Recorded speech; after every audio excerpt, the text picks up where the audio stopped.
What up? What up? Welcome back to the channel. I'm Modi J. This is the Mo You Know, the Daily Diddy, or Diddy Day 14 in trial. I got started a little bit late, so we're going to just jump in here and do a little bit of catching up. Make sure you hit that like button, hit that subscribe button. This is week 4.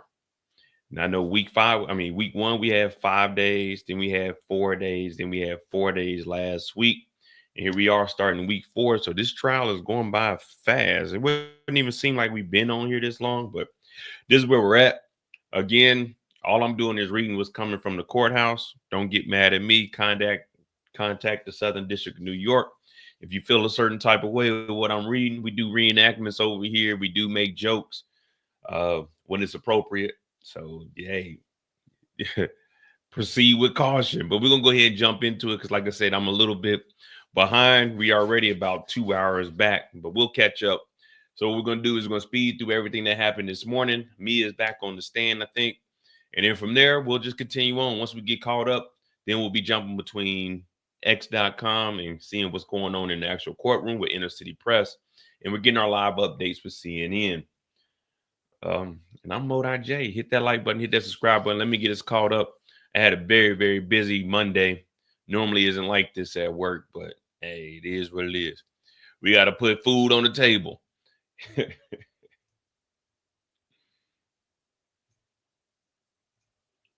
All right.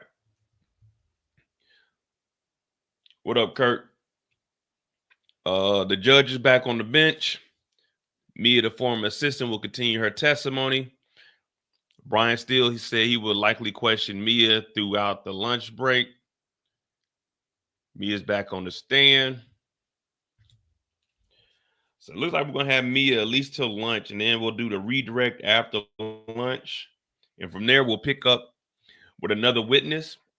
I really don't know how much more they'll get into with Mia. I mean, we didn't heard everything. If you remember, Mia got hit in the head with a damn ice bucket. Mia was around for everything. We still haven't confirmed who Mia actually is. Maybe today we get more evidence or more statement. We'll be able to connect the dots a little bit. Let me get my energy up, and then it won't be so monotone like it is, because right now you're really hearing my regular voice. But that's not how we're gonna do the live. Yeah. What up, young Dreads? Hey, Dreads, I'm gonna open up your stuff. I'm gonna open up your DMs today. I seen them, but man, like I said, I was busy as hell at work, so I haven't got a chance to open up and look at it. All right. So they say that the former hotel security invokes the Fifth Amendment ahead of testimony later today. So that means the only reason they're invoking their Fifth Amendment is they must be incriminating themselves, but it's still federal court. So you don't have to incriminate yourself, but you still got to tell us what you know. So the prosecution brought back Eddie Garcia, the former security at the Intercontinental Hotel, to invoke his Fifth Amendment right to not incriminate himself before the jury entered the courtroom this morning. The judge said Friday he signed an immunity order compelling Garcia to testify. That's what I was just saying. In the federal court, it don't matter. You ain't got to tell on yourself, but you're going to tell us what you know.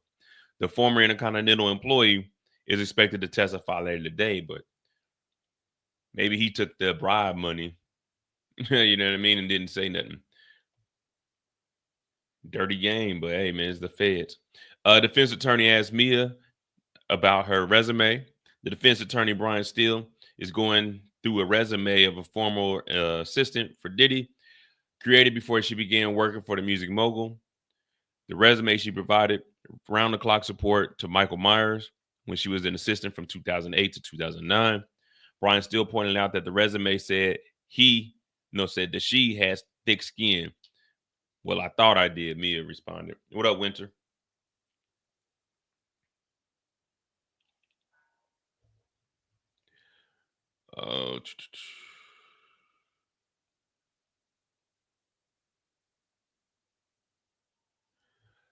Diddy's former assistant said Puff used to be my protector. The defense team is going through text messages between Diddy and Mia in 2018, where Mia texted Diddy during Christmas and New Year's holidays. She said, "Merry Christmas, love you so much." Mia wrote in the text. She had just seen Diddy at Kim Porter's funeral. Kim Porter shares 3 kids with Diddy, died in November 2018. A few weeks later, on January 15, 2019, Mia did text Diddy that said she was thinking about him because she had a nightmare that she was trapped in an elevator with R. Kelly and Diddy saved her, according to the message. In March of 2019, Mia texted Diddy saying she was sending him all the love in the world. That's a weird ass dream to have. You in the elevator with R. Kelly and Diddy is the nigga that comes to get you. Those are the industry nightmares none of us want.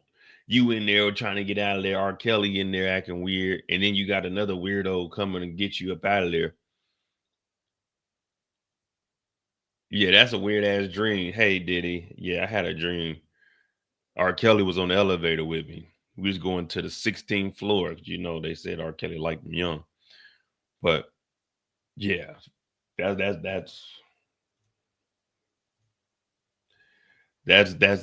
different. Blah, blah, blah, blah, blah. Brian Steele also asked Mia if she was still under Combs' grip at the time, since she wasn't working for him anymore. She said that she was psychologically. Also, Diddy used to be my protector, she testified, referring to Combs by his nickname. Also, these were based around the tragic events that happened in his life, Mia added, pointing out that there were checks sent within a few months of Kim's death.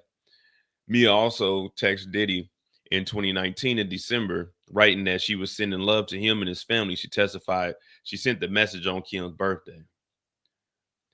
Diddy's ex-assistant says she filmed him as a part of her job. Mia also testified that Diddy required her to carry around a pocket video camera to record him before he hired full-time videographers.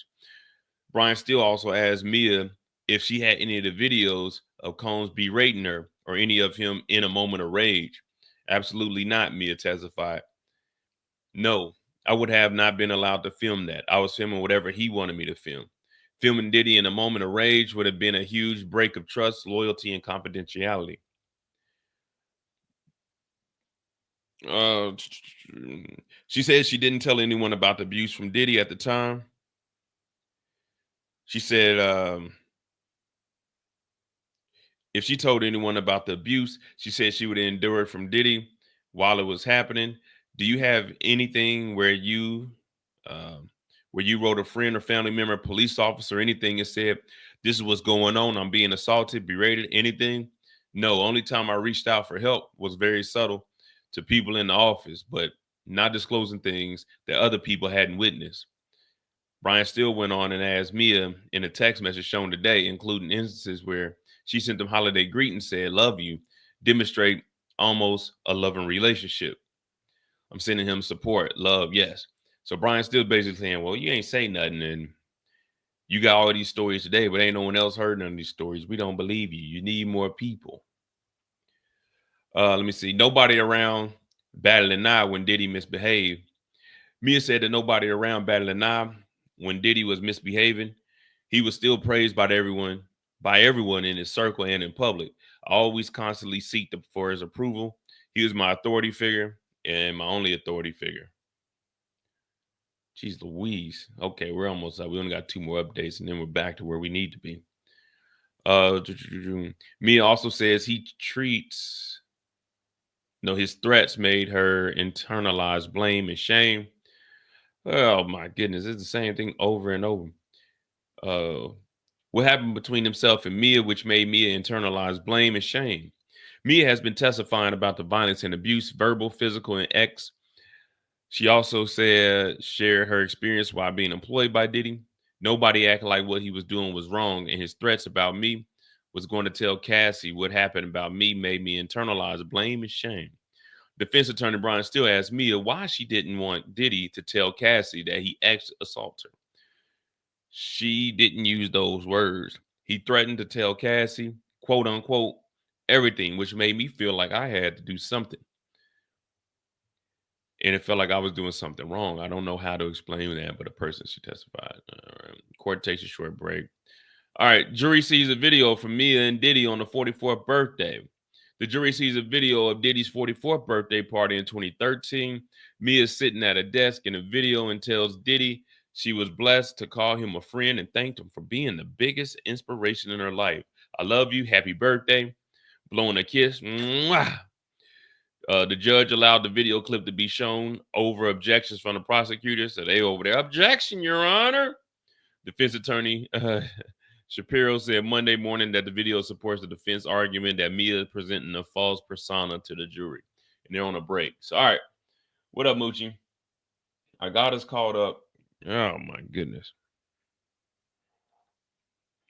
I got us caught up here. Let me see what we got on.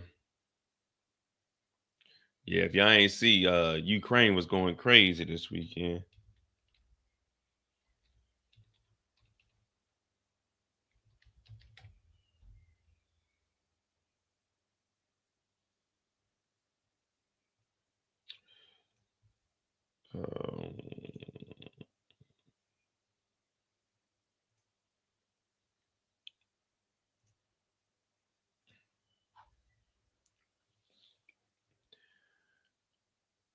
All right, so it said they took a break. All right, so here's Sarah. Here go the video here.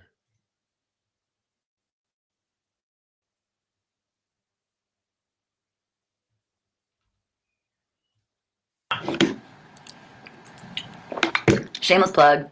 Gotta put my lip gloss on. What the hell is this? Yes, it's the birthday video that they just showed in court. Shameless plug. Gotta put my lip gloss on. Poppin'! Puff Daddy, the living legend himself. You have not only revolutionized the game, but the entire world. I'm so blessed to call you my friend. Thank you for truly being one of the biggest inspirations in my life. To another 44 years of brilliance. Let's fuck shit up. I love you. Happy birthday. Revolt.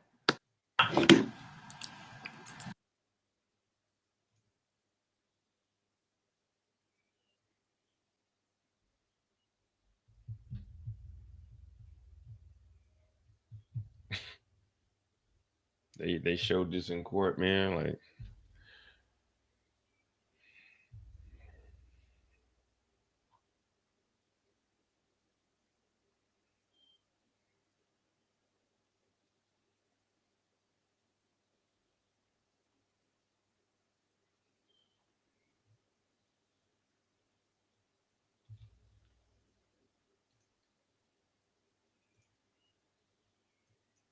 shit. I knew I closed all of it. Hold on.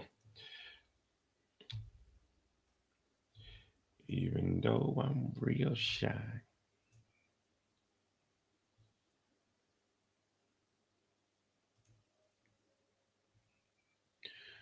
What up, Kendall?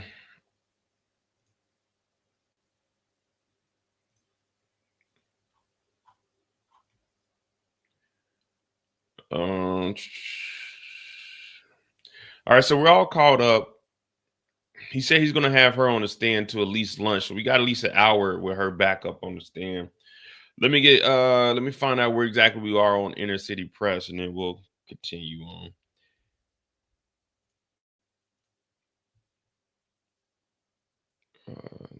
54 minutes ago. Run down this thread real quick. 57, 55.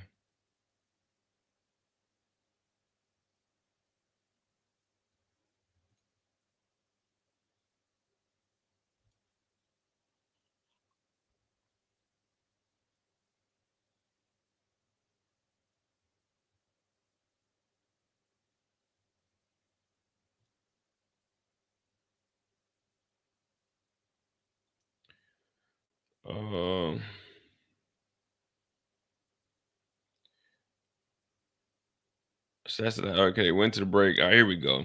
So now they're back here. All right. So at least we're all caught up. Yeah. I mean, this whole case, it's like it's gonna be the same thing over and over. I don't know. This isn't This still isn't defending anything.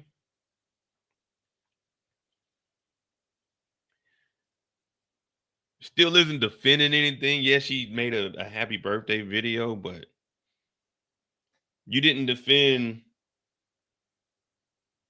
Diddy X-wording her on the plane. You didn't defend Diddy going into the closet and putting his thing in her mouth. You didn't defend you on the plane, in the closet, on the bunk bed.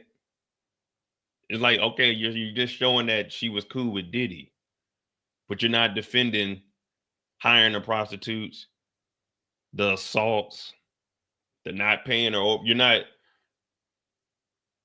There's still a RICO there. You know, you still got to defend all of those, but all you're doing is showing us that she was cool with Diddy. We know she was cool with Diddy. Hell, we knew that him and Cassie,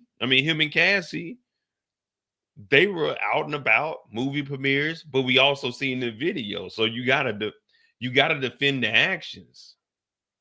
We don't, you know what I mean? You gotta defend the actions.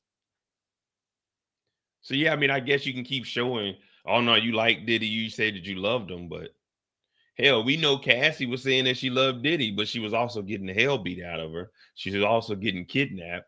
You see what I'm saying? So you didn't defend Diddy not being at the house when we had the police come over here last week and say that they ran the license plates and it was Bad Boy. You're not defending that breaking it in, that intimidation there. You're not, like, what are you defending?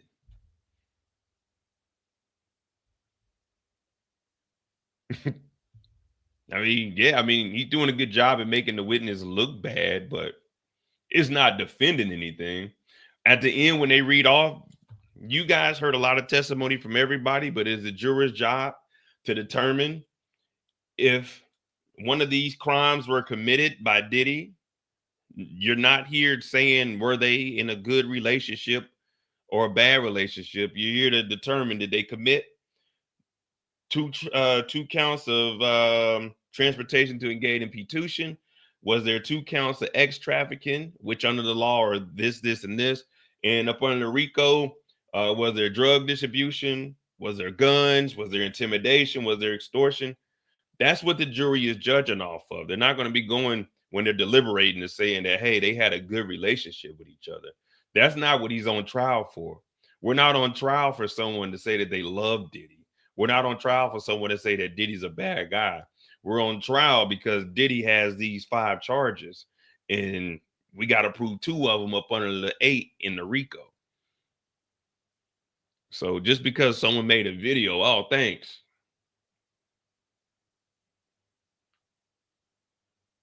What are you defending? You know what I mean? So that's why, I mean, I still want to see what the defense is going to do, and that's what we're about to follow through. But when are they going to defend the crime?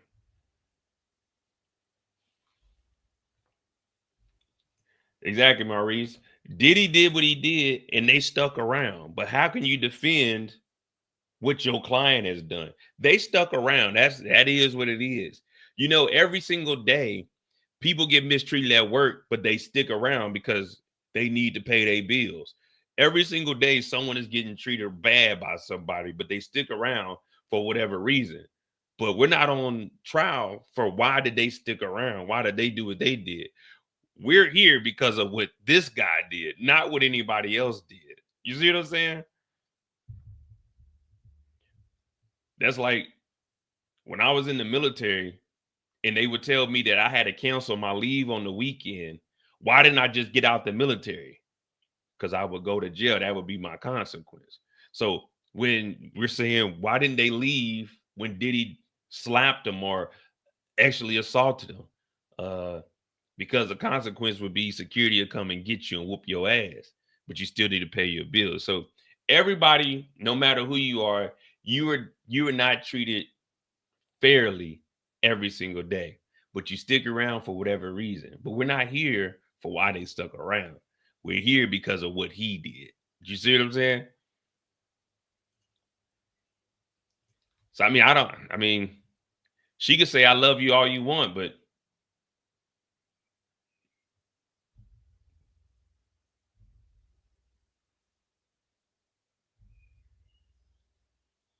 We not here because she loved Diddy.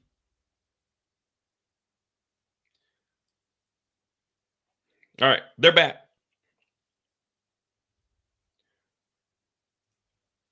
Until now,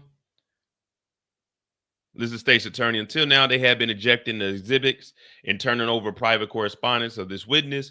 We have now sat through hours of humiliating cross. Mr. Steele has insulted this witness, saying things like "God forbid" after things she said. So this is them talking to the judge about Brian Steele, everything that I was just basically laying out. Like, okay, you're trying to humiliate them, but that's not what we're here for. So the judge is probably going to interject and say, you need to be asking questions about the case. Like, okay, you're humiliating her, but we're not here because of the love of Mia. So all of this is really, yeah, I mean, you want the jury to hear, oh, she was sticking around, blah, blah, blah, blah, but that's not what we're here for. So it's like the more you humiliate her, the less you're talking about the actual trial. But all right, one by one, Your Honor, let the exhibit in. But now, cumulatively, we have reached harassment. Given the tone, we do not think continuing this is appropriate. She has carried herself with grace. This is adding to trauma. Eyes on this trial. Other victims in other trials will become aware of this. Judge, I have not seen yelling. My understanding is that his God forbid is an apology, not an attempt to intimidate. But the argumentative questions is still here. You're repeating yourself. If I feel you're asking questions just to ask them, I'm going to tell you to move on. Understood. Brian Steele said, I understand. The judge said, I don't see improper treatment here, Miss Comey, but I will continue to watch. Yeah, I'm seeing, yeah, it's nothing bad, but it's like, all right, we're not really defending nothing. But, the state got to try to do what they can for their witness. Judge, can I see them? The state said, we don't have stamped versions of these. Do you have the photos? Yes, but we won't know which one you're referring to. Judge, Mr. Steele, why don't they have stamped copies of these? Only saw this morning. So again, the defense is behind. They don't have anything stamped, so we can know what order or what exhibits we're actually looking at. Judge said, just show them to me one by one. Next. Mr. Steele, what is the relevance? Mr. Steele said, impeachment. She said she had no time for herself to tell others. These images show Mia with friends and family over the year. All right, so let me see. So Brian Steele was saying, why didn't you tell anybody? You did have free time to yourself, but why didn't you write it down? Every time you had a free moment, why didn't you write it down? Why didn't you tell somebody? That's what Brian Steele is getting at. But that's what we want from the defense. We want them to be aggressive, but we also want them to defend something. So the tactic he's taking is, well, since you didn't tell nobody, it didn't happen. And if it was that bad, you should have told somebody.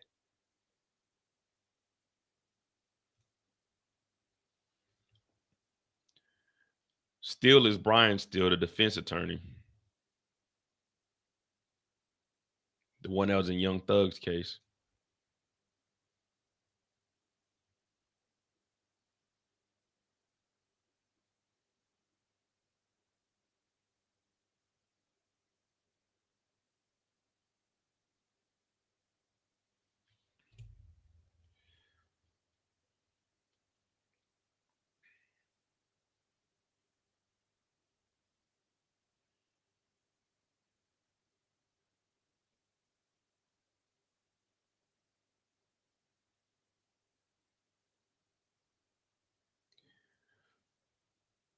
We got anything over here on CNN? Nah, because it looks like this is just a back and forth. So I guess they'll give us an update on that in a second.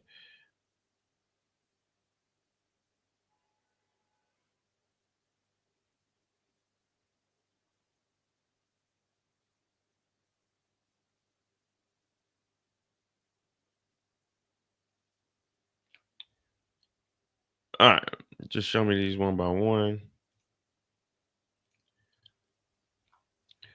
I don't know why the computer doesn't be updating as fast as the damn phone does, but all right. The judge said, why would baby showers have relevance? Why not just ask questions about this? Why show these? Brian Steele said, because I like to do the impeachment that way. The judge said, absent any further showing, they are excluded. Admit them to the record. No. That's why I'm the judge. What are we doing here? What are you showing the baby shower for? Is that defending Diddy? Or is this baby shower just her sitting around at a baby shower? We're not here for her not telling nobody. She's here on the stand telling what happened. Defend it, Brian Steele. He's trying to show baby shower photos. Here they are at a baby shower. All these people here. So she just at the baby shower. Hey, you know what? Did I tell you that Diddy R-word me on the plane? Also, did I tell you? Oh, yeah, we're about to do the baby game. Okay, is it a boy or is it a girl? Oh, did I also tell you that Diddy came into the closet and put his wee-wee in my mouth? Like, so she just at the baby shower. Brian still expects her to just start telling everybody, this is what happened to me. This is what happened to me. Brian's still gonna say, you want me to admit the baby shower photos to the record? The judge said no. What does that got to do with the case? What is going on here?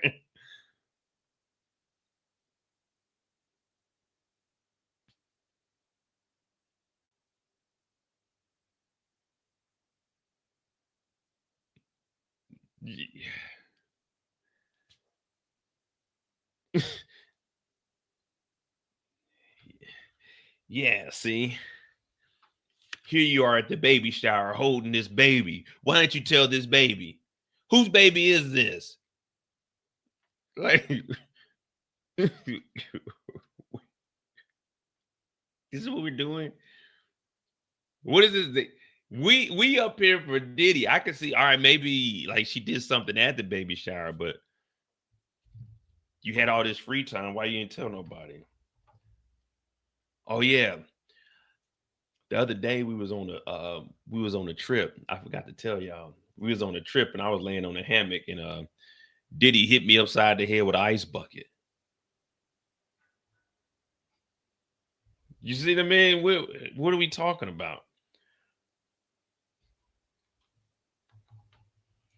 Let me read what we got. Prosecutor Comey accused defense attorney of Brian Steele harassing and humiliating Mia on the stand, yelling with yelling, sarcastic, argumentative questioning. Comey also said that a dozen of social media posts still has compelled Mia to discuss her cumulative and have nothing to do with her credibility. The judge said he hasn't heard Steele yell or be sarcastic, but agreed that Steele has asked improper argumentative questions. The judge also said he sustained objections to any improper questions, warned Steele to be mindful not to continue asking argumentative questions that might make it seem like he's doing purposely just for the jury to hear, knowing the questions will be struck anyway. The parties are now discussing more exhibits.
All right, let me see.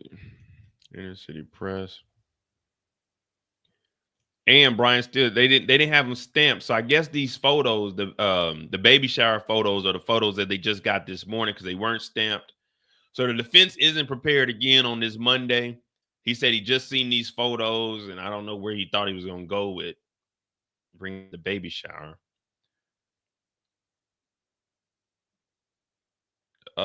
Brian Steele said, we want them if there's an appeal. The state's attorney said, we'll put them in the case file. That's how we handle it. Brian Steele, I asked Mia, you still have friends? She said, I did not see them. I did not have external sounding boards. She what? He asked, do you still have friends? She said, I did not see them. I did not have an external sounding board. She said, there was no time.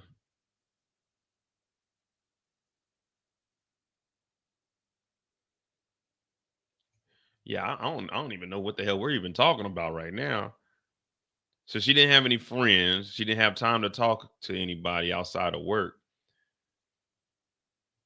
This is where we're at, guys. I mean, we're piecing it together, man. The defense came unprepared today, but what you're going to see on social media is they're not treating Diddy right.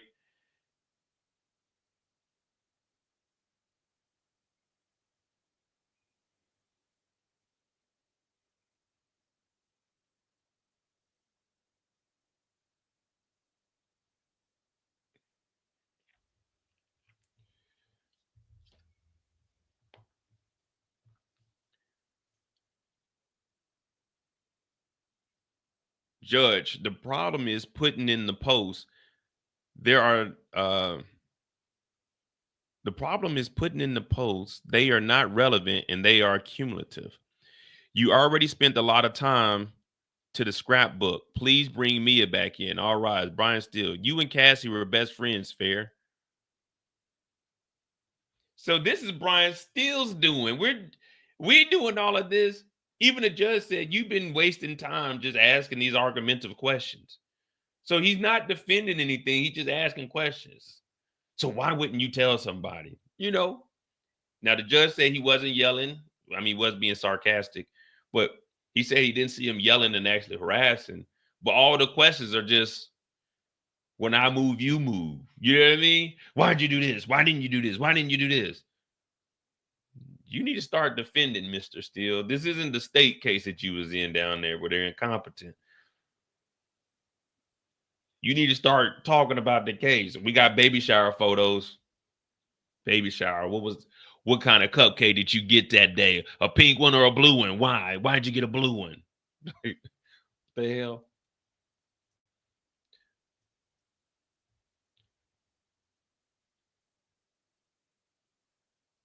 All right, so Mia's back on the stand. Oh, man, they start Monday off terribly.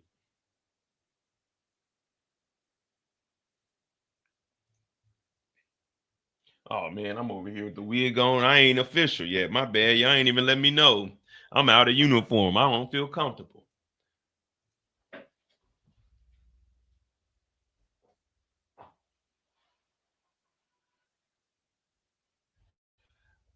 It's a beautiful day in the courtroom. A beautiful day in the courtroom.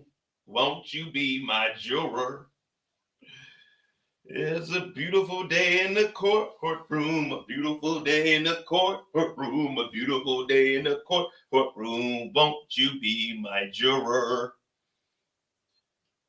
I've been on the bench for 14 years and over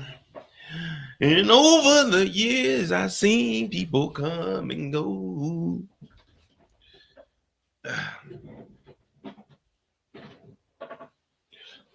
All right, hit that like button, hit that subscribe button. It's a rough start today. So it's good that we kind of started late because we really just been sitting here and really haven't heard too much of anything. So that plays into our favor. You know, he works in mysterious ways. He ain't always on time, but he's always there when you call. Or is he always on time?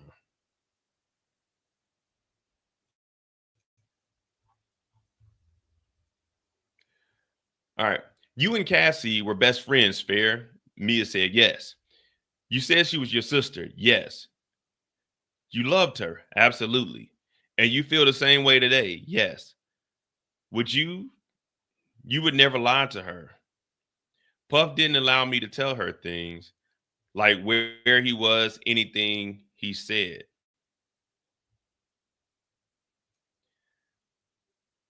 Nah, you ain't missing nothing right now, Eric. The judge then got on Brian Steele because Brian Steele's asking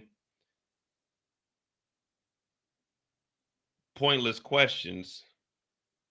Brian Steele's showing photos of baby showers. The judge said, what is the relevance of this?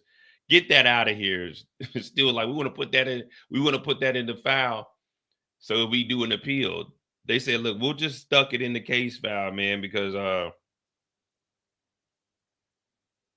y'all ain't prepared. So right now we're just, I mean, nothing's going on right now. We're just, Mia's on the stand, and right now she said she couldn't lie to Cassie, but that's it. I honestly don't know what's going on today. Puff didn't allow her to tell Cassie things of where he was, what he was doing, which is Mia continuing to confirm that Diddy had control over everything she did.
All right, so you loved her.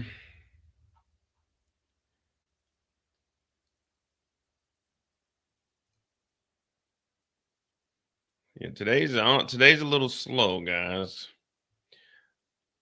Was Cassie in love with Diddy? I thought so.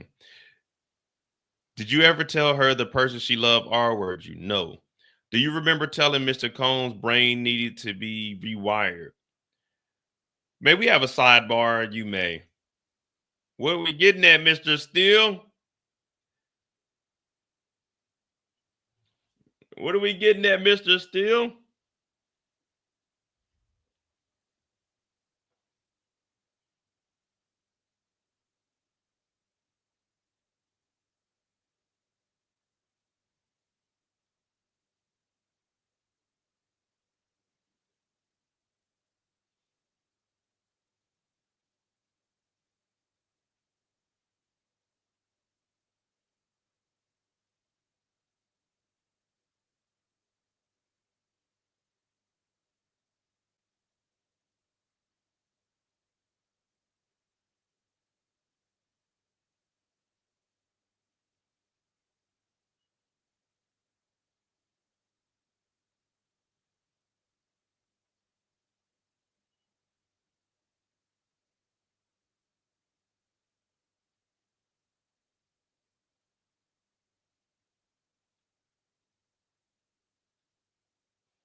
Oh man. He probably gonna tell Brian Steele to hurry up. He keeps giving. We know that she loved Cassie. We've already heard last week that her and Cassie were like sisters. She still loves Cassie. She spoke to Cassie. Man, I'm trying to get into some action, man. I ain't gonna lie to you. I'm trying to wake up. I'm over here down and out because I was actually working today at work, believe it or not. And now I'm over here reading the same stuff we read last week. But this is court, guys. This is court.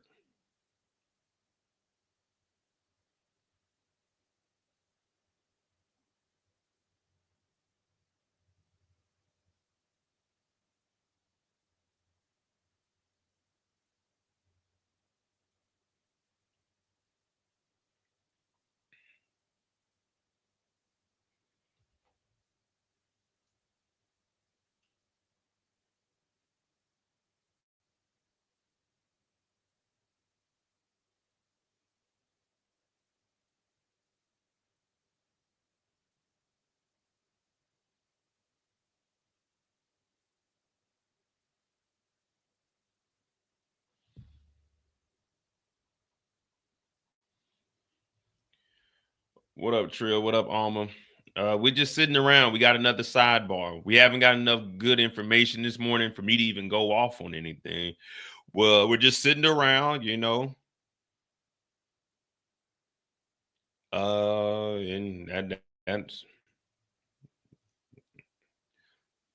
that's the nature of the beast.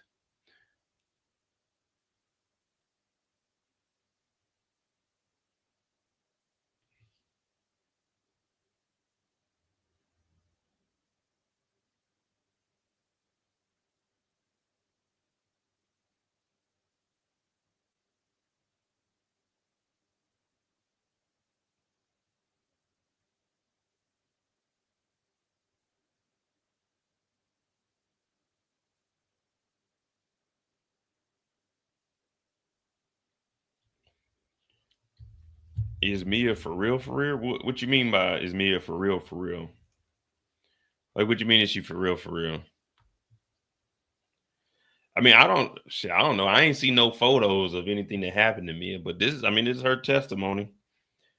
I haven't, I haven't seen any photos of Mia or anything that happened to her, but I haven't heard the defense say that none of it happened.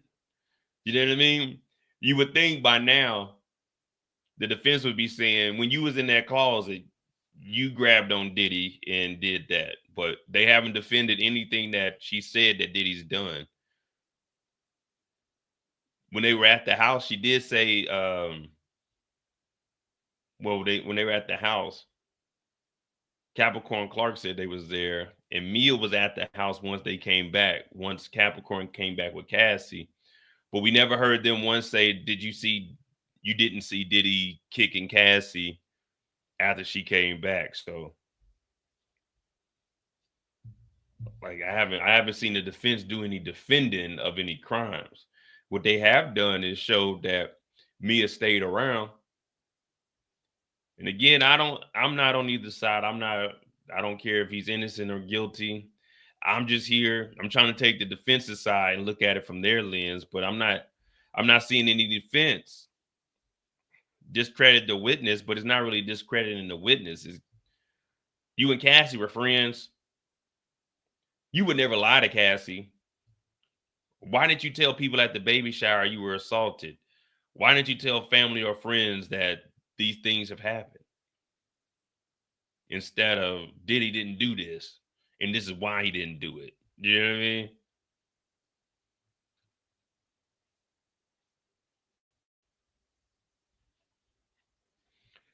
Mia is I'm terrible with names. Mia was a former assistant named Sarah.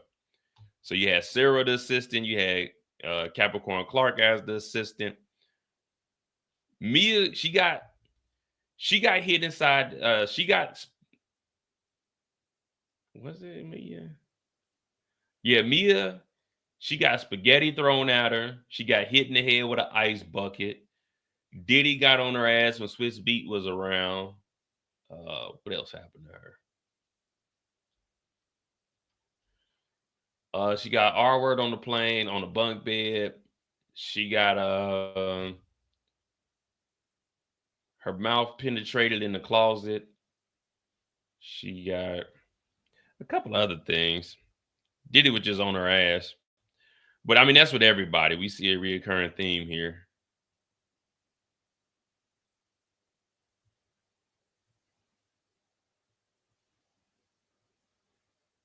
All right, they're back. All right, we got a little bit of action.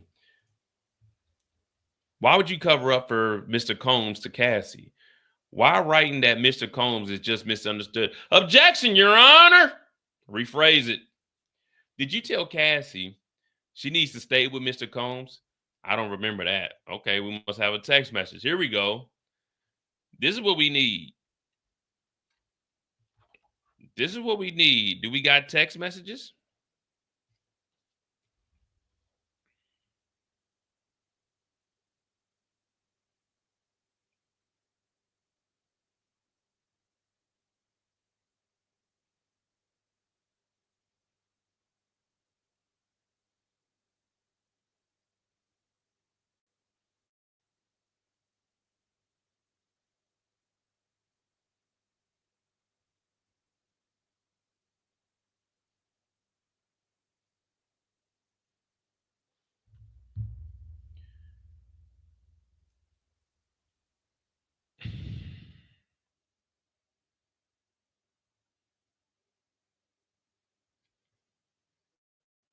Look, everybody's saying it's the same thing. The defense is wasting time, still is struggling to get traction. Can the defense get to their point already?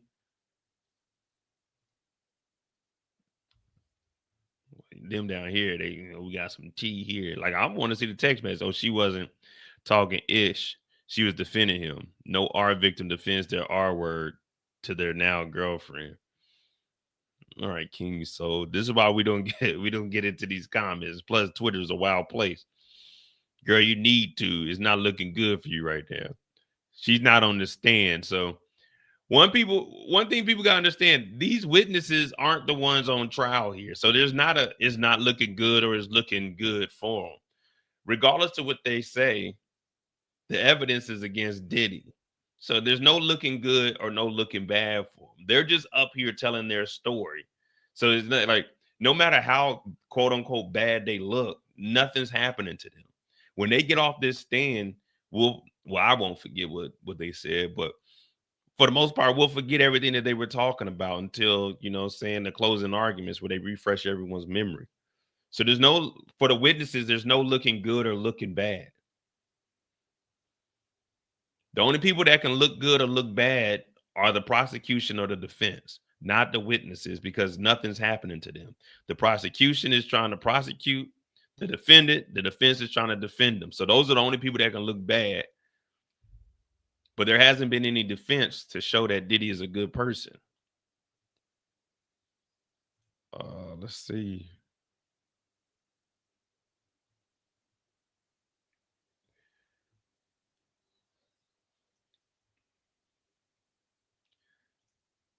Come on, man. Someone give me some kind of update. Who is this? A former friend or a friend of Diddy. Sean Combs' long-term friend on why he thinks Diddy will testify. Diddy testifying will be the dumbest thing ever in this case. Diddy testifying will be the dumbest thing ever. Why?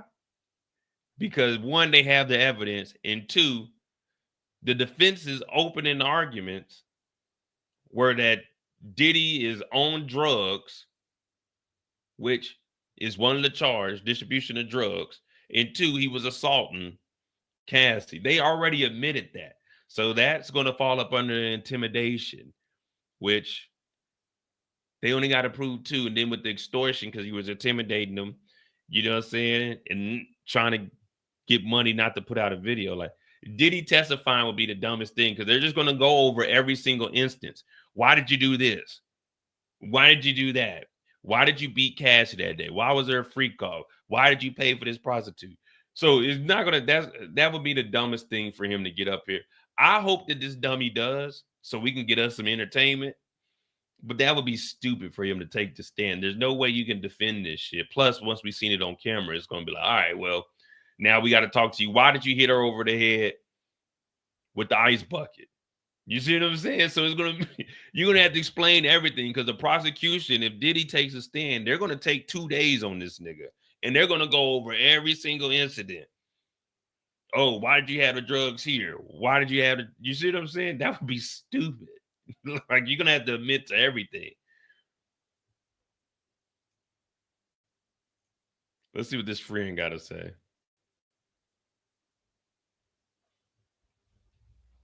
But you mentioned putting on the defense case. Do you think Diddy's going to testify? Do you have any idea of who might go and be on the stand? I don't think you'd be able to keep him off of there. Really? Because I just don't think so, because he's charismatic, he's smart, and he don't have nothing to hide. You don't have anything to hide. Well, with all the allegations that have come in, I have to tell you, I'm not sure how many more skeletons could allegedly be in one's closet than what has come out in terms of what they have alleged. And to that end, I have seen his family in court. I've seen his mother, his sister, his children, his daughters. Of course, his sons are there as well. Not the youngest among them. What has it been like for his children, some of whom lost their mother tragically just a few years ago? Yeah, and I want people to understand that as well. These are children, right? Mm-hmm. That the only living parent is Puff, right? They have to sit there maybe 10 feet, 15 feet away from their father. They can't hug him. They can't kiss him. They got to whisper to him and throw signs and stuff like that to show him that they love him. And it's heartbreaking for the girls. He wasn't there for their graduation. Mhm. He wasn't there for the prom. He wasn't there to to send them off to school and none of that. So it's heartbreaking. I did have a conversation last night. We had Suge Knight on the program, and he was calling in from prison, and he was talking about similarly what you talked about, whether Diddy should testify. He seemed to think that it was in his best interest to testify. Otherwise, people would feel like he had something to hide. Now, obviously, the jurors are going to be instructed that you cannot hold against somebody who doesn't choose to testify. Right. But one thing he did say was he believed that Diddy would be okay because he thinks that President Trump would ultimately pardon him if he were convicted. President Trump was asked about that today, and if he would pardon Combs, and he didn't dismiss the idea. But if Combs is pardoned, do you think, if convicted, will the president pardon him? I would hope that he do. I'm about to look up who this guy is. Any of y'all heard of this producer? What songs this nigga got? But you mentioned putting on the defense case. Do you have any? I don't think he's smart, and he. Diddy being smart ain't got nothing to do with this case. I'm about to look up Charlucci Finley. What song? Hey, someone name a song this dude produced, or is he just trying to, be a producer when Diddy get out? Ooh, did I say when Diddy get out? If Diddy get out. Who the fuck is Charlucci?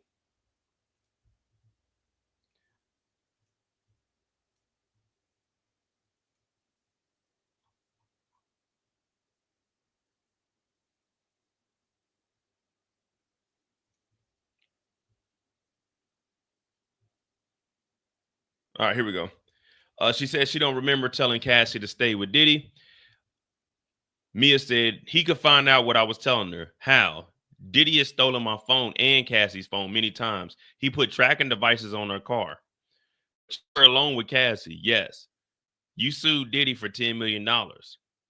Mia said it was a mitigation. My lawyers ended up getting $200,000. Brian Steele said, you got $200,000? Yes. Please look at the screen. Is that you? Is that you? Or is that your social media account? Looks at a text message. Sounds like me. Your text to Diddy.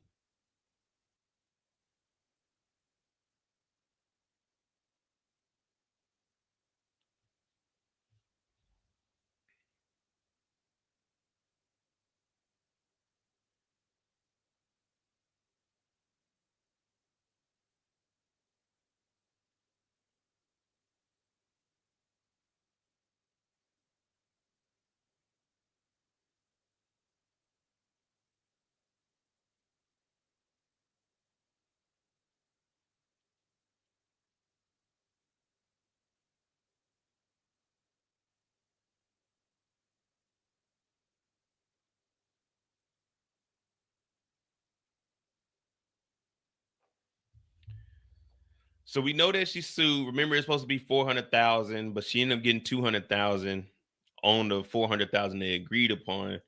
So she still hasn't seen the other half. Mia says she never told Cassie to leave Diddy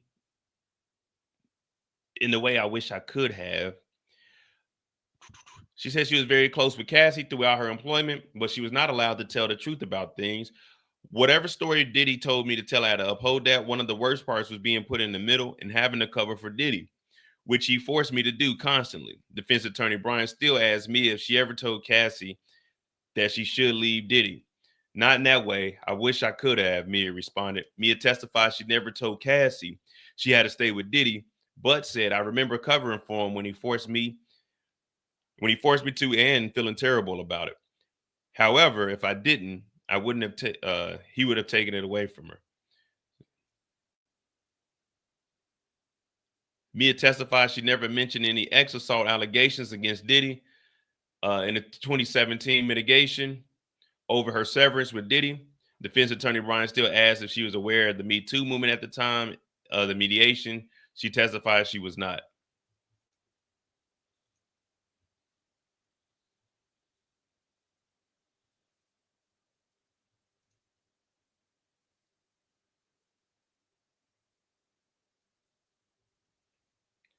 So what Brian Steele is saying, when you were coming in here to get the money from being worked, you were suing for that $10 million, and then you guys had an agreement of $400,000. Brian Steele is saying, when you were in there negotiating from that 10 million down to 400,000, which is crazy. There's no way I'm dropping from 10 million to 400,000. You're gonna have to meet me somewhere in the middle, like at 8. You got to meet me somewhere at 8 and no lower than 5. There's no way I'm going from 10 million to 400,000, especially not no settlement outside of court. No. If we settling, I'm gonna need at least 5. But Brian Steele is saying, when this was going on, when you were trying to get this money, your severance package, you're supposed to go in there and say that Diddy R-word you. That's not what you were there for, but you're supposed to go in there. Diddy assaulted me. That's what Brian Steele is saying. You're going in there for a severance for work where the victim wanted to put all of that behind her and just get her money and separate herself from Bad Boy. That's when she was supposed to go in there. I want this. But you never know, man. Like I say, man, it's a victim. They can take whatever amount of time they want. It is what it is. Do I believe you should say it earlier? Yeah, but if you ain't prepared to say it, then I mean, that's on you. You know what I mean? Can't no one tell you when you need to speak up for yourself. That's why people say you need to stand up for yourself, but no one can make you stand up for yourself. So whenever you get the courage to go and do it, you do it. But Brian's still saying she should have done that when they was in the mitigation to try to get that $10 million in the severance package, which got dropped to 400,000 and only got paid half of. So she's supposed to go in there like, objection, Your Honor. Well, tell Diddy's lawyers. No, he also R-worded me.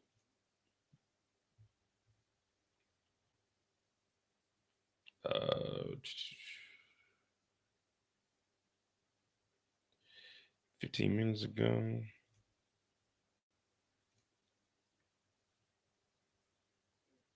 All right, I don't remember sending this. You are in a tutu. You are in a tutu, and Mr. Diddy, Diddy appears to be holding his private parts. In Miss Ventura's lawsuit, she alleges ex abuse. Yes. Why did you still communicate with Diddy? Objection, Your Honor. Sustained. Brian Steele, you need to be defending why was Diddy holding his private part in a picture of her with a tutu?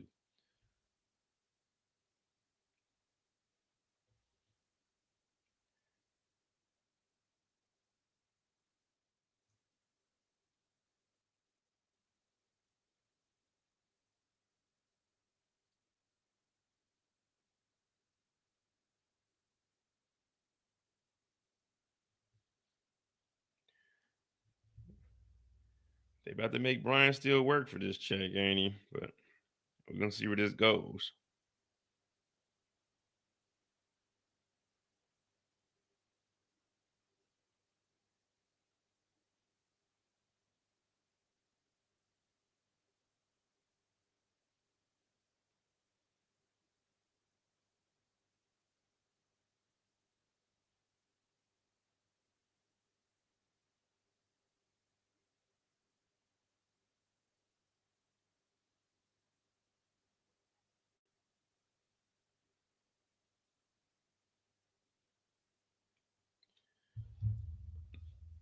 Yeah, they asked Mia last week about this photo.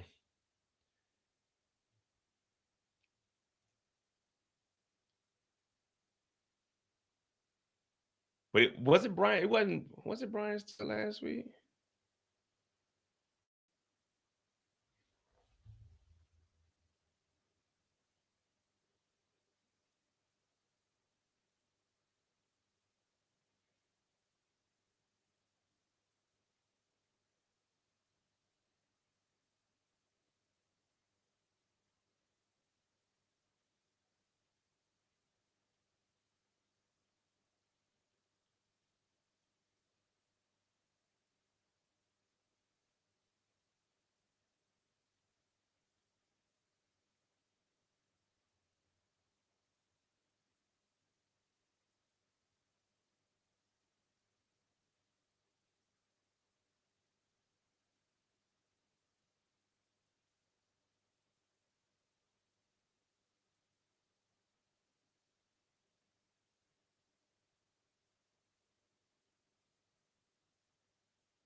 All right, so we got an objection, and I don't know, man.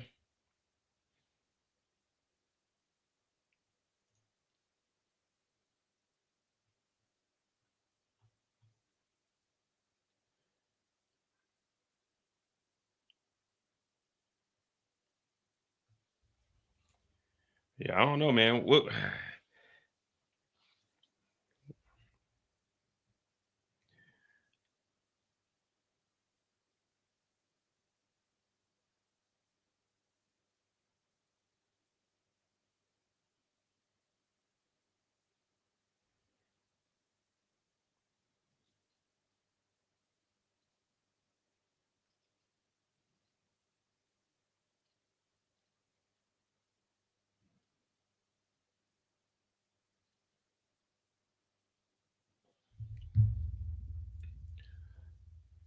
Sorry, guys. I thought it was gonna be a little live on this Monday morning.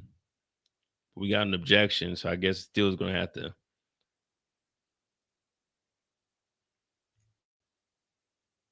rephrase it.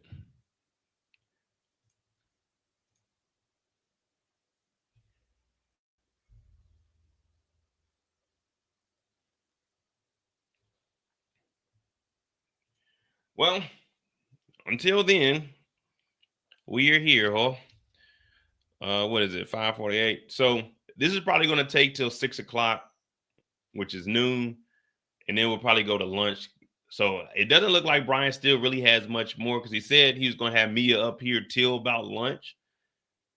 But if this is all he's doing, I don't know, man. Like, be real. Like I say, take away your bias. If you're the jury and you're hearing this, is any of this like defending, like proving that Diddy didn't commit crimes, like X trafficking, transportation to engage in P2? If you're listening to this, like what Brian Steele is going through, and he's talking about not lying to Cassie, not telling somebody that this happened. Even if the X assault didn't happen, it was still, she said there was drugs. There's all kinds of other stuff. The forced labor, which is the 400,000 that he brought up, where she only got 200,000 out of it. Why would Diddy settle for that if he wasn't guilty of it? I know some you just settle so you can get stuff over with, but you should have, I don't know, you should have went in and said they paid you this money, more money than what you are deserving, because Diddy had a big heart. So he wanted to go ahead and settle and give you more than what you were actually owed.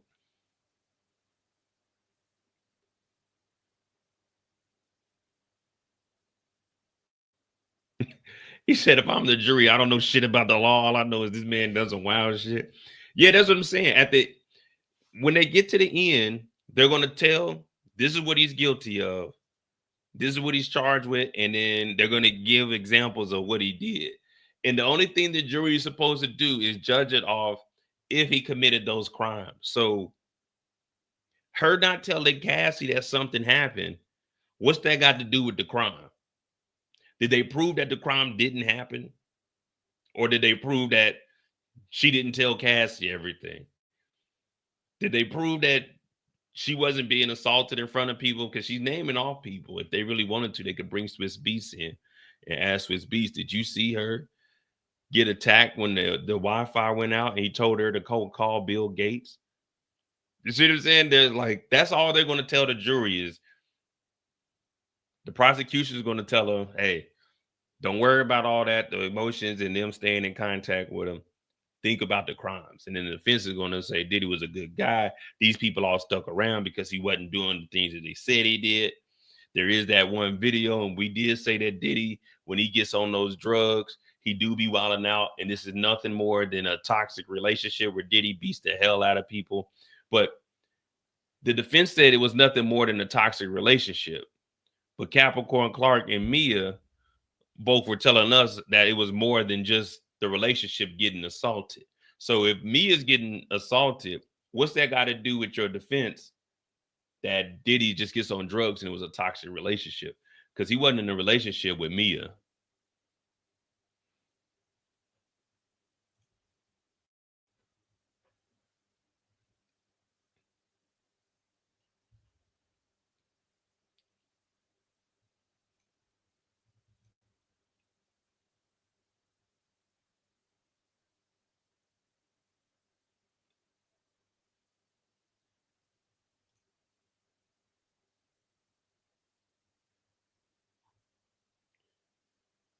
Okay.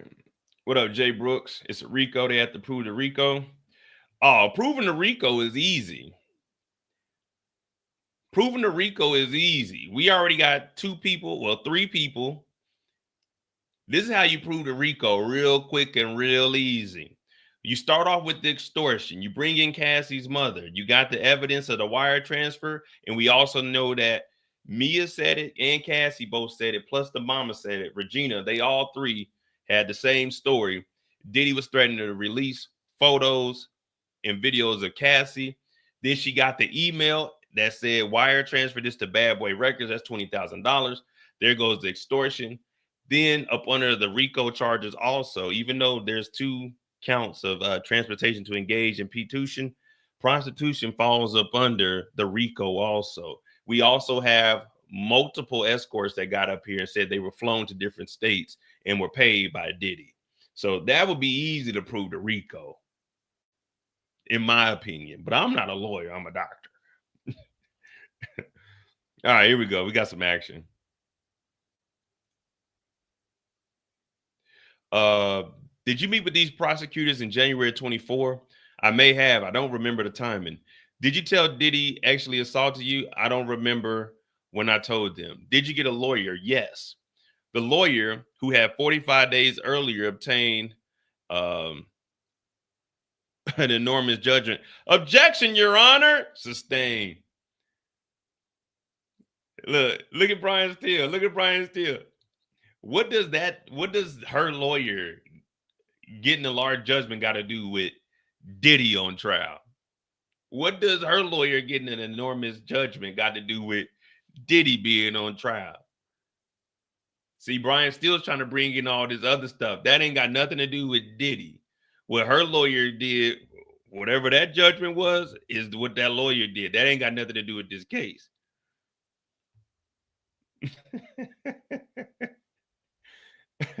Hey, Brian Steele, he's trying. We're talking about he's not defending anything, but shit.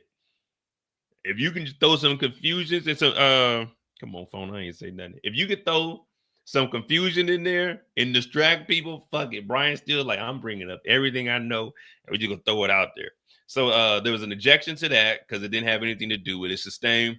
Brian Steele said, why did you hire her? Objection, Your Honor. Sustained. Let's move on.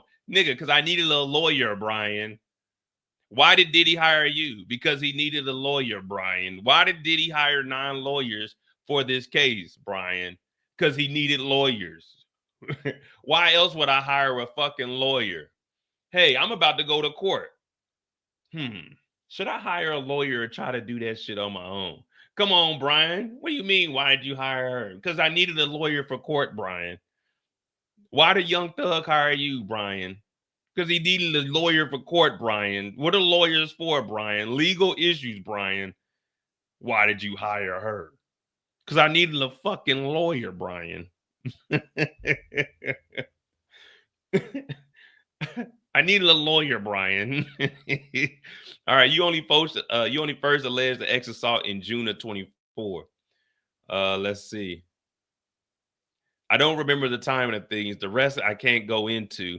I understand his privilege. Objection, Your Honor. That's this thing. Let's have a side. Golly, bruh.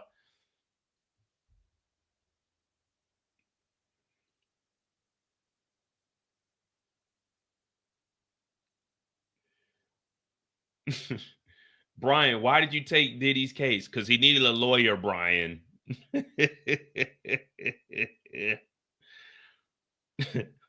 Why did you hire a lawyer for court? Nigga, because I needed a lawyer, Brian. Oh, my goodness.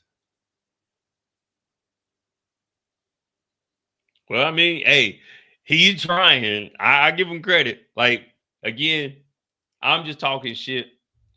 Whether they're doing good or bad, I mean, it really don't matter to me because I ain't up there. I know my boy Cecil Williams gets me out of all the cases when I'm back in Kansas City, but shit, that's different.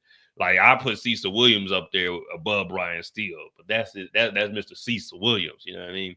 He different.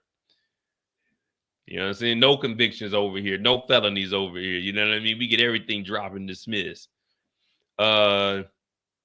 Sent them birthday messages. Blah, blah, blah, blah. That's the same thing that we already talked about. She don't remember the dates. Mia testified she definitely did not tell them before she had a lawyer. Brian suggests Mia didn't tell the prosecutors about the assault allegations until June of 24. Again, I don't remember the dates, but I do remember that horrible conversation Mia testified. All right.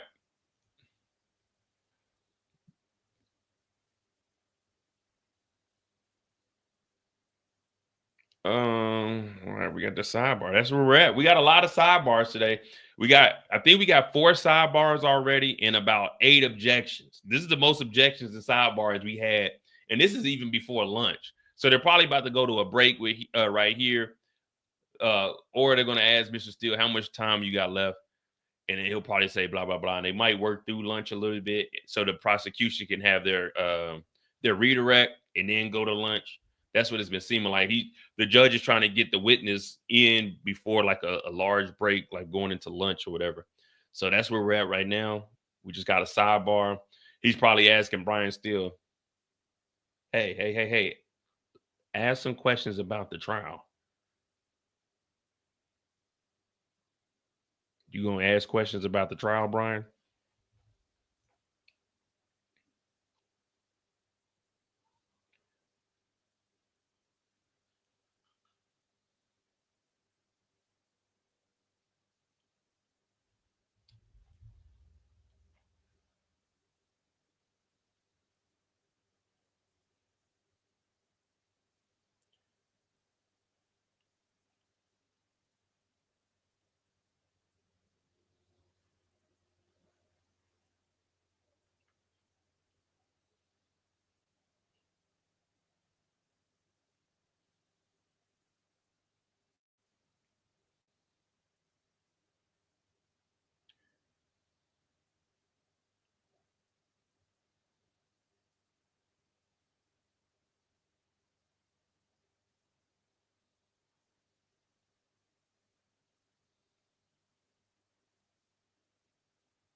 All right, well, we sitting around, we kicking it off. I might have to go get me what you guys think of Judge Sips, tea or coffee? I'm not really a big coffee drinker, so I might go. I ain't got no tea either. I would do it truly, but I don't think I need to be doing that while I'm up here on the bench. All right, they're back.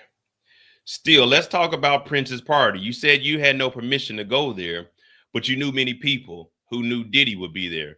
Rephrase that. Rephrase that.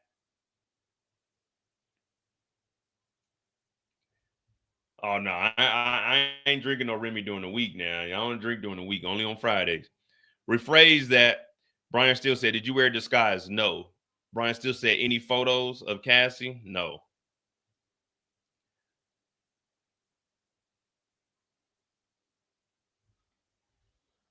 All right, so we're about to get to the Prince party. Hey, what's the over? Do we think that he's going to say that Diddy didn't show up to the party? Or are we going to say, because remember, this is the one that they're about to go back to the room after this. This is the Prince party. This is the one where Diddy showed up. This is the one where Diddy showed up and Prince's security stopped Diddy from whooping on Cassie. So do we think he's going to defend and say that Diddy didn't snatch her up and Cassie went willingly?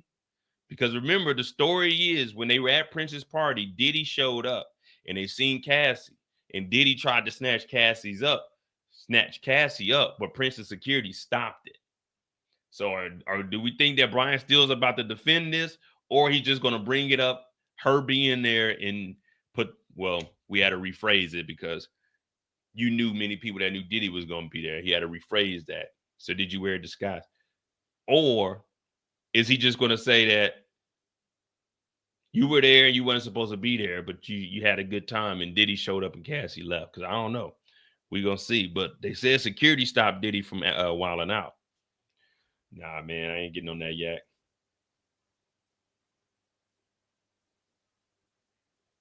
Maybe this Friday though. We can definitely do that. I had to buy another bottle though. Saturday night I had me a little sippy sip also.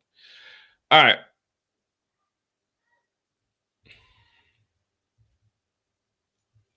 Let's see. Are they going to get into Diddy snatching Cassie up? Or is Brian still going to jump over this and not defend what happened at Prince's party?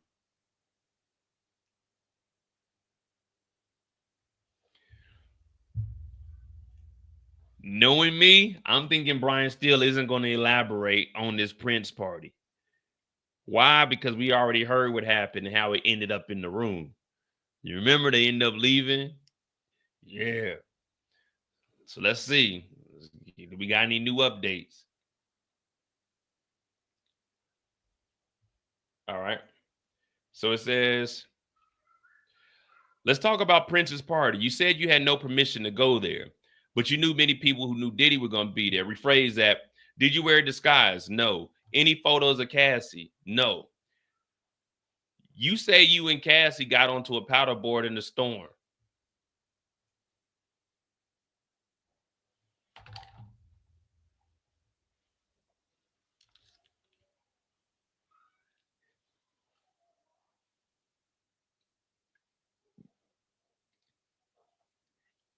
I can't see no defense out there. Hey, Brian Steele, why you hop over Prince's security stopping Diddy from wilding out? Defend the nigga.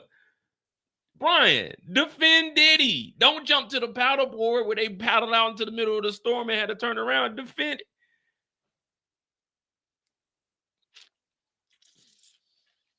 Damn, I thought the defense was about to defend Diddy.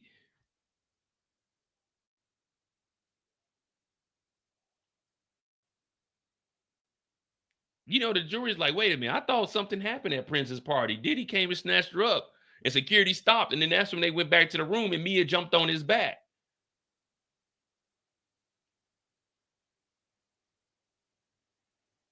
Oh. Don't tell me Brian's still scared to do some defending. So he said, you and Cassie got on the powder board into a storm. Yes. Any recording of that? No. Any note or text message to prove it happened? I don't think so. We were on a powder board. Did you make it up? No. I was on a powder board yesterday.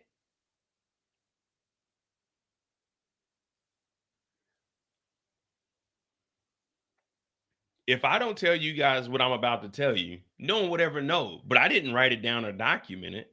And if I didn't get on this live, none of y'all would have ever known that Saturday there was a storm here. My dog Trill, his power went out.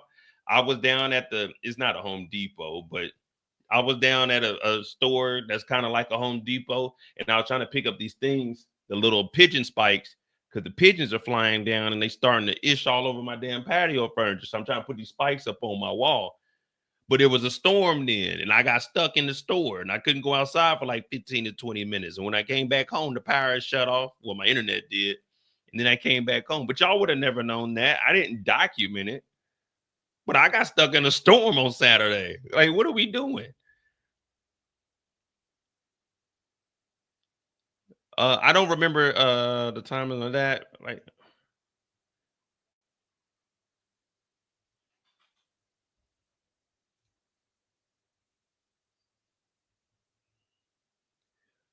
you said you had no time with family. Did you ever go to events with your family and friends sporadically over 8 years? But few and far between. Weddings, my sisters and my best friends, I believe. Halloween, I don't remember. Brian still said, you had times with others, right? I had to be in communication 24/7. I was never outside his grip. Outside of the work environment, why couldn't you explain the abuse you say you were experiencing? It's more complicated than that. Isn't it true that other than a few times Mr. Combs was violent with Cassie, which is never okay, you were comfortable with Mr. Combs? You have to rephrase that. You never advised Miss Ventura to leave him. No.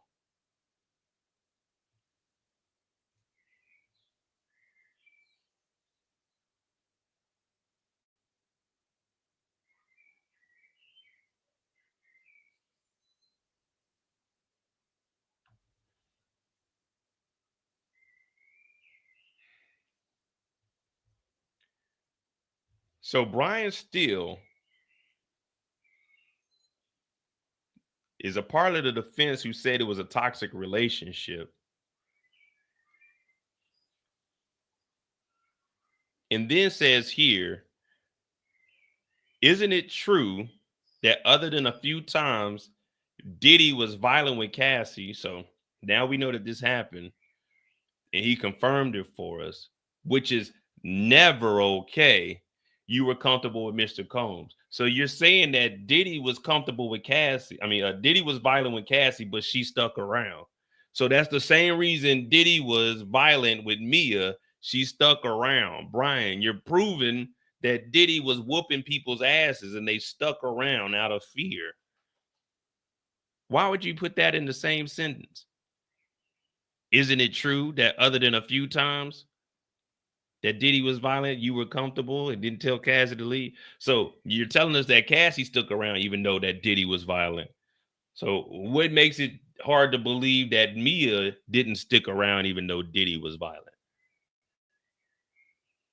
Because isn't it true, Brian? Isn't it true that's what you just said? So you confirm that she did witness these things? And you're confirming that Cassie stuck around even though it got violent? So what makes you think if Cassie would do it, someone else wouldn't do it? Now, he said, isn't it true other than a few times? So Mia was not in that video footage. So he's talking about confirmed times that she was around. And my thing is, if you know that Cassie would stick around when this was happening and didn't tell anybody, then what makes it so hard to believe that someone else, Mia, for example, wouldn't stick around if the same thing is happening? No, I agree with you, Danny. But yeah, you can hear them damn pigeons because I put up some little spike strips, but these motherfuckers be trying to land over there, and all you hear, bah, bah, bah, bah. So that's why when you see me getting up is because they landing like right at the top of my thing, and it's a whole bunch of them. I hit one of them with a flip flop Saturday, but that's what I was going to buy, these spikes. But I got to tell my landlord, I need you to bring a ladder because this wall is like fucking 20 feet high. You know what I mean? I'm not about to try to cliff hang onto the side, had a thing in my mouth, and then put the spikes up there holding on with one hand. Then the pigeon start attacking me. So that's what that is. Danley said the same fear. Exactly. See, all right, my bad, Danley. I was reading that wrong. I was reading that. We on the same page. But yeah, it's like, so you're telling us that Diddy was violent with Cassie, and you're admitting that it happened more than just that one time. So if it could happen to Cassie and she stick around, and Cassie never told anybody besides the people that are in this small circle, in the mother, like, then what makes you think the same thing wasn't happening to Mia? So you looking at this like, man, this dude had a lot of power.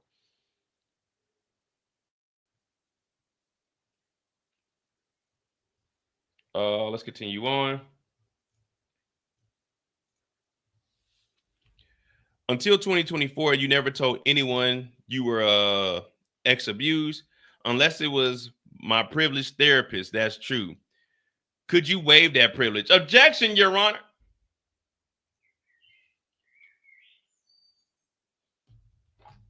You getting out of line, Brian. You're disrespecting this courthouse here today. I see what you like. You like pushing boundaries. She talked to her therapist. Matter of fact, let me ask you something, Mr. Brian. Would you waive your client attorney privilege and tell us if Diddy is innocent or guilty? Would you waive that today and tell us if Diddy committed these crimes? This nigga Brian gonna say, would you waive your privilege with your therapist and tell us what was going on in doing your... Really, Brian? Really? She said, unless it was to my privileged therapist. That's true. Could you waive that privilege? If she waives that privilege, then that means that therapist can tell everything. No, Brian, she's not gonna waive that privilege. Like, come on, man. What up, Dannon?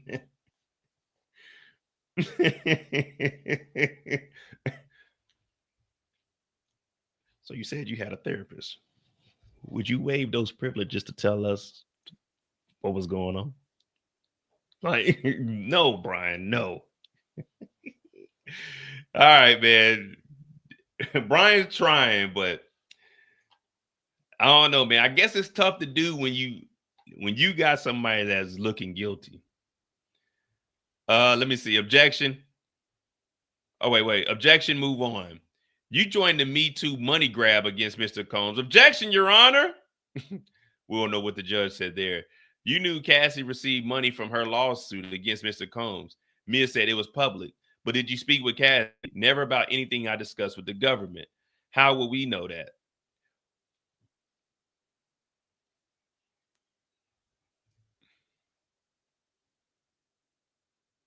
Objection, Your Honor. Sustained. Brian Steele, let me show you documents. Read it to yourself. And Your Honor, could we have a sidebar? Golly.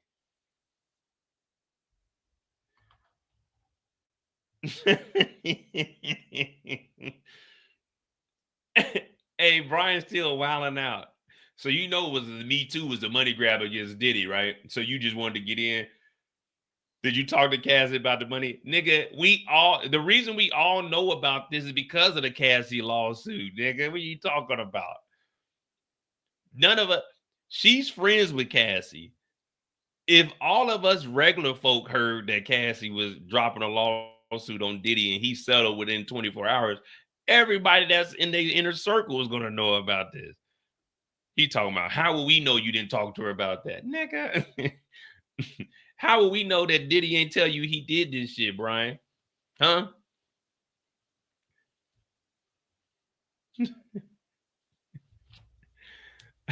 Yeah, we have the... I don't know, man. He's a good lawyer. It's just, if we're being honest, just from us, if you have a client that is, you got stuff on video footage and everybody's seen it, and then you're hearing all these other stories and everyone's having the same story from their own perspective, it's kind of hard to defend that. And that's why I was asking, do we think that he was going to defend the Prince party, or defend her getting hit in the head with an ice bucket, defend her being in the closet, Diddy coming in there, her being on the bunk bed, Diddy doing that, them being on the plane, Diddy doing that. But it's kind of hard to defend that stuff, because once you start elaborating on it, then more details are going to come out about it. So you kind of just want to tiptoe around, and it's like he's just trying to poke holes. So he's doing the best he can with this cross, but it's tough when, like, he had to admit, like, yeah, Diddy was getting violent. So it's like, damn, okay, well, we already said that Diddy was getting violent, but Cassie was sticking around. And he said that that's never okay to get violent with somebody. So that right there is already going against his defendant, because that was your, that was your argument statements that it was a toxic relationship. He get on drugs. So if he's getting physical and violent with her, and she's sticking around, so it's like everything he's admitting to, it's like, damn, I don't want to go into too much detail on that. I guess he's doing the best he can. Maybe the jury, you never know. Maybe some of the jury is hearing this stuff and it isn't clear to them, and they're just like, well, why did she stick around? You know what I mean? Because that's what it's going to come down to. It's not on us.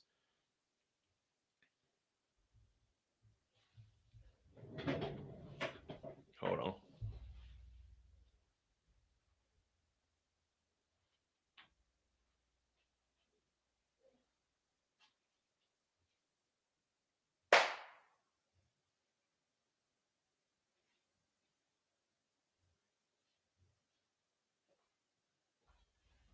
Man. See, they trying to build nest up there, man. Shit. All right, man. We're back. We just here. We got another sidebar. So I'm thinking this is probably like 8 sidebars and 10, probably 15 and 10. Jury's dismissed for lunch till 12:50. All right, so we got about 40 minutes. Well, no, we got like 30 minutes. All right, we got like 30 minutes before they return back. We got a sidebar. Jurors can leave. Judge Tamia, when you come back, You will be shown documents. Have a good break. Mark said, we'll talk to the government over the break about the witness. The witness's lawyer. The judge said, okay.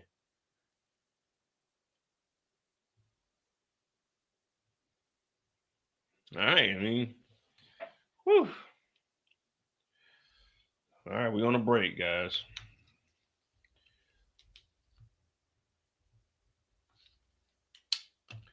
All right. I mean, that's what we got right now. Moochie, you in here?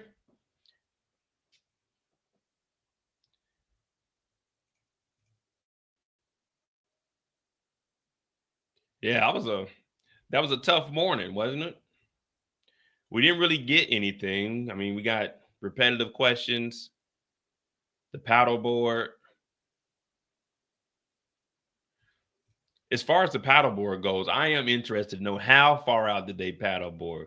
And I wish they would have told us what resort they were staying at so we can go look at the beach and, you know what I'm saying, start to map it out a little bit. But they didn't give us none of that information.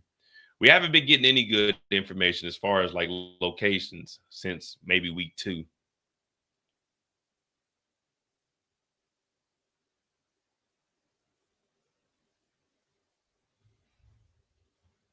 Oh, we got to look up this producer, Charlucci. He's already a fucking weird name. Lucy Finney, an executive producer for Atlantic Records.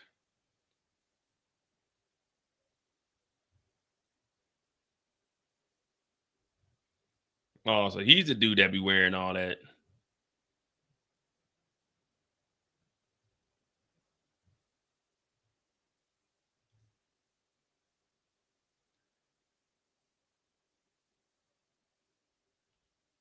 Like, dog, Diddy's on trial for like a RICO, prostitution, extravagant. You got a free pup. Like, don't wear the hat to the courthouse. Take the free puffs. I know you can't wear that. I know they're not allowing that sweater in the damn courtroom. He definitely got to take that sweater off before he enters into the courtroom. But put free shine on there. Like, come on, man. Maybe outside you could do the free puff stuff, but don't be in the courthouse with free puff. Now you making a mockery of the court. You making it seem like this ain't serious. Puff Daddy ain't on trial. That motherfucking Sean Combs is on trial. You know what I mean? Like, there's a time and a place. I'm not wearing my grills. I'm not wearing my necklace. Well, I'm gonna wear my necklace. I don't ever take this necklace off unless I need to clean it. But yeah, I'm not wearing earrings to court. I'm not coming up here with a free my dog sweater on. You know what I mean? You come up there like, all right, you can wear like a free shine. You know what I'm saying?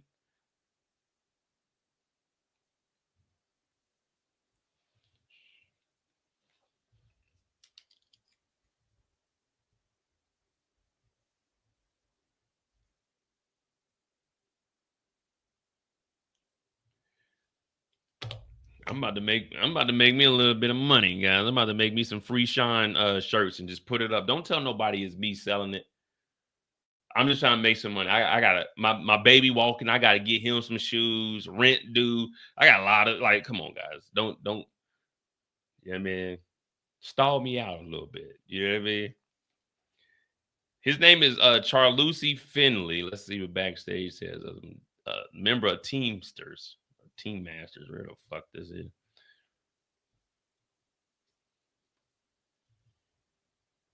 A love and hip hop music producer from Mona Scott. What songs is he? He has a driver's license. Let's see what his Instagram is.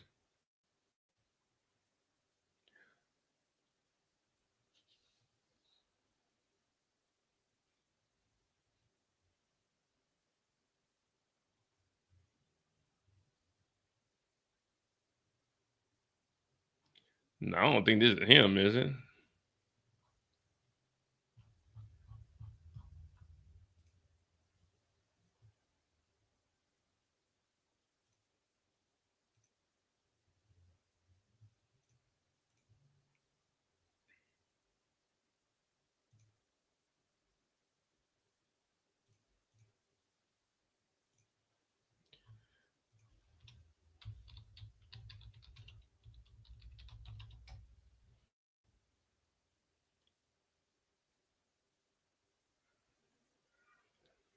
Kansas City. He did something. This dude better not. Oh, chaotic Kansas City original.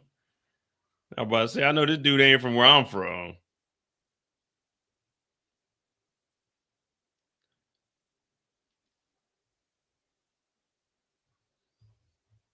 Yeah, we ain't really got no information on him. Charlucci. I've never heard of this dude. Oh, this ain't this nigga's real name, is it? Charlucci. All right, I have no idea who this guy is.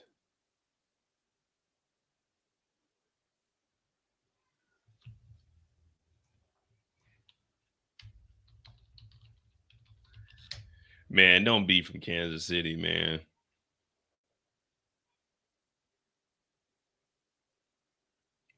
He been a friend with Diddy over 35 years.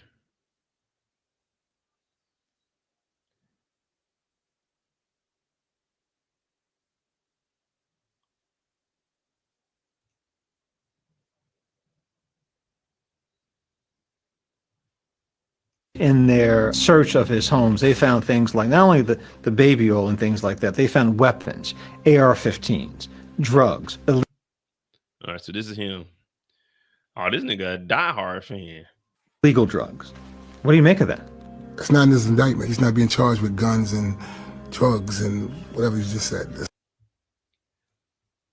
That's the ignorance there. The RICO is from all the way back then, all the way up to when he got arrested. So the guns and the drugs, that is what he's being charged for. That is what he's being charged for. They actually already admitted all of that into evidence. So this right here tells you that this guy is just a groupie ass friend, one of Diddy's yes men that witnessed some of this shit and was along with it. Because yes, he is getting charged for that stuff. They already went over there. They brought in the experts that took the pictures. They brought in the head of the FBI or the Homeland Security that did the red. He is being charged with those guns and drugs. So this nigga's just any dumb nigga that's wearing some shit like this to court. That right there already tells you what their thought process is. Cuckoo. They ain't all the way there. See, this nigga getting on here trying to, that's not what he's on. Yeah, that's what the RICO is, nigga. That's exactly what the RICO is, nigga. The guns and drugs, nigga. That's exactly why they put it up under a RICO. That's not his charges. Racketeering, sex trafficking. Look. Yeah, he heard that racketeering. That's not what he's charged for. Racketeering. Yeah, nigga, that's exactly what the fuck he's charged with, you dumb nigga. You getting on here defending this nigga, you don't even know what you're talking about. That's why you let the lawyers get on here and talk about it. You let the family members get on here and try to get sympathy from all of us. You don't have dumbass friends get up here that don't have a fucking idea what's going on, speaking on your behalf. Because then this lets us know the idiots you had in your circle. So now it's like, okay, this nigga's stupid as fuck. So we know whatever Diddy was doing, he was with it, because this nigga doesn't even know what Diddy's charged for, but he ran to Nightline. What is this? What is this on? This is just on Hulu? This is on ABC Nightline. And you on here talking about, yeah, that's not what he's charged for. The nigga, as soon as the interviewer, what's his name? Brian Pitts said, racketeering is a RICO. He said,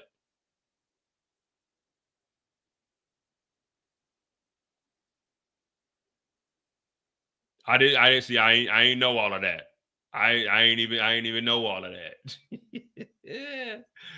Look, that smile went off his face quick. Transportation for the purpose of prostitution. Does that sound like your friend? No, it don't. It sounds like alleged charges, and that's why we're in court. I gotta pause it because it's ABC. He's not a sex trafficker. I know that he's not a racketeering boss. I know that.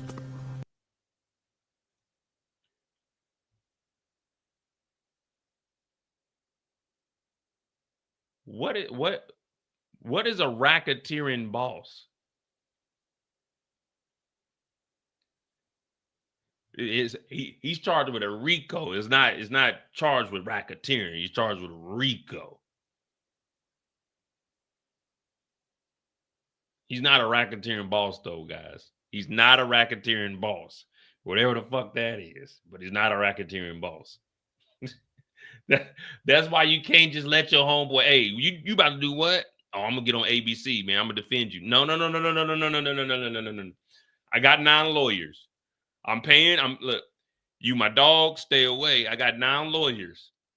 I don't need you doing no interviews. If anyone's gonna do interviews on my behalf, it's gonna be the people that I'm paying to do it. Where I know one person gonna get up there and the other 8, they collectively went over what they're gonna say in this interview. I don't need a nigga with a big ass shirt and hat that say Puff. You know what I'm saying? I don't need somebody on national television with a hat that says Puff. Like, nigga, my name is Sean. Sean Combs is the United States of America versus Sean Combs. Puff ain't here. Diddy ain't here. You may call this nigga daddy or whatever you call him behind, but Puff ain't here. Look up racketeering in the dictionary. All right, I got you. Hold on. How do you know that? The RICO was built for people like John Gotti, Al Capone, mobsters. He's not a mobster. He's a producer. No, the RICO is for corrupt organizations. That's what it was built on, but this is so they could catch everybody. He's a philanthropist. He's a father. He's my friend. He's my brother.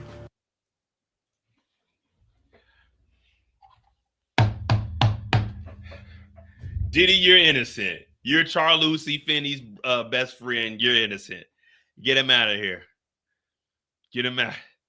Take those shackles off that man. He's a free man. Diddy, you can walk free today. All it took was Charlucci saying you was his friend. Woo! That's all we needed. That's all we needed. He talking about he's a father. Like, fathers don't go to jail all the time. So. And his lawyer suggested he's also a swinger. Oh yeah, for sure. So I don't think swinging is against the law. What he do in his bedroom is his business. You know, I'm a father myself, right? So if any of the allegations I felt that was true. What you gonna do? If any of these allegations you felt were true, what you gonna do?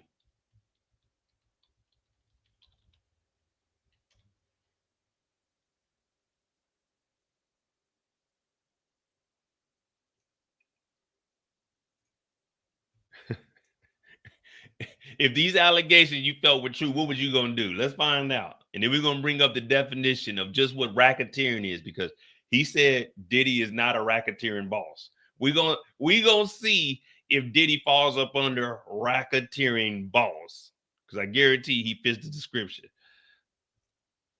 I would not be comfortable sitting here as a father. So in your long friendship with Sean Combs, no discussion of prostitution? Absolutely not.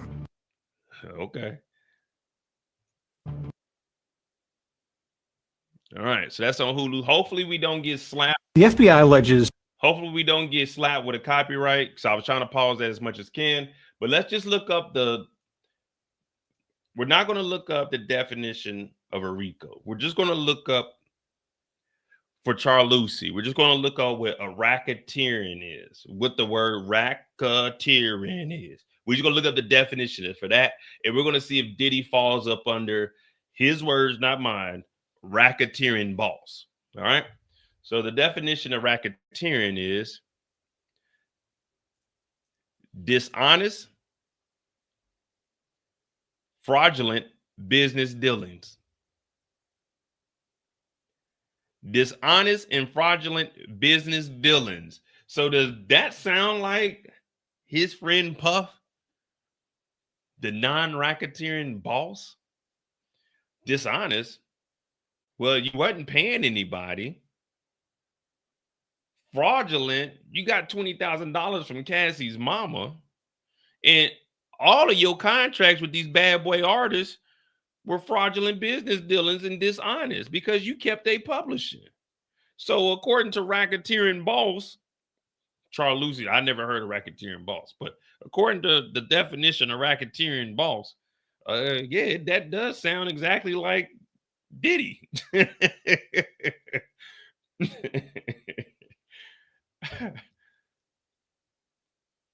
Here we go. Give us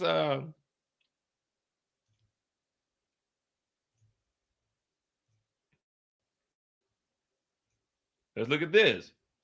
Racketeering. Criminal acts, typically those that involve extortion. Cassie Bomb sent over $20,000 because you was going to release X. You're right. You're going to release some X tapes, right? That involve a scheme organized to extract illegal profits. So it does sound like Diddy falls up under the racketeering boss. Is that a Diddy sketch? Hell no. This guy's a thief in the night. Diddy was doing his in broad daylight. The jury's taking a lunch. All right, we got some catch up. We need me in the courtroom. If I was in the States, well, I don't know if I would fly to New York, but because I would definitely need somebody to let me stay at their house. Because let me tell you something. This case is cool to cover from the from the comfort of my own home. Because when I get off of here, I'm gonna go take a shower and go get in my bed. But if I went to New York, that means I got to pay for a hotel. Now I hear that New York ain't cheap. So somebody would have to let me stay at their crib, because I'd be damned if I'm paying to stay at a hotel to go to this case. I'm gonna drop the link for you, Moochie. We still got this afternoon. I don't know how long still got. There go the link, Moochie, if you want to come up while we on the lunch break. But yeah, as far as a racketeering boss, I've never heard that. I like that though. Racketeering boss. That's a good definition there. We need to use that terminology. Racketeering boss. We got Moochie coming up. What's up? What's up? Nothing much. We're just sitting here. We were trying to find out. Well, let me ask, because you from the Big Apple, right?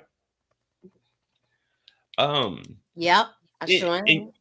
In your lifetime, you don't have to disclose this information, but how many racketeering bosses have you came across being in the city of New York? You know what? Look, I'm a law-abiding citizen that held down a city job. Not me. I don't know nobody like that. You don't know no racketeering bosses. Mm-mm. Come on, Moochie. We was gonna try to bring some of them on here so they can give their perspective of how being a racketeering boss is bad for the economy. Of course, it's bad for the economy. So have you been following for today?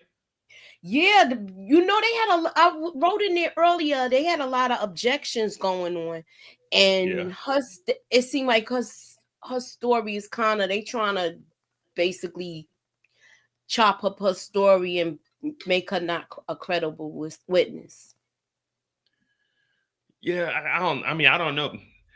I don't know if that's really working though, because they still aren't defending anything. I'm just all right. She still texts Diddy.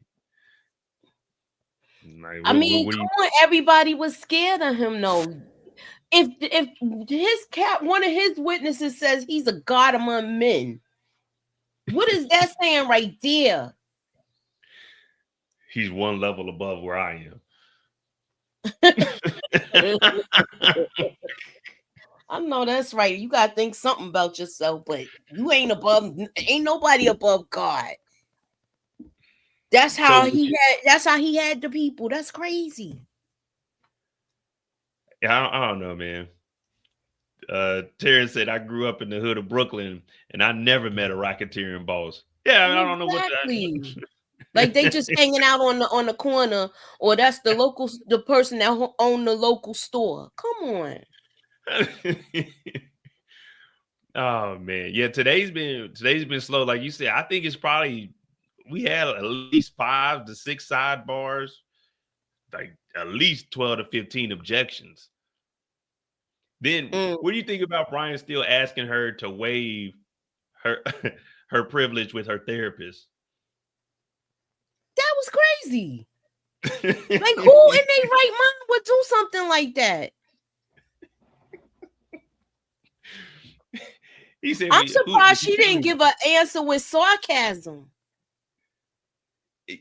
Everything that he was asking today, he also asked, why did you hire your lawyer? Because I needed a lawyer. Why else would I hire a lawyer? What do you hire a lawyer for unless you need a lawyer? Like he's asking all these questions. I'm thinking, all right, when are we gonna get to some defense here? Well, what you think of this whole thing with the pardon coming? They trying to get this pardon. I mean, if it happens, it does. I don't think He has to I be don't know. convicted first, though, right? Yeah, he has to be convicted first. I don't know. I don't know if he, like, once he's convicted, could they? Well, technically, he doesn't have to. Well, yeah, he has to be convicted because the people Trump did last week, that white couple, they were found guilty, but then he dropped the pardon before they even went to jail. But I think technically he could just give him a pardon for this whole thing, and he doesn't even have to go through the trial. Because when you get, that's why, you know, they were getting pardons before people get out, like when they were giving the blank pardons. It's so if anything happens, you can just drop the pardon. You won't even have whatever charges they had, it just all disappears. So I don't know. I guess he's going to look and see how people are feeling about it. Because at the end of the day, I mean, well, Diddy's going to have to fork over some money. I mean, do he have enough left? That's the question. Shoot. He should, though, the way he was renting out that plane like an Airbnb. I'm just saying. Yeah, I don't know, man. If he does get the pardon, there's going to be a few people that work with him, but I don't think any networks or anything is going to work with him. So I mean, the only thing that'll do is save him from going to jail. But then you got all the civil lawsuits that are going to start piling in. Yeah, so either way, he gonna lose some money. Yeah, he's gonna lose a lot of money. I don't think he could. Do you think he can recover from this? That's the question. And still be an entertainer. Nah. I think a couple of people will work with him, but for the most part, I don't think. Well, then again, I don't know, because there was a lot of people supporting him, so I don't think he's gonna get any big brand deals. No, I don't see that happening. I think his reputation is ruined, and maybe that was the main purpose, to keep him out of the spotlight. Anytime somebody famous, he latch on to. Like, if he latch on to everybody that's popping right at that time. Yeah, because if we're being honest, his music wasn't doing anything over these last couple of years. Nah. He just been latching on to people. First, it was, I'll go far back is when he latched on to Rick Ross and Nicki Minaj when they was hot. You know, I think Drake, all of that. Ray J will put him on his network. Ray J will probably, if he gets the part and everything, Ray J will put him on there. Or he'll probably do a deal with Of course he is. Ray J in love with him. What's the other thing? Zeus Network. They'll probably try to do it. You know, it'll be some backlash, but there's still going to be people that work with him. Will he be what he was? No, he'll never get back to that. But I think he'll still be all right and be around. Because I mean, technically, if he's pardoned, then it's like, all right, shit. He'll be just like OJ. Nobody will never see him the same again. And people already saw him like this years earlier. You get it? Yeah. I mean, I don't know what's going on. I don't know how long we're going to be in this trial either. I don't even know how many more witnesses they have. It's more coming. You got to think. If she came, who's coming that we haven't seen, don't be surprised if Lori Ann Gibson come. Because even if you signed the NDA and all of that, if she did get paid, you see how they throwing those out the window. She's got a story. Yeah, and if there's any crime committed.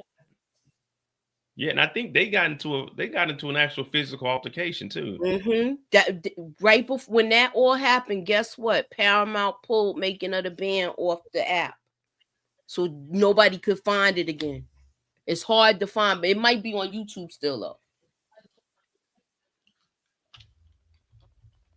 And what is it again? Making a Band. That was when when her and Michael Bivins was on there. Yeah, okay, yeah. I watched that episode last weekend. That's when they were supposed to be doing the choreography, And Diddy was Remember they asking that cut they the had cameras? been practicing. Yeah, and they were It's yelling. something. It was like some type of physical altercation that happened there. Like he threw something at her. You know how he was talking about how he be throwing phones and stuff. If it was a chair in there, God forbid, you know they was throwing that. You know how they be using them chairs to practice for dancing. Who laughing at me? I gotta get my cushion because I can't.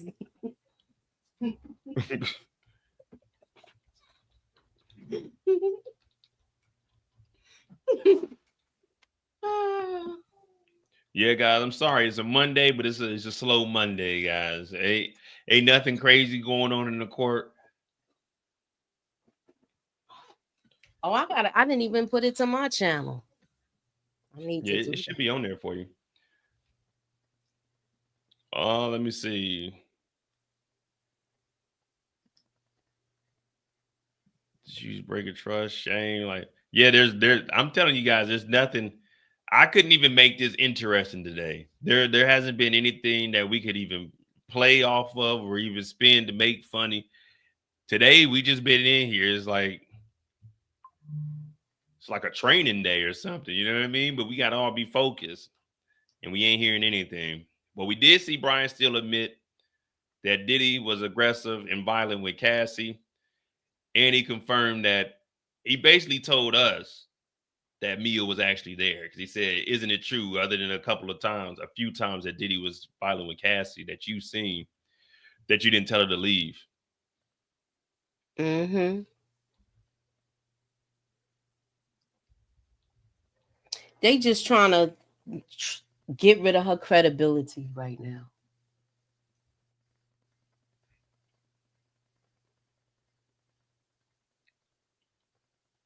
And then she said the comment about being brainwashed too. So I'm gonna play his I'm gonna play his video real quick.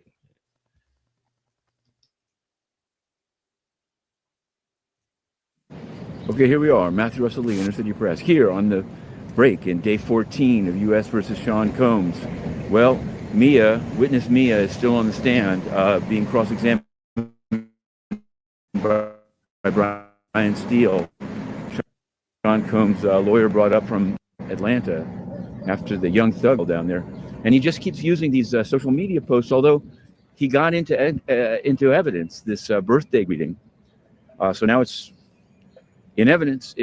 And he's now, the issue seems to be that he hired Sean Crowley, a civil attorney, quite expert here in the SDNY, and he wants to bring in that he hired her and she just won a big judgment. And then the prosecutor, AUSA Smizer, objected. The judge sustained it, but Mark Agnifilo, the lead lawyer of Sean Combs, says they're going to be talking about it over this break, what can come in. Now, in the morning, Brian Steele said he'd finish maybe by lunch, maybe after. Well, it's going to be after. And after, already a guy called Eddie Garcia has been given immunity. He invoked his Fifth Amendment rights against self-incrimination. So that should be a witness this afternoon, if and when Brian Steele's cross-examination finishes. It's really something. We're covering this trial. We put up, I want to say, I've seen some even more kind of insane AI-driven misuse of tweets saying things happened that didn't happen. So you could find for week 3 the book on Google Play. We're going to do another one. It's kind of like a blockchain. That's how I view it, just to make sure that we're clear on what we're reporting and what we're not reporting. But it's a hell of a trial, and we're going back in to cover it. Inner City Press, to be continued.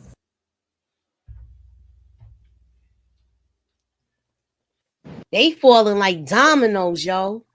So now you're going to have somebody else that's going to testify. Yeah, they just, oh shoot, where am I at? Yeah, I don't know, Moochie. They might have to call you to the stand. I'm sorry. I don't know nothing. Yeah, well, you got to tell them something. You're going to have to tell them something when you get up there. Oh, you can lead the government. Yeah, I mean, today's a slow day, guys. We don't have anything. We literally been up here with Mia all morning, and now they went to break. Yeah. It was like it was like a couple of breaks. So why have you watched Well, it yet? you think they're gonna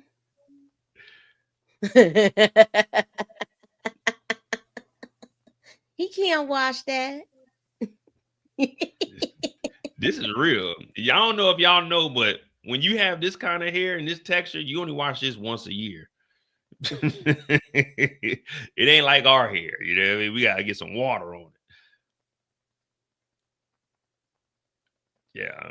What were you gonna say, Moochie? What are you talking about? We will be found guilty immediately. No, he's saying us. We were on the stand for something like this.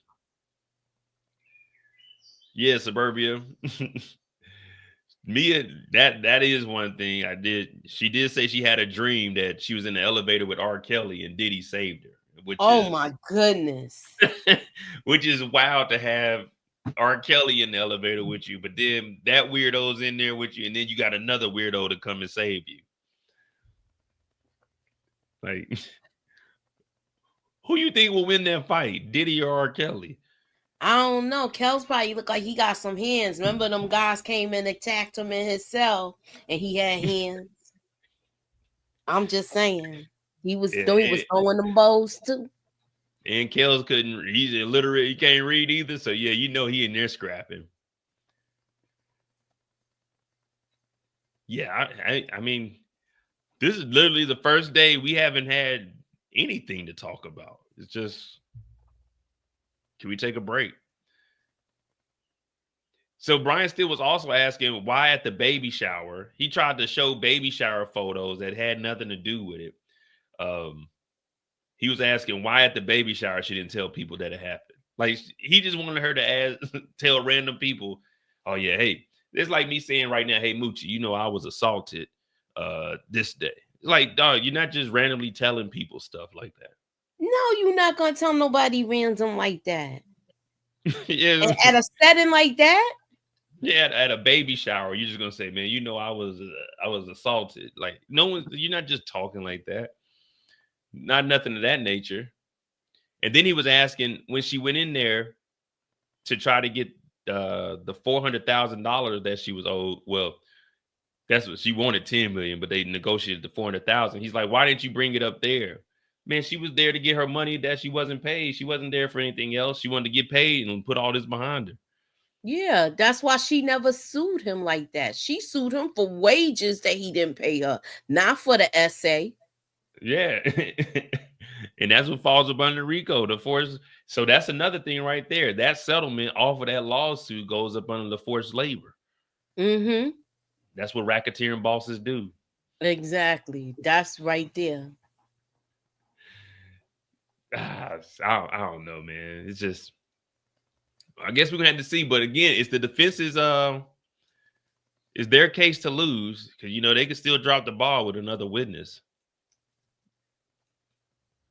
Yeah, and now you got somebody else that's coming too. It's more people coming. I think his whole staff probably turned on him. Shit, you got to if you ain't trying to get caught up in this nonsense. Exactly. People act like they had a choice. I don't think. I mean, everybody has a choice, but like, would you go to jail for him? They already seen how he did Sean.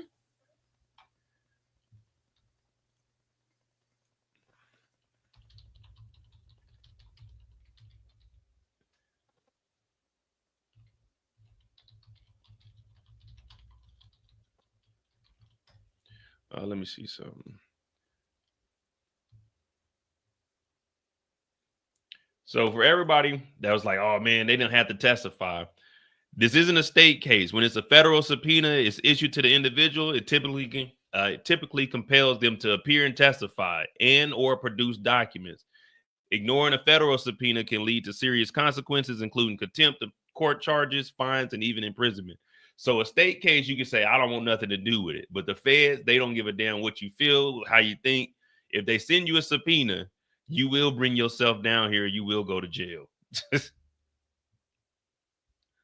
Unless you can get your lawyer in some documents or say, oh, we can't make that. But you will come and testify.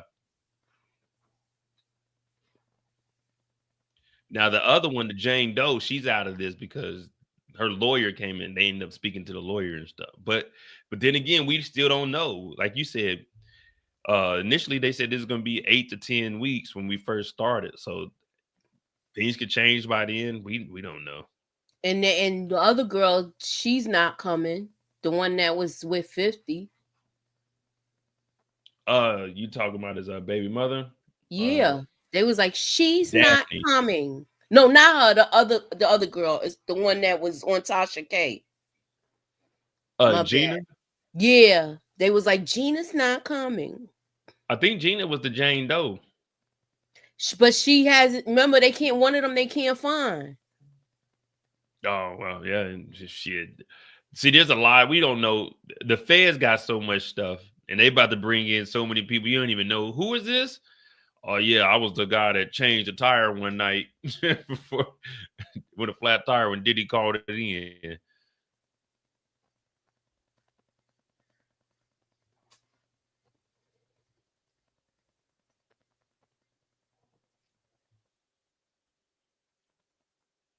Let me see. Did we got anything? Because it said we'll be back at 12:50. It's 53. Yeah, I think that's what it said. Let me see. Yeah, they're dismissed at 12:50. All right, so they should be coming back in now. Damn, those lunches are short, man. I don't know if I could do 30-minute lunch. You can't even leave nowhere. You have to bring your lunch. What's close to this courthouse? Do you know this courthouse's address? That's in the city. It's not where R. Kelly's was, because I was down there because that's by the transit building. And then when people was like, free R. Kelly, they was yelling and stuff. I actually saw all of that. Were you out there yelling for your R. Kelly? Heck no, I wasn't there. I was passing through. That is none of my business. This is the same place, Moochie. I was just passing through, handling stuff that I had to handle down there because the courthouse down there. Moochie, you know, you sounding like right now. You sounding like you may have been the racketeering boss. No, I know nothing of the sort. 500 Pearl Street. I'm pretty sure it gets busy down there. Well, Manhattan is always busy, isn't it? Yeah, that's Manhattan. So it's just like that's like really busy because remember he's from the way they got it. I guess they linked it to the bad boy office, and you know the building that you had up on Friday. You know that I believe that building is torn down now. Oh, dang. I know it said it was abandoned in 21, so yeah, it's not there now.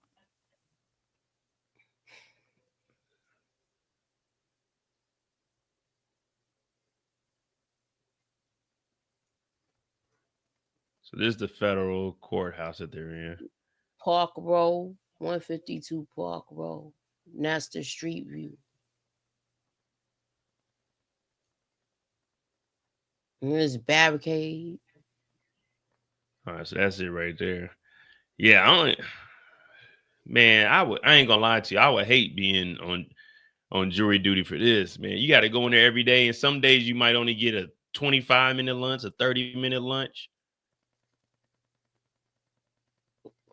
Yeah, and then they not sequestered, right? No, I don't know, because they go home every day. Oh, you can't tell me they not seeing stuff on social media. I know, and I was thinking when they had like Memorial, you know, people were asking them, hey, so what do you think? What do you think? Like, what do y'all talk about? Yeah. I hope they didn't go to no barbecues over the weekend and was talking. What you think? He guilty? You know it's gonna be like, shoot, give him a little bit of alcohol. They're really. You think I'm letting Diddy ruin my memorial? No, Moochie. I'm at all the parties. I'm everywhere. That weekend, I'm going on a little tour. Now I can't say I'm gonna call it the hush tour because I can't tell y'all nothing, but I could tell you something. You know what I mean? Oh yeah, I ain't staying in the house. I'm out. Yeah, I hope the jurors be having like a Ziploc bag full of nuts or some kind of snacks while they Now, in y'all there, know it ain't no because y'all food sitting allowed there in all that time. Y'all know Mhm. ain't no food allowed in the federal courtroom. I will be sneaking something. A woman always have mints or something in their pocketbook. In their pocketbook. No pocketbook, nothing. Show And up they with nothing on purse, your person. No handbag, phones. mints, gums. Yeah, I you had at some least have Mike a and water Ike's or or something. something in there. Yes. Oh, I ain't know you eat Mike and Ike's. All I right, the have some defense kind of. resumed. Okay, we back on. Yeah, we back on, but like I said, we still be waiting. But yeah, I like the Mike and Ike's. You know what I do with my Mike and Ike's though? I take the green box of Mike and Ike's and take you some hot tamales and mix them together, and it's just like a variety pack. That's good right there, Moochie. You know Try they got that. tropical now. What? Mike and Mike Ike's? and Ike. Yeah, they're really good. I like the sour Mike and Ike's. The sour Mike and Ike's are good, but get the green box of Mike and Ike's, the originals, and get one of the boxes of hot tamales and mix them together. And when you eat those, it's gonna be crazy because you don't know what you're getting. Yeah, because you don't know if you're gonna get a spicy one or a regular one, a fruit punch one. Yeah, hey, try that though. You can be like, damn, Mo, you might be on to something. I'm like, yeah, that's what I'd be in the courtroom with. All right, so we're just waiting for some updates. I guess it's gonna be me and Moochie, unless Moochie got somewhere to be. But we typically been getting done around 3 o'clock, so it looks like we got 2 hours, unless they're gonna hold her late. But they said they were gonna go till lunch at least. So we're on here. So we got Moochie with us today for the second half.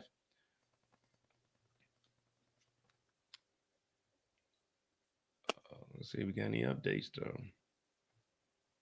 At least I got somebody to talk to, Moochie, because usually I'd be on here lonely by myself. Oh, Hey, I didn't even notice the sketch. Look at the sketch.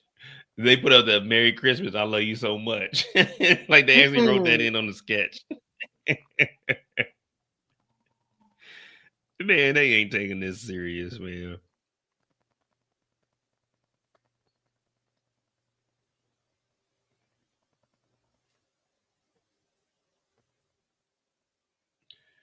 All right, let's see if Brian Steele's gonna ramp things up. I wonder if they're gonna put what they talked about as far as the documents, because they said Mia's about to go over some documents. We're not sure what these documents are, but it might be documents from her and the lawyer sitting down. 44 minutes, 1 minute. All right, they're back. Mr. Steele may proceed.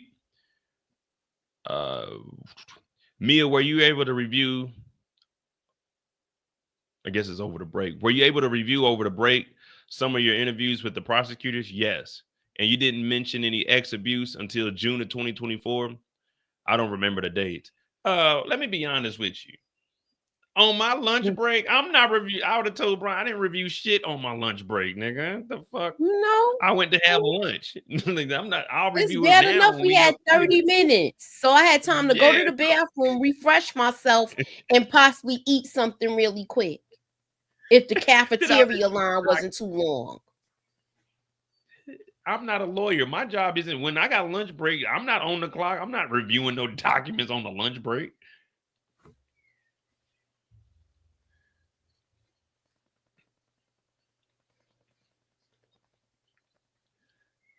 Mm-mm. Do y'all think his daughter knew some of the things that was going on, especially the way he was treating Cassie? I believe they did. Anything is possible. Yeah, they may not. I'm sorry. No, go ahead. I was like, you gotta imagine what they saw, transpire between him and their mother.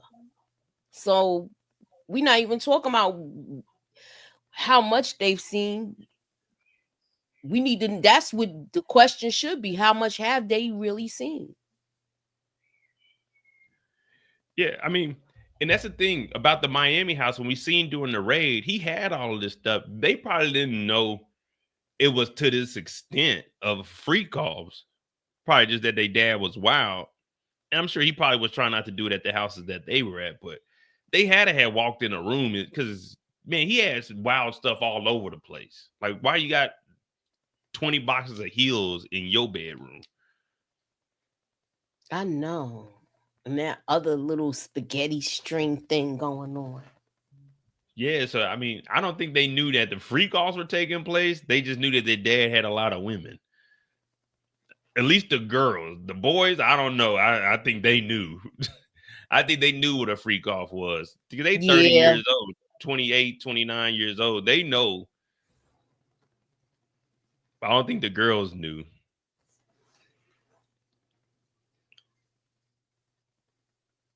Well, aren't they implicated in some things? Well, not on him. Well, the son, he's in the charge. Him and his dad are in it. Yeah, he got his own whole case, but we haven't heard nothing else about that. That's true, Steve. The Playboy Mansion was about freak offs. He just continued the tradition, and they let Hugh Hefner take it to his grave. His secrets did not come out until after he passed away. And they to me they crucified Bill Cosby for that. He was hanging out with Hugh Hefner. Not saying anything Hugh did was legal. The thing is, no one reported it. Until Cassie's case came out, we would have never known any of this was going on. So if no one's, it just I always use the analogy as if I run a stoplight and you run a stoplight, but the police see you and catch you, it doesn't mean what I did was not illegal. I just didn't get caught. You know what I mean? Yeah. So I don't think it's like they probably knew something about Hugh Hefner, but we're finding out that there's been police reports and they've been knowing about Diddy for a while doing stuff like this, breaking into the houses. They've known about all of this stuff. It's just nothing ever came out. It's been on the hush. And then it just all comes to the light at one point and it's over with.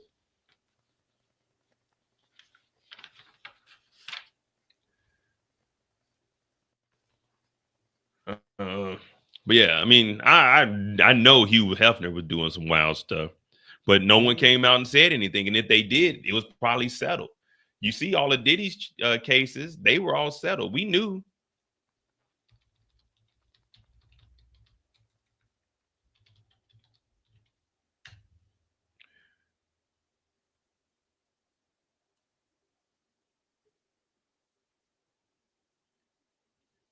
In 2019,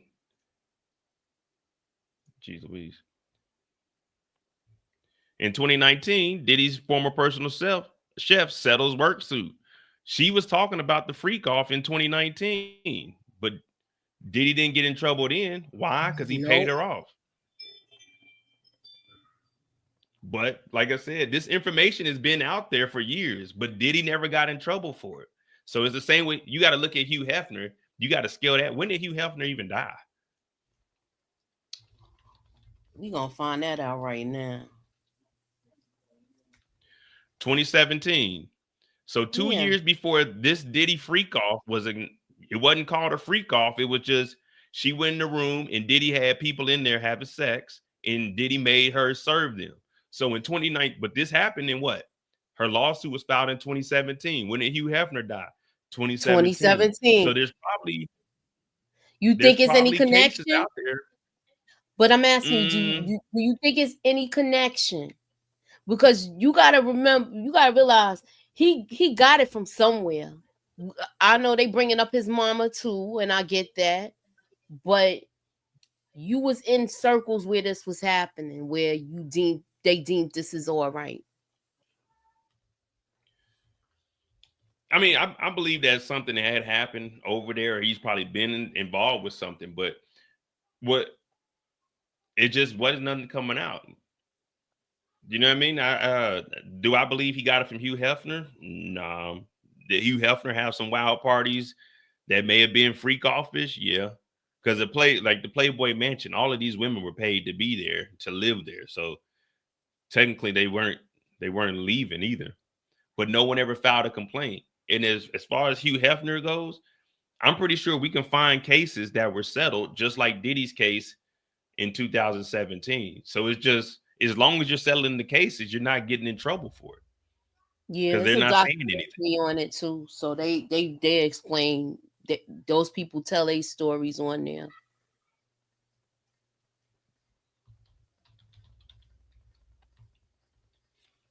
Not everything as domestic violence. You can't explain everything away as domestic violence.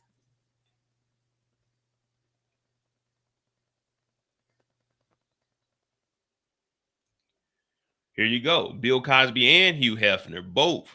So we can't say Hugh Hefner why wasn't he charged? He's selling his cases just like everybody else was. So there's cases. Look, Hugh Hefner in 2016, he ended up dying. Look, Crystal Hefner, she died just in time before the Me Too. So And then after that, Me Too came out. Exactly. So it just no one put it out there. And before that, he was settling cases. So you can't say, why didn't something happen to somebody else? Because the same thing that was going on with Diddy in 2017, he was just paying people off. We haven't heard anything else about the chef. The chef was the first person to say that I've seen online that said that she was made to serve Diddy when he was in there having sex with people. So the same thing with Hugh Hefner was going on. It just didn't get brought to the light because he was settling cases. So it's going on. It's just not on that scale because he ended up dying in 2017. So we got to stop looking at it like, oh, they're going after the white folk also, but we don't follow white people news. We follow the stuff that you see what I'm saying? So it's going on. We just aren't watching it. Well, I remember them talking about Hugh Hefner. I'm just trying to figure out how come he didn't get maybe because see, he pissed somebody off for them to come after him. That's what it looks like.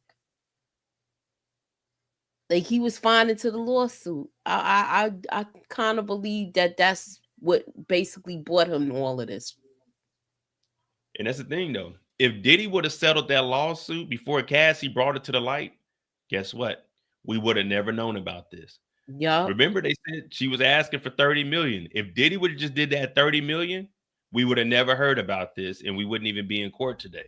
But and nobody probably would have came out of the woodworks too, like all of those people who was coming. He should have just paid her off. Exactly. You got to pay the lawsuits to get rid of them. But once it got dropped, he tried to pay it. It was too late.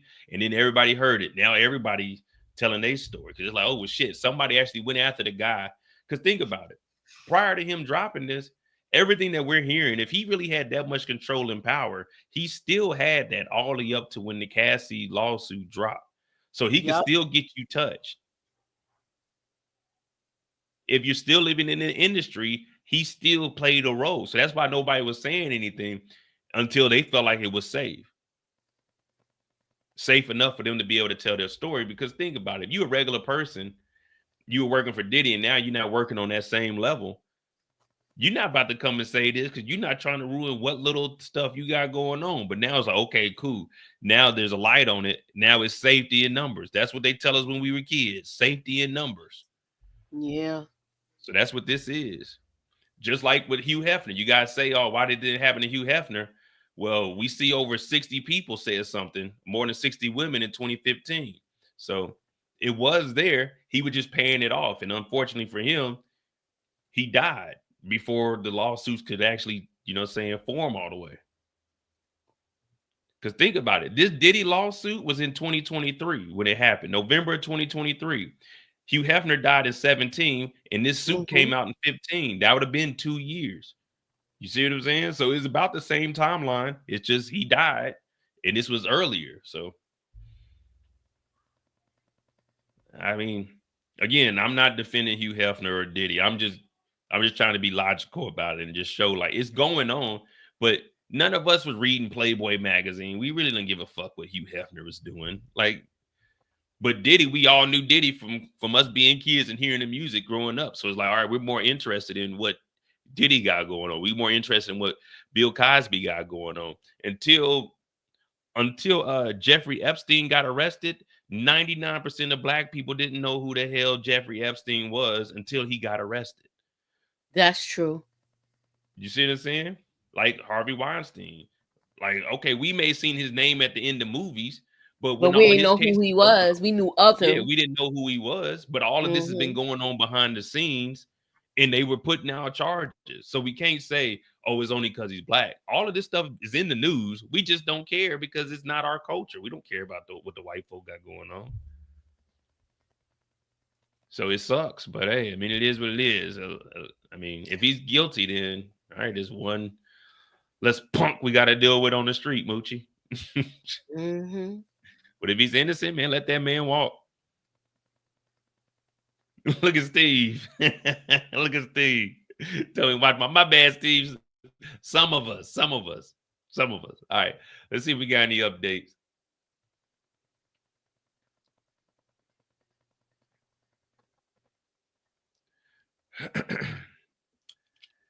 Okay, Brian Steele said, did you give all your materials to the government? I gave them to my lawyer. They gave them to the government. Look at this one. In these notes, did you raise ex abuse to the prosecution? Objection, Your Honor. Improper refreshment. Overruled. Stand down. Let's hear it. Let's continue on, Brian. What you got? Did you raise it in January 2024? Definitely not in the first meeting. Okay, I'm gonna read from here the part of Mia. Right. You got Mia, I got Brian. You want me to zoom in or you got it? Zoom in a little bit more. Because that's why I went off the screen, because I'm so close to my computer screen right now. All right, there you go.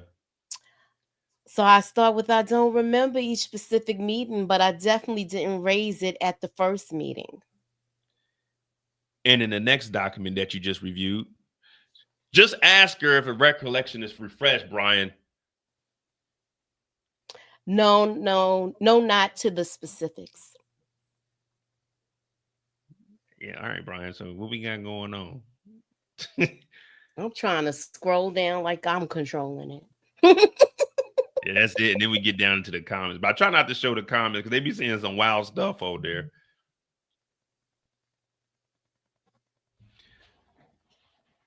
That's the only thing, man. Sometimes it's a refresh, and then let's see, we ain't got nothing yet.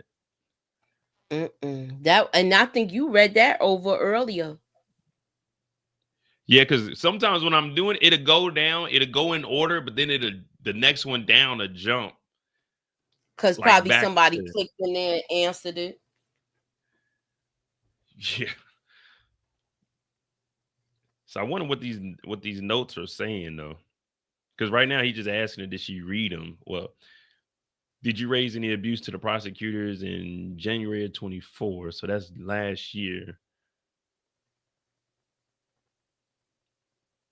Yeah. So the judges are saying, does she recall anytime bringing this up? And she's saying not the specifics. It don't matter. Like, I don't know, man. As far as the defense, maybe in my mind, I'm thinking too much television. I'm thinking when the defense is up there, we need to actually be defended instead of, I mean, you want to discredit the witness, but discredit the witness on some of the crimes. You know what you see what I'm trying to get at? Mm-hmm. Like one of the assaults, if he brings up a scenario, one of the assaults, defend him and say that this didn't happen. But I understand you don't want to bring that up because I'm thinking Brian Steele and them know that this stuff happened. So this is the best that they can do without getting those details brought out.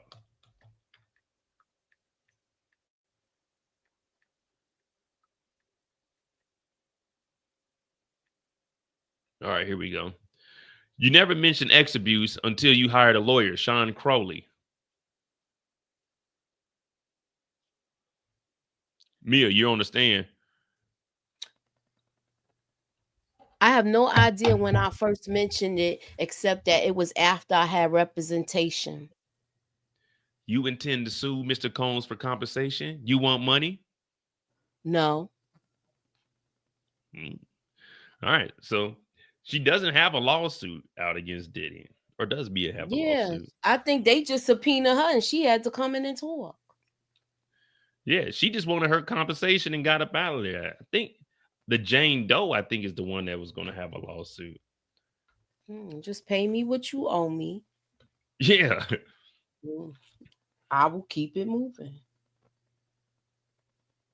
And that's another thing. No one ever told on Diddy while all of this was happening. They just wanted whatever money that they were owed, and that was it. Capricorn Clark never told. She said she was owed $80,000. This lady was trying to get money. Everybody just wanted their money, man. Diddy could have continued to do whatever they were doing. It's just they got subpoenaed.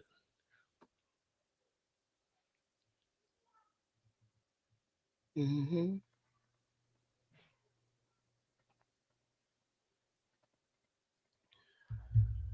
But yeah, I don't know. If you asking for 10 million, are you settling for 400,000? I mean, how she did. And she only got half. But like you were saying the other day, you always start high. Yeah, but dropping from 10 million to 400,000 and then only getting 200,000, I'd be hurt. If anything, I would have told Steele, yeah, I'm countersuing him for the other $200,000 that he's supposed to give me. Yeah, that's what she should be saying right now. Yes. All right, here we Watch go. We me got find it. out 2 weeks later. She said the lawyer took 200. All right, so here we go, Moochie. Who have you worked for since? Madonna. For how long? 8 months from April 2019. When you did that, did Mr. Combs assist you in getting that job? Absolutely not. Damn, I thought Diddy had helped out.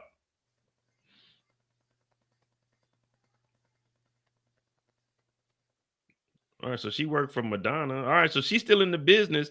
But again, that goes what we were just talking about, though, Moochie. She's still in the business. So you're not going to say probably why anything. she didn't sue like that for the other thing and just walked away. She still want to work in the business. Everybody else that has gotten into any type of litigation with him, they not working. They name is mud in the business. Like Capricorn, they not letting her work in the business no more. And when she was about to, you know what happened to Chris Lighty. See, and that's the thing. All kinds of conspiracies are about to come up from all of this. Mm-hmm. Who did you work for? All right, we got more. All right. So you were not blacklisted? No. No retribution? He took away the TV show, the credit I was promised. You told the jury you were surprised you were let go, right? I did. You were let go for drinking? No. Your Honor, I like to say that me is lying. Look. Mia, were you let go for drinking? No. Meanwhile, she's probably like this. Hey, for real. Hell. Let go for drinking. All we heard was when you with Diddy, all you do is drink and do drugs. Like that's what the whole job consisted of. Mm-hmm. Yeah, but of course she's not gonna say nothing. This comes out, like Moochie said, to Chris Lighty. A car wreck could mysteriously happen. Anything can happen when you're in this business. We've seen the whole Kid Cudi situation. Not one of us put a 1 in the chat prior to hearing about this Kid Cudi explosion or the car being a Molotov, however you want to put it. Would you ever suspect Diddy for breaking in somebody's house? Put a 1 in the chat before this case if you ever thought or believed that Diddy would break into somebody's house. Well, didn't he walk in Steve Stout's office and assault him with a bottle or something like that? But that's the office. Anybody, I can walk Look, up into I'm saying, but come on now. You came in his office and you put paws on him. Yeah, and that's what I'm saying. I was gonna say, because if you putting that 1 in there, then it's like, all right, well, if he's going up into the office and assaulting him, and they had their lawsuit, they dropped that, well, they settled that. He's going into houses, he's doing all kinds of wild stuff. And this is to top executives. This is to Kid Cudi, a millionaire. What you think he's gonna do? We've already heard she got hit in the head by water buckets thrown in the pool. Man, you not about to say nothing because you don't want anything to happen to you. So when they settled for that 400 Moochie and she only got the 200, she was just like, you know what? I'm just gonna take this 200,000 and continue on with life. The hell with that. I'm not even about to try to fight for that. All right, so here it goes. It says, Mia, Brian still asking Mia. Brian asked Mia's huh? Go ahead. You forgot about the cowbell and this and Justin, the coach. He attacked that guy. He came in there with, well, not a cowbell, one of them dumbbell, you know, them kettlebells. Yeah, that was the UCLA. That's a doggone way. Mm-hmm. Yes, I would suspect him of going into somebody's house. Exactly. So that's what I'm trying to get at. Like Family Feud, like we was taking the survey, and I wanted to be first. And if he's capable of doing that, what is he going to do to a regular assistant? So right here, guys, again, Brian asked Mia if she intended to sue Diddy for assault allegations. She said that's not her intention. So everyone's saying they just coming up here for a money grab. They got subpoenaed. They just telling their story. No one said that they were trying to sue Diddy. So it's not really a money grab. They telling their story because the feds brought them up here. Yeah, I want to. Diddy probably had the 5-pound kettlebell. I don't think Diddy is out there putting in work like that. Let me see. You would let go for drinking? Nope. All right, here we go. You remember Miss Ventura's video called Official Girl? Yes. And King of Hearts, her song with Nicki Minaj. Hey, Mia. Yes. Let the attorney ask the question. Let's not get carried away now. The judge is going to have to step in now, Mia. Let him ask his question now. And King of Hearts and her song with Nicki Minaj, The Boys. Yes. And Nicki Minaj is well known. Yes. So now we're back to these music videos. What like? Hey, yeah, somebody, y'all gotta check Mia. Mia over here, she acting like this ain't no legitimate courthouse.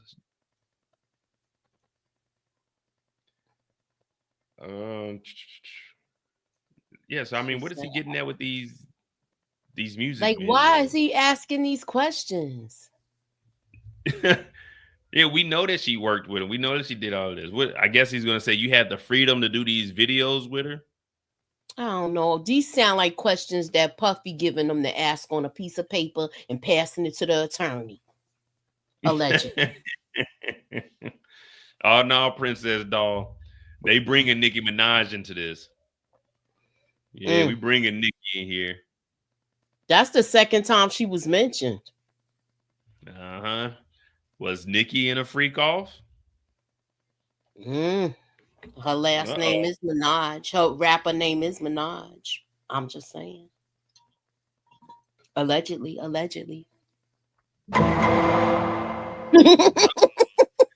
These are their stories. Yeah. And they in New York too. Oh no, do the jung jung again. These are their stories.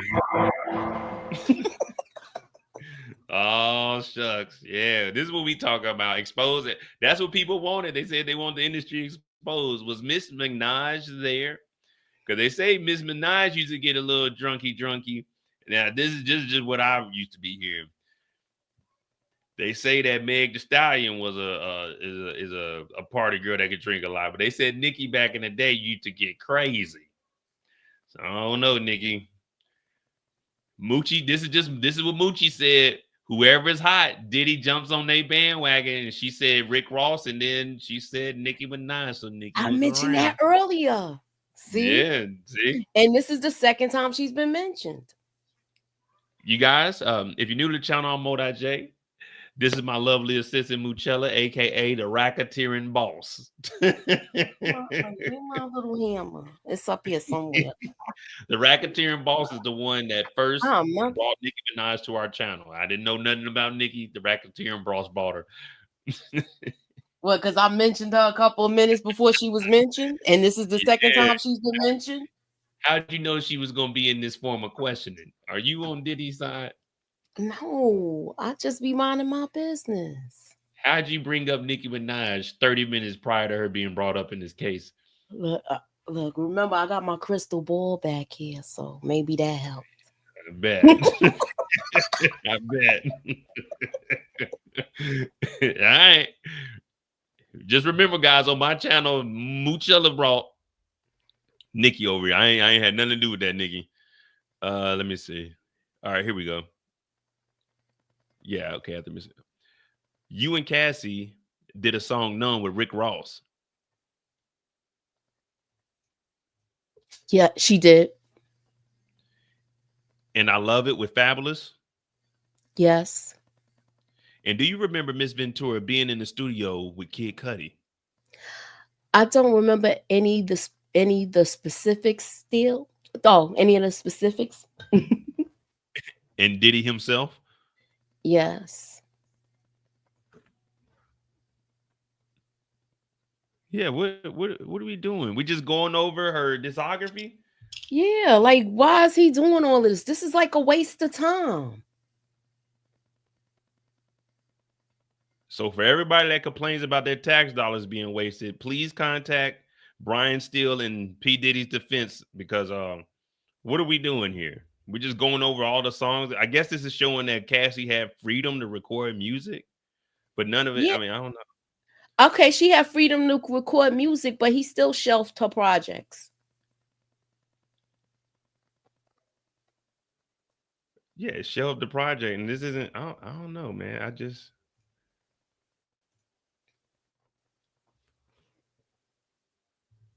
She said she briefly worked with Madonna, and that she did not think Diddy blacklisted her.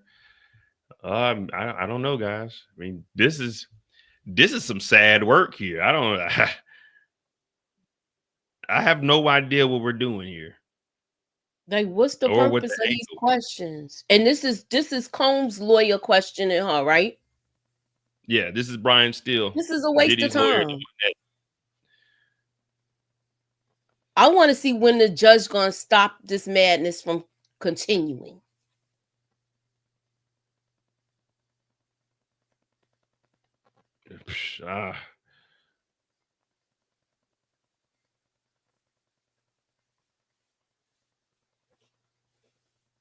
Yeah, this. I don't know, man. This is, and we only get a 30-minute lunch to get back to this.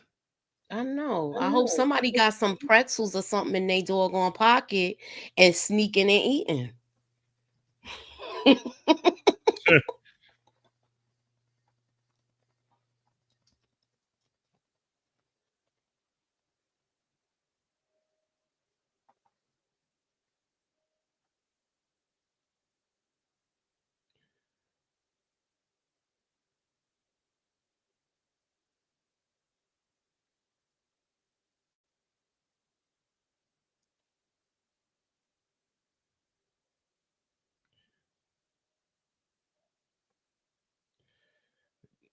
Yeah, I guess I don't know. Like I said, I guess this is showing. Yeah, I didn't block her career. I let her record music, but she dropped one album out of 10. I really don't know, man. I really don't. I thought today we were gonna get on here. We're gonna get some good action, some back and forth. All right, we're up, Moochie. The TV show you mentioned. What was it about? My experience. How a person from a small town dealt with a person such as Mr. Combs? A comedic version. And then he scrapped it. So Diddy had all the control. What up, JT?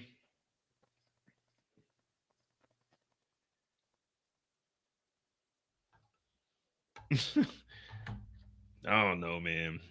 This is This is tough today. I feel like this is a waste of time. Yeah, man. TMZ need to drop some information or something on another projected witness. Well, I guess they can't because that'd be witness intimidation.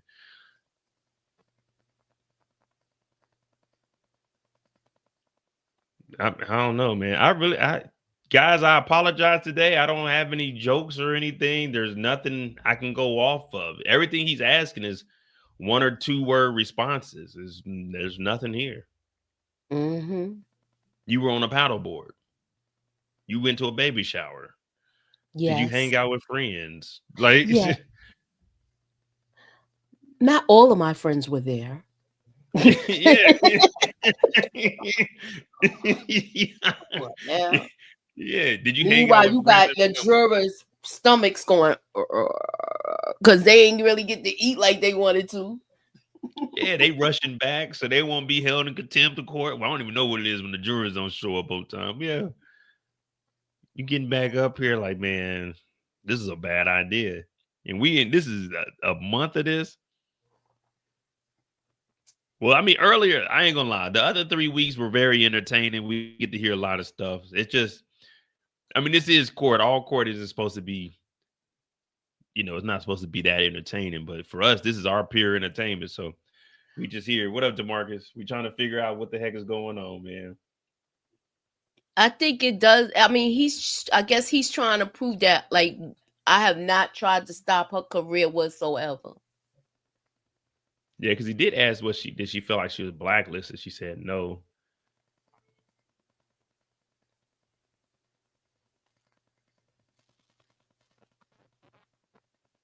Right woman down. Yeah, I don't know, man. This is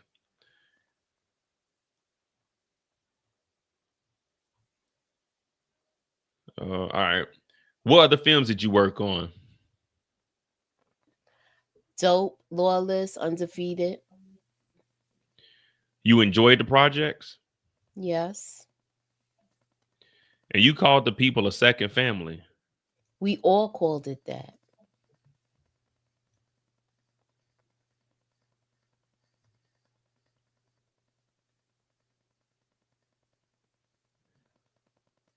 Yeah, I mean,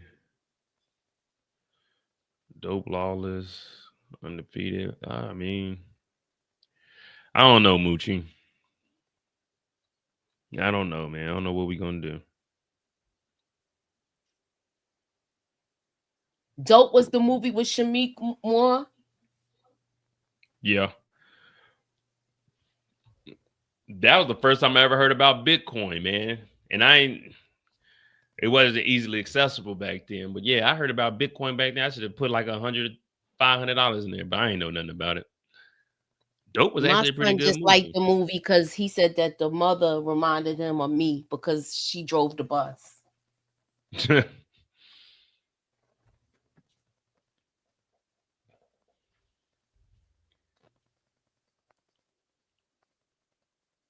Margaret said we can't stretch the cases like we can. Nah, I definitely can, but you got to give me something to go off of. If they give me a story, I can any story that they tell, I can turn that into like an hour segment on its own. But when you're just giving us, you worked on TV projects, you worked with Nicki Minaj, it's just yes questions. Like, yes, no, yes. There's nothing we can go. Like, he's not even asking anything except for, hey, let's pull up Cassie's Wikipedia and we can find all of this out. Pretty much.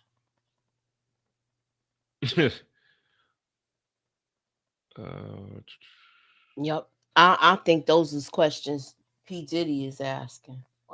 Tell him how I ain't stopped this. Ask him about this. Ask about that.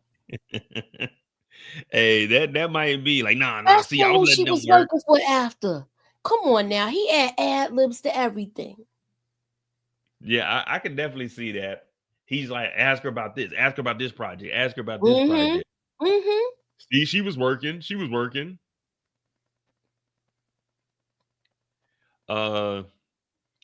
You thought Mr. Combs was a genius. At the time. You wanted to continue to work with Mr. Combs, right? I wanted to continue following my dream. Yeah, see, this is we always talk about in life. You got to make sacrifices. It's never, everybody always gives you that talk. It's never gonna be easy. If it was easy, anybody can do it. So she was sticking around because this is her opportunity to actually work on these type of projects. Now she had to endure a lot of behind the scenes, but this is getting her one step closer to what she wanted to do.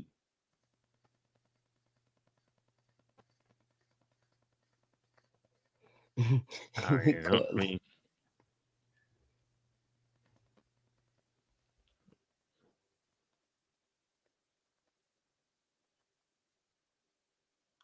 yeah, I guess. Yeah.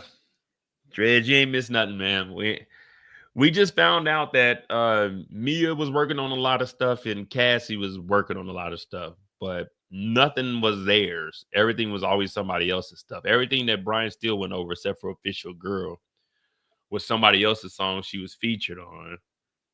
And these projects were projects through Diddy, which he had control over because even her show got scrapped because of Diddy. So this might be the tactic of showing everybody, oh, they were working with people, but he's not mentioning that Diddy had control over these projects. Diddy was, an executive producer on some of these projects. Matter of fact, let me see.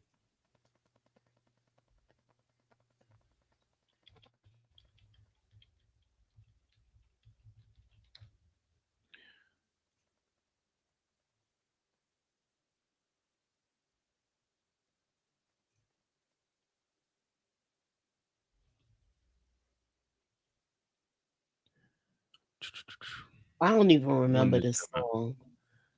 Yeah, I was trying to see when did 2012. Yeah, I don't. Does anyone know this song?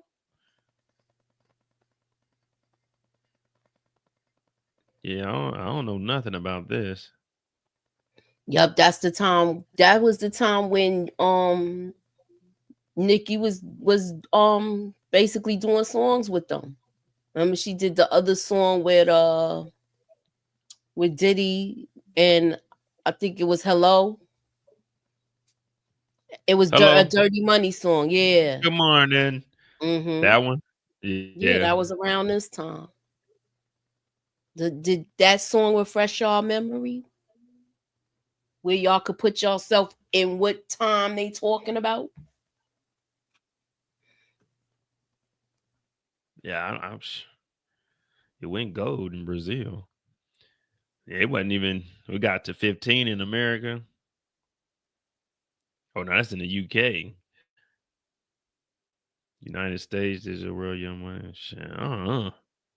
Yeah, I don't know nothing about this. I don't think I ever heard this song. Definitely not risking playing that. And then they was on King of Hearts. So this is on Cassie's.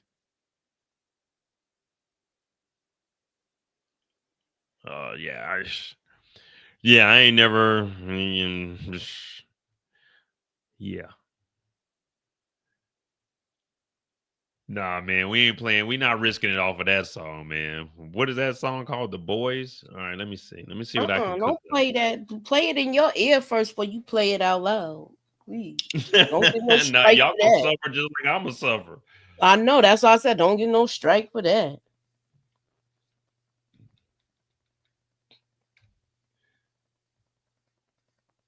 Nah, I'm gonna bring it up. Let me see if we got any updates.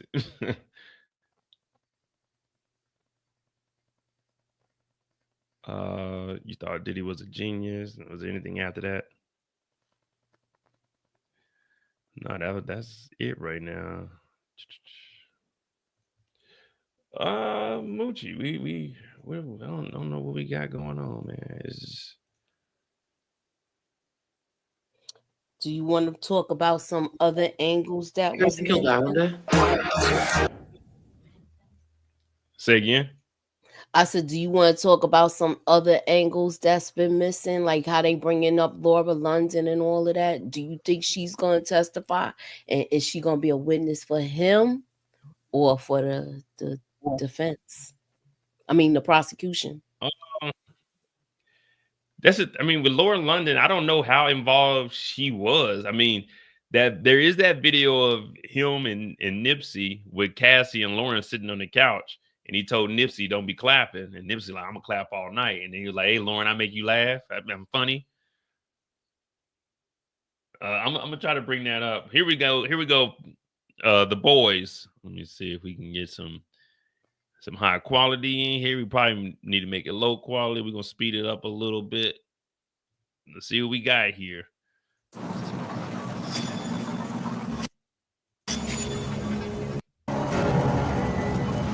This looked like a freak off. It just went down. You know what? Wait a minute. That looked like a beauty parlor. Is this an oil water fountain? You know what? Is that baby oil? It's pink. Uh-oh, that pink oil. No, let me no. That's that Astroglide with the pink top.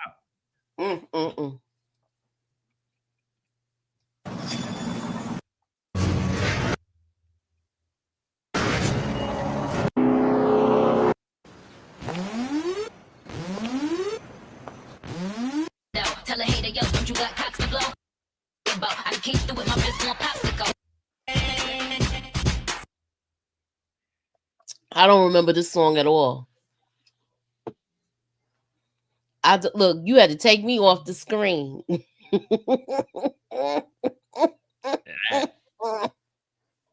We're not going through this video, man. From what we just seen with Cassie, that's why none of us know this shit. Yeah, Look at this. Like I said. What is this? Your lipstick stain smells like a cheap hotel. That sounds like she's just robbing a freak off. Fuck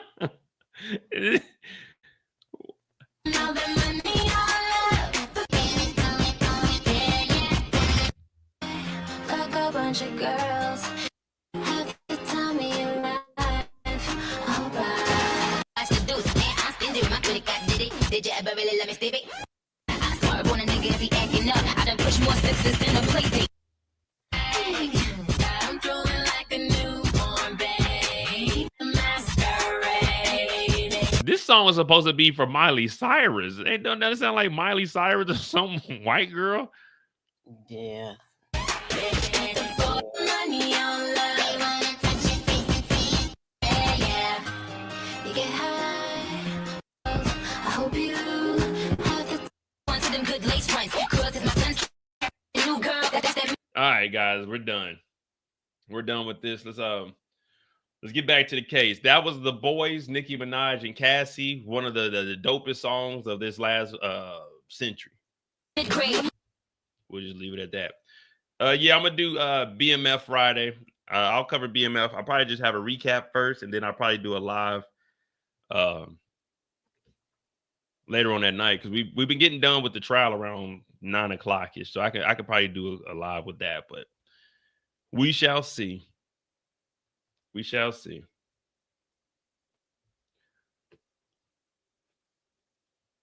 You want to continue to follow your dream?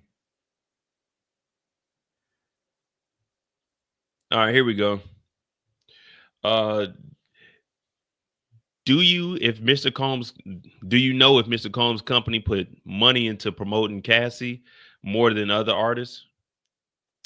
I didn't absorb everything. Who is Jason Wiley? He worked for the record label. In budgeting, right?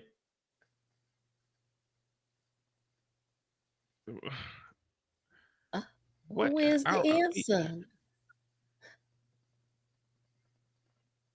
This is Jason Wiley here, and this is coming from the Diddy docket. Wow.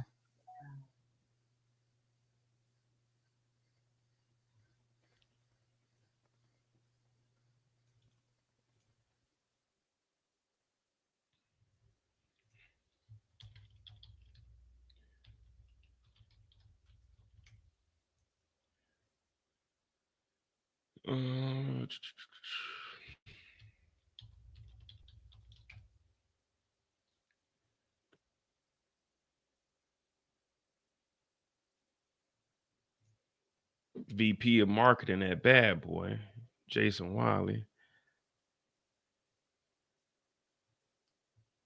Favorite professional moment in the past year. Our first unsolicited recommendation was start at a small conversation for individuals at a bar, turn quickly a full functional business for partners. Number one role. Here we go.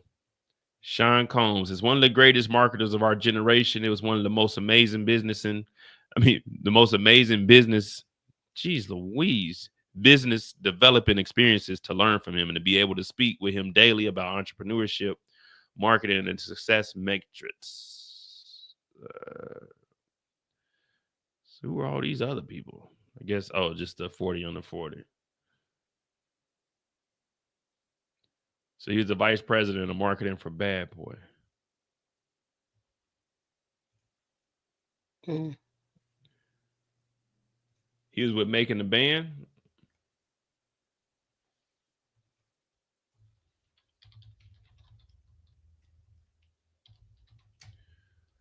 You know what? I think I may have seen him when they were going there. He was a key figure in the reality show. Yeah, you're right. Which was known for performing musical groups. Vice president of marketing.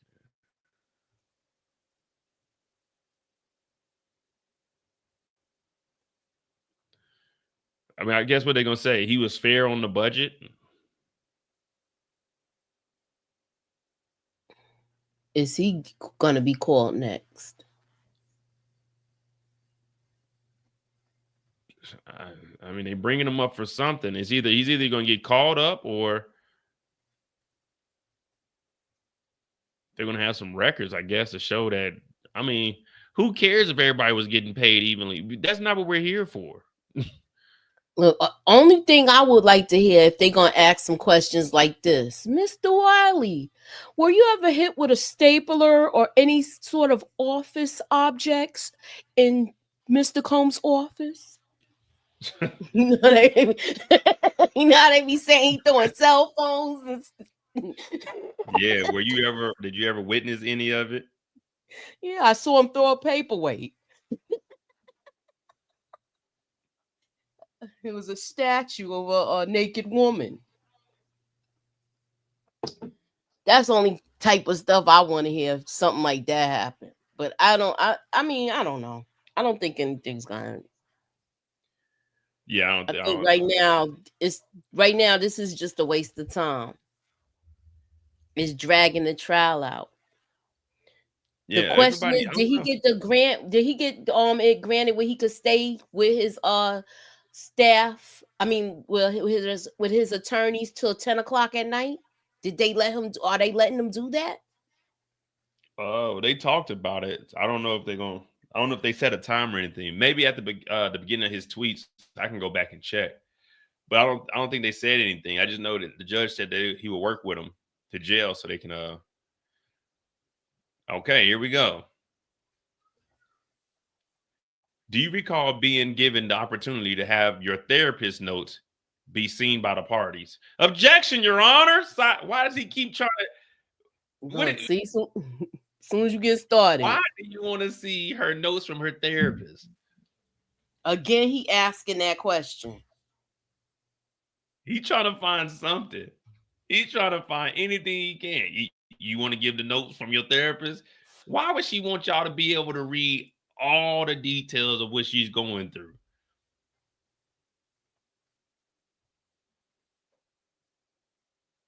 Man.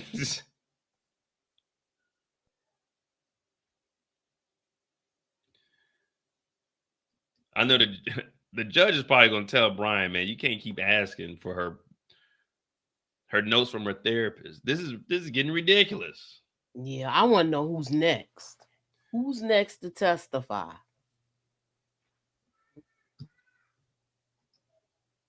Let's see.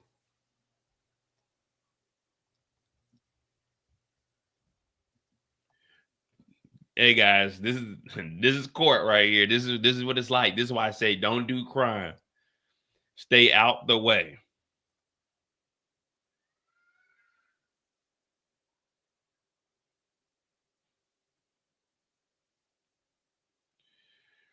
I don't know, man. If you guys are up there and you're just a witness, The only way I would give my therapist notes is if I was the defendant and I'm trying to defend myself. And I know you know what I'm saying, I said the stuff that was happening. Like, okay, this is what the therapist wrote down. So you can read that. But man, I'm not.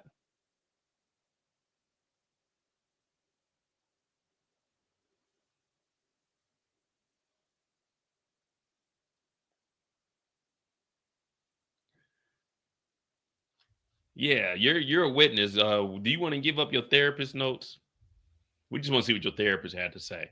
So we can see all the effed up things that are going on. Like when you go and talk to your therapist, it's normally not one situation that you're talking about. You're talking about multiple things, especially when you first get in there, and then you open up to other things. Now you might have one thing that you focusing on, but for the most part, this is your opportunity to talk to somebody about all your troubles.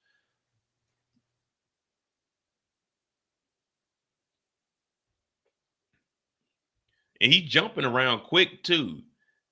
You know, Fabulous, Rick Ross, Nicki Minaj. You did this video. What about your TV shows? What movies did you work for? Who did you work for? What about budgeting? None of this is defending anything. This is just basically reading off Mia's resume.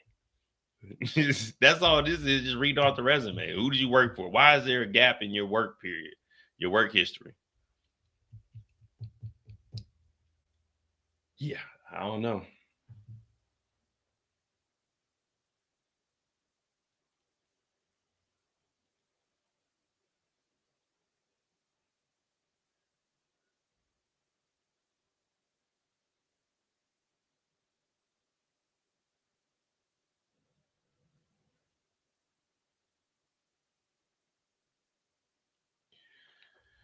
Oh man, yeah, this is tough, guys. Let me see.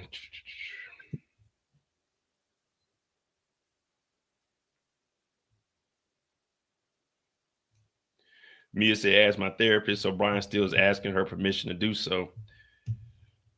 He's also putting it on the record for the appeal. Yeah, but you're not there. No matter what, even with the appeal, there's nothing that can make that, unless she's telling the therapist that she's going to delete somebody or herself. The therapist cannot tell anybody anything. So even putting that in the appeal, oh, we didn't get to see her medical records. They're going to say, of course you don't get to see that. That's her right. Yeah. So I mean, you could be right though. He just putting all of this on the appeal, but other than that, it's not doing anything for him to be found not guilty or innocent. Not guilty or innocent. See, y'all left out guilty on for a reason. Combs' former employee says her entire world was ripped away when when the company shut down. In 2016, in December, she learned that Revolt Films owned business that Diddy had, she was working for at the time, will be shutting down. In those text messages, my entire world was being ripped away from me. Immediately, Mia testified, and even in hindsight, that world was awful. I didn't know at the time. Still adds that she wanted to continue working for Combs and his business at the time. She said, I wanted to continue to follow my dreams. I was finally making real stuff, and I had a separation from him. Yeah, so she still started getting stuff. She started getting jobs after that. So she just figured, look, I don't got to deal with him no more. I'm going to keep it pushing. So here goes a sketch here. Still at the lectern. The judge. They're going to meet her there. We got the jurors here. This is like a small courtroom. This state's attorney's over here. So this must be Mark next to Diddy. And then Tina Guerin goes. Yeah. And the rest of the lawyers are probably behind.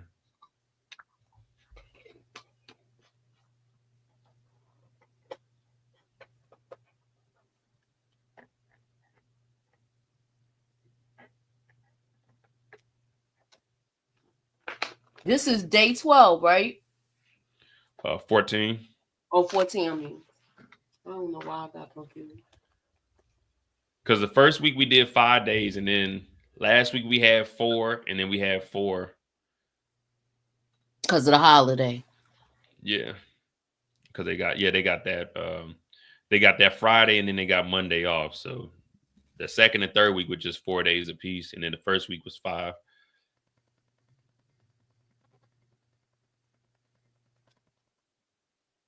Where's it at? All right, they're back. Brian Steele, okay. You never called law enforcement, right? I did not.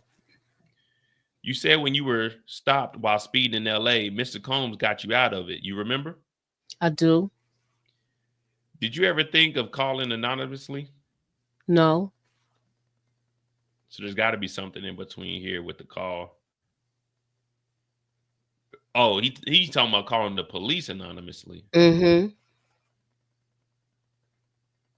So she had no intentions on telling everything until she got subpoenaed. Yeah, I mean, I just seen your message. We good. Oh, I'm already back. Oh, I was over here looking up music videos, and doing all kinds. Yeah, I know. I had went. I said I walked away and came back already. I still got to walk away again in a minute. I got to put my clothes in the dryer.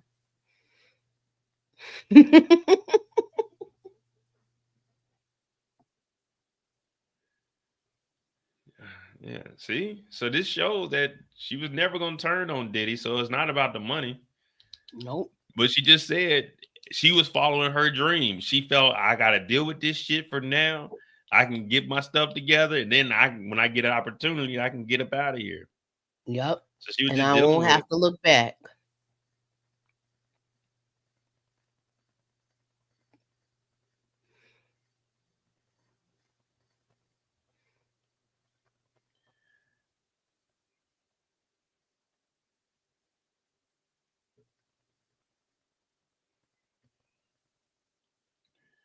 Oh man, what we got? It's so slow. CNN ain't even giving us no updates. They got what, like 15, 20 minutes in between theirs. Yeah.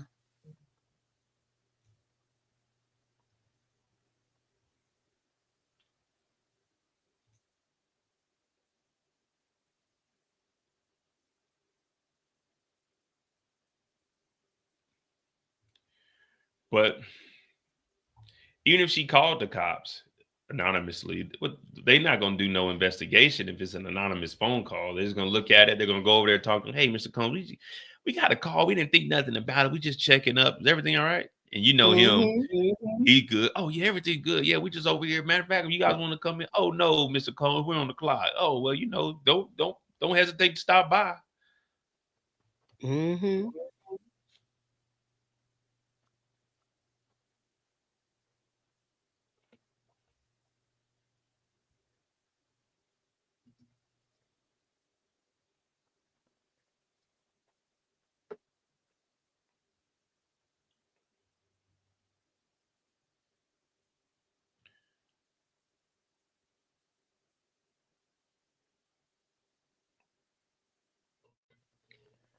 Oh, man.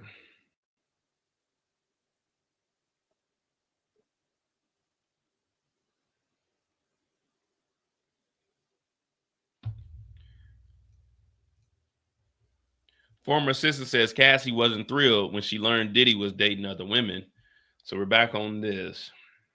Oh. Defense attorney Brian Steele asked Mia a series of questions about what she knew about Cassie's jealousy of other women. Mia said she didn't recall Cassie having specific jealousy of Kim Porter, who Diddy shared 3 children with. However, Mia said, I'm sure she wasn't thrilled when Cassie learned that Diddy was dating other women behind her back. He presented to her that they were exclusive.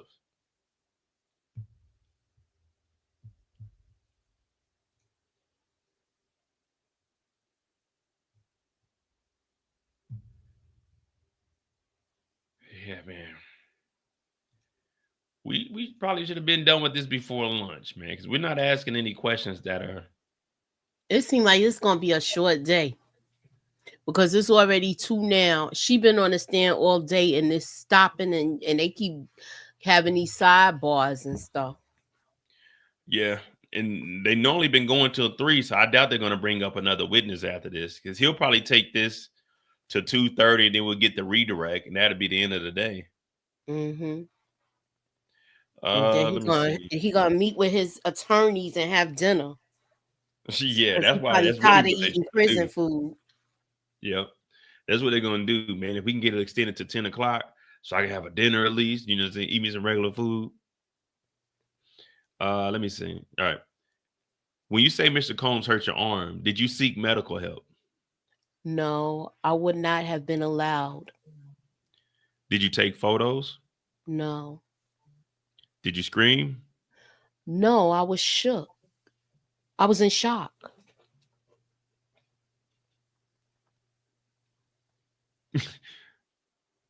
What? She was in shock. That's what she's saying. Hold on. You said I'm presenting a circular argument.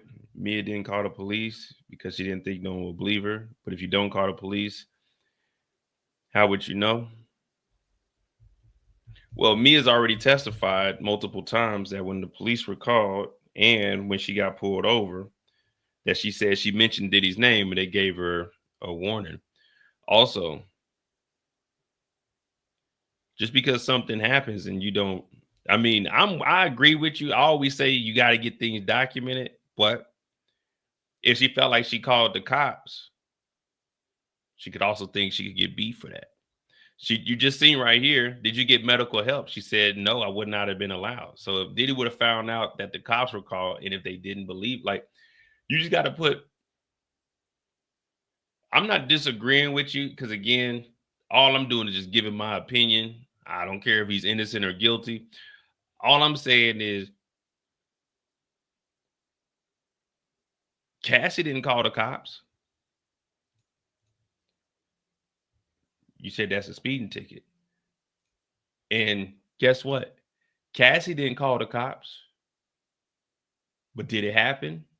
Yes. Did the police show up to the house after the Kid Cudi incident? Well, when Kid Cudi got called? Yes.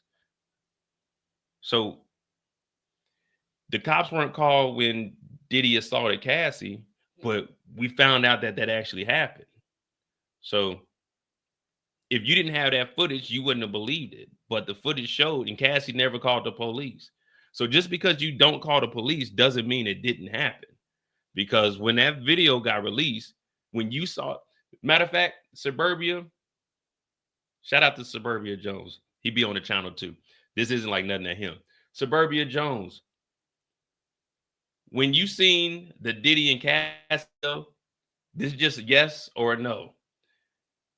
Yes, you thought that was just an innocent video, or no, you didn't think that was an innocent video. I just want to see what your thought is on that video. Yes, you thought it was innocent. No, you thought that video was not innocent.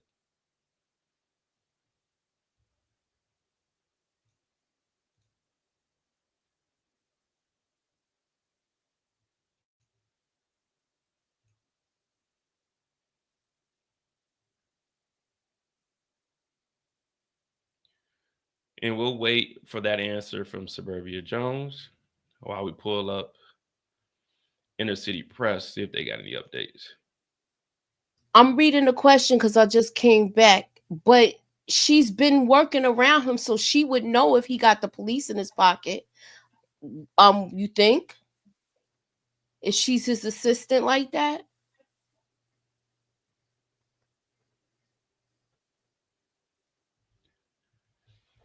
Monty said the lawyers are fighting. I mean, we can see that the lawyers are going back and forth, but I mean, that's because Brian Steele's asking all this wild, irrelevant stuff. We got, let me see. All right, we right here, Moochie. Before 5 days, you say you were before the 5 days you say you were awake. Did you ever stay up that long? Absolutely not. You testified you would give up all the money if there had not been ex abuse. Any discussion that will make money by testifying? No. It's just going slow, so I guess we'll see what.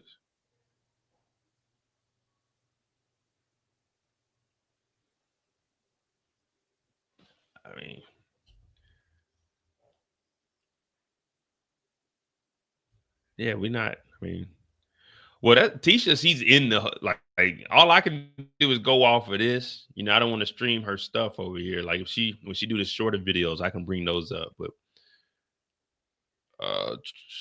yeah, I mean, this is all we got.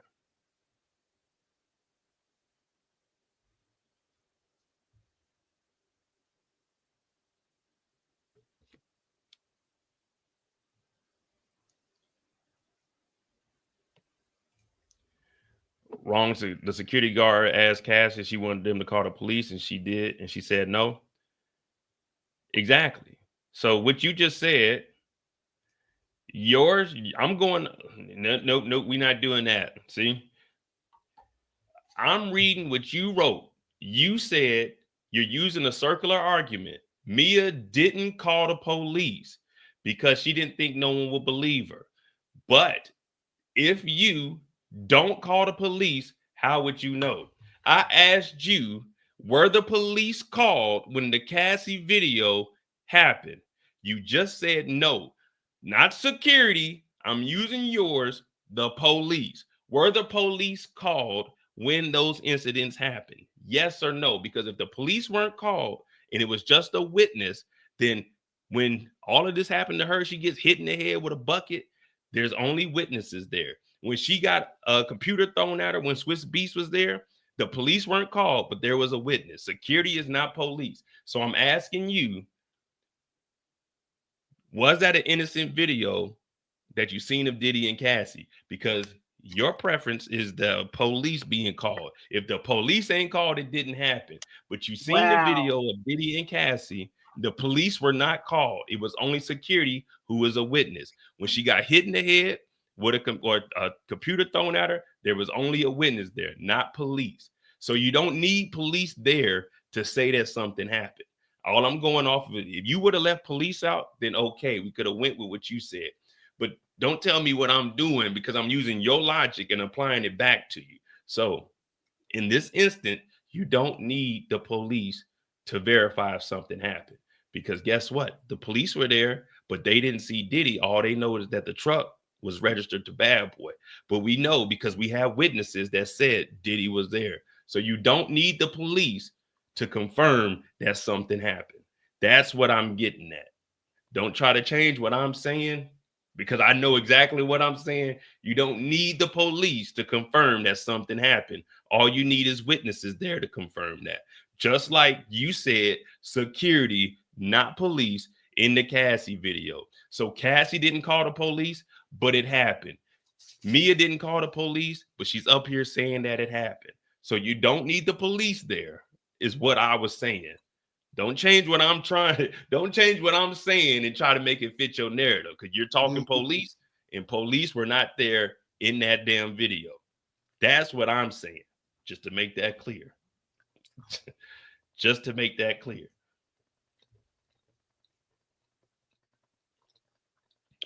She didn't scream because she was in shock.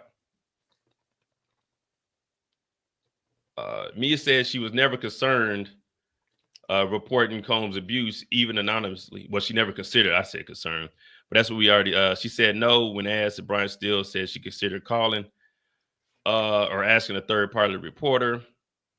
She didn't scream because she said she was in shock and she wouldn't have been allowed to get medical help. The jury's taking. Jeez Louise. We're just back on break. Every time we get to something, they be calling a sidebar. 5 minutes, absolutely not. Any discussion?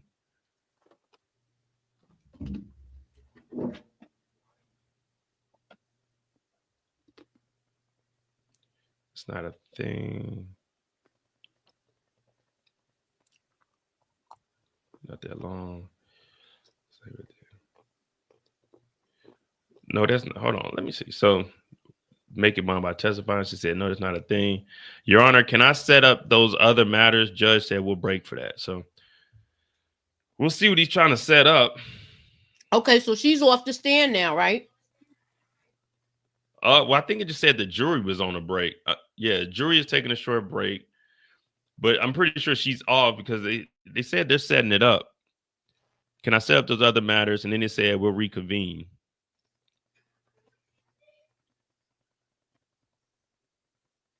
Mm. I really don't know what the hell is going on. This is something that we need somebody in there. Oh, highlight 209 Mazzy Ken's comment, because she was live during the break. She was live during the break and was saying how bad they were going back and forth. She also said the jury is getting out of control, laughing and passing notes to each other. Yeah, well, I mean, that shows you what's going on. They're getting restless in there.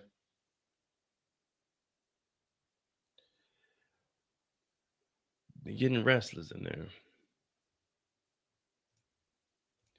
The 14-minute version of the video showed Cassie still in Diddy's phone. And that's not a whole video because it doesn't have audio. So we don't know what they were fighting over. That's beyond your understanding. First of all, you don't want to go down this path. And we're not. Oh, go down it. Go down it.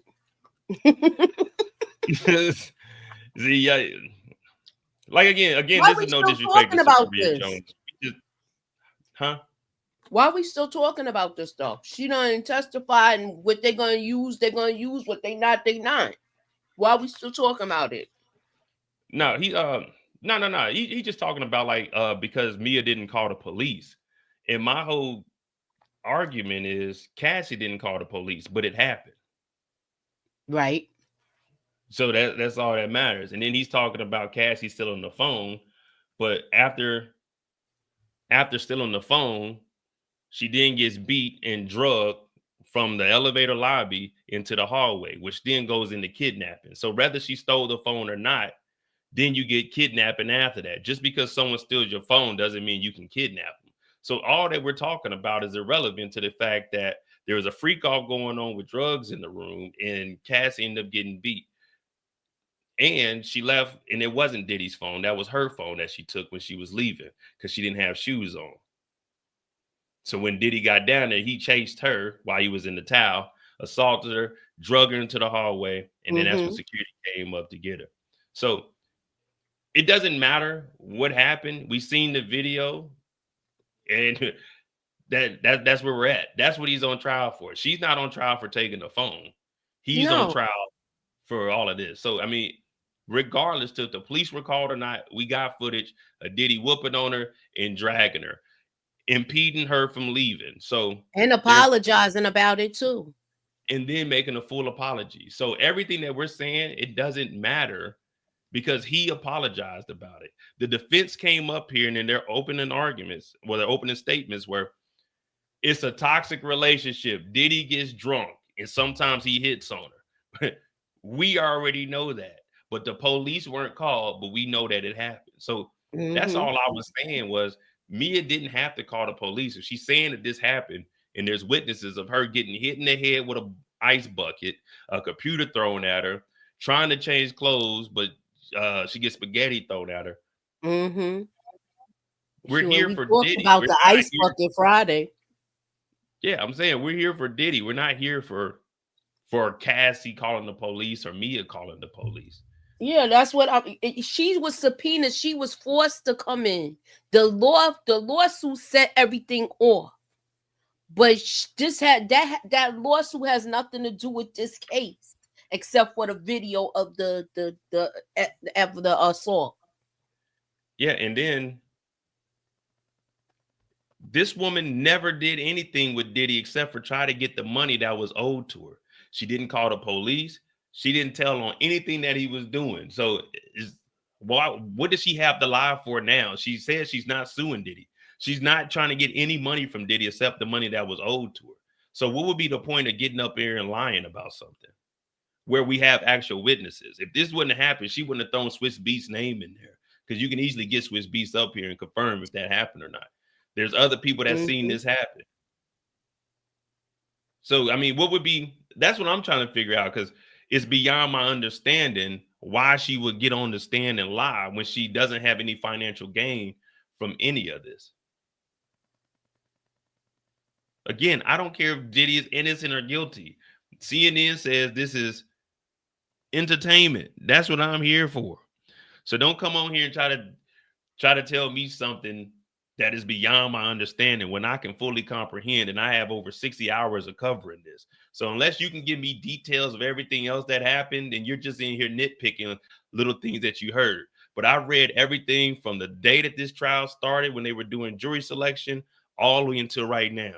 I've been doing this every single day for the last month. So I know what I'm talking about, and I understand what I'm reading. Because not only do I do that, we go and find out who the people are. We go out and we find the different shows that they're talking about. So I know exactly what I'm talking about. I'm not a lawyer. You're not a lawyer. But I think I have a little more expertise in this because I've been doing this for the last 4 weeks, 7 hours a day. So I do understand. And I understand where you're coming from too. But just because the police weren't notified doesn't mean it didn't happen. If your car window gets broken into and you go get it fixed, did you call the police? No, you just went and got it fixed. It doesn't mean it didn't happen. You don't need the police there. But I can tell you, my car window got broken into.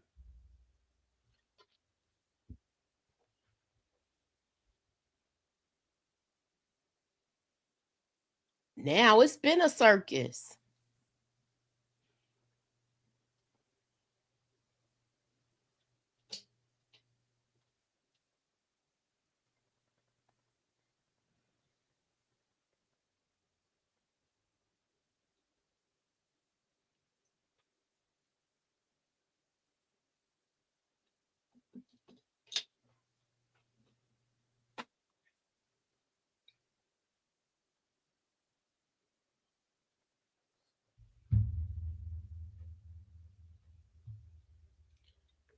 See?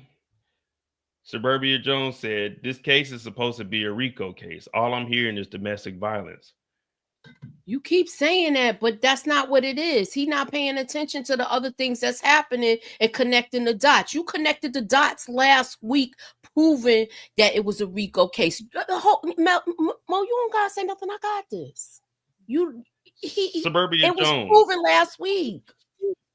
Suburbia Jones, right now, what do you know about Cassie's mother? I'll give you an easy one. What do you know about Cassie's mother in this whole situation? What you know about Cassie's mother, so we can talk about the RICO? What you know about the pink cocaine that was found at Diddy's house? What you know about the meth that was found at Diddy's house? What you know about the serial numbers that were scratched off 2 AR-15s at Diddy's house? What you know about those?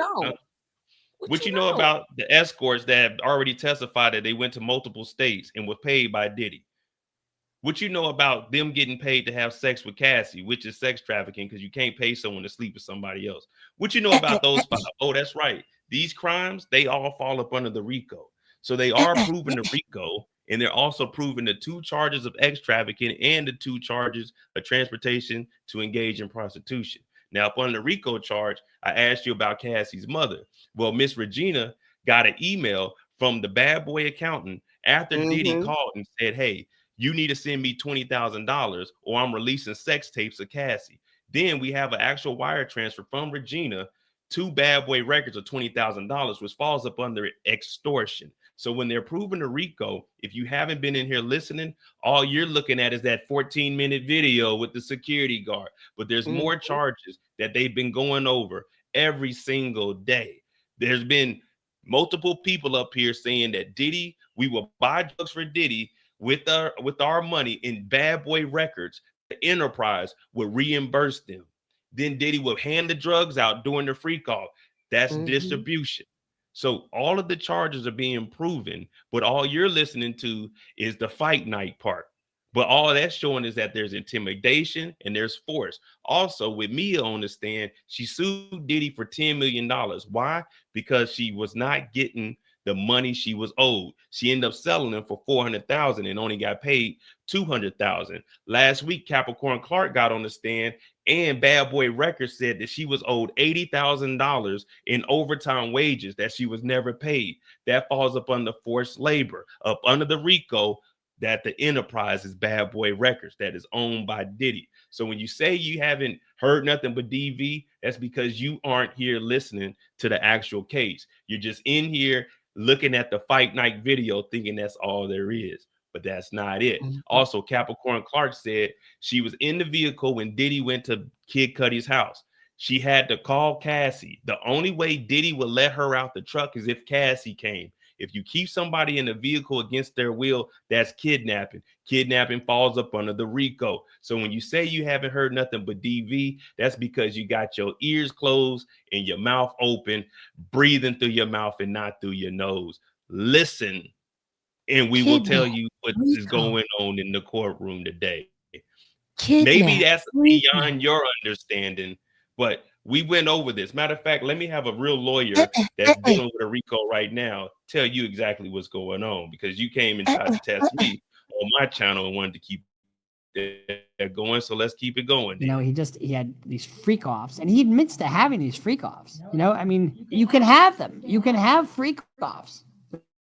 They're not illegal, but it is illegal to pay somebody to have sex with another person. That's prostitution. That's illegal. And it becomes federal if you have them come in from Philadelphia to New York, and that becomes transportation for the purpose of the sex act. You know, that's commercial sex trafficking. And then it becomes even worse when you have a pattern of this activity, which we have that because we have more than one, and we have this non-consensual pattern of activity.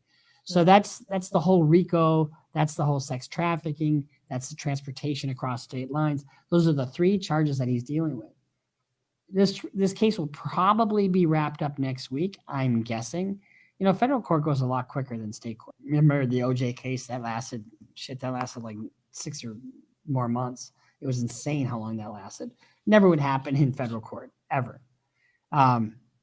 Federal court would tell you, you got 3 weeks to try this case. See you later. I'm in one right now. I'm in a federal RICO case. And this is Bruce Rivers, the criminal lawyer. He is a board certified lawyer. So when you fuck up, you got to go to the board. You go see Bruce Rivers. So I think he just clearly explained where the RICO and all of these charges are coming from. And he didn't even mention none of the DV that you're talking about, the only thing you're hearing. So I'm always open for a discussion. It's all love. But if you want to debate with me, you better be prepared. You better be prepared, because I'm gonna know what I'm talking about. And I can remember almost everything that people are saying because this is what I'm covering right now. But after this case, I'll forget all of this shit. What up, Miss Jaylyn? Nah, Suburbia cool. I think the first time I seen Suburbia Jones comment was like on a BMF video. But I know Suburbia Jones. I don't know him, but let me see. Like we'll break.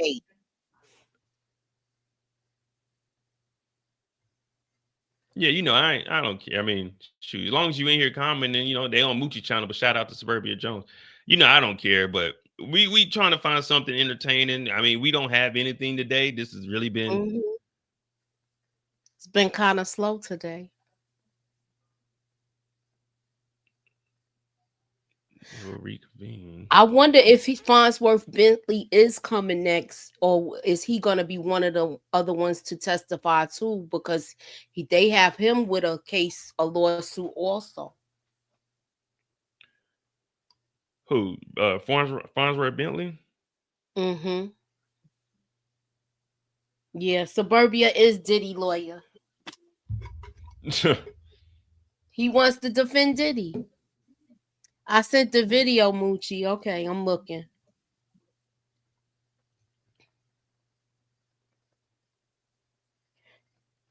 So it's Cassie's mom's testimony.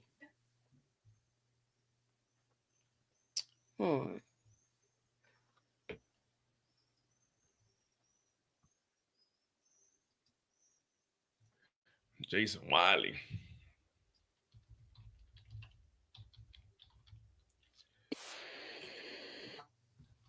Oh man, y'all know Usher ain't good. Man, Usher is on tour. Usher is not about to be playing around with this shit. Usher ain't gonna have nothing to do with this.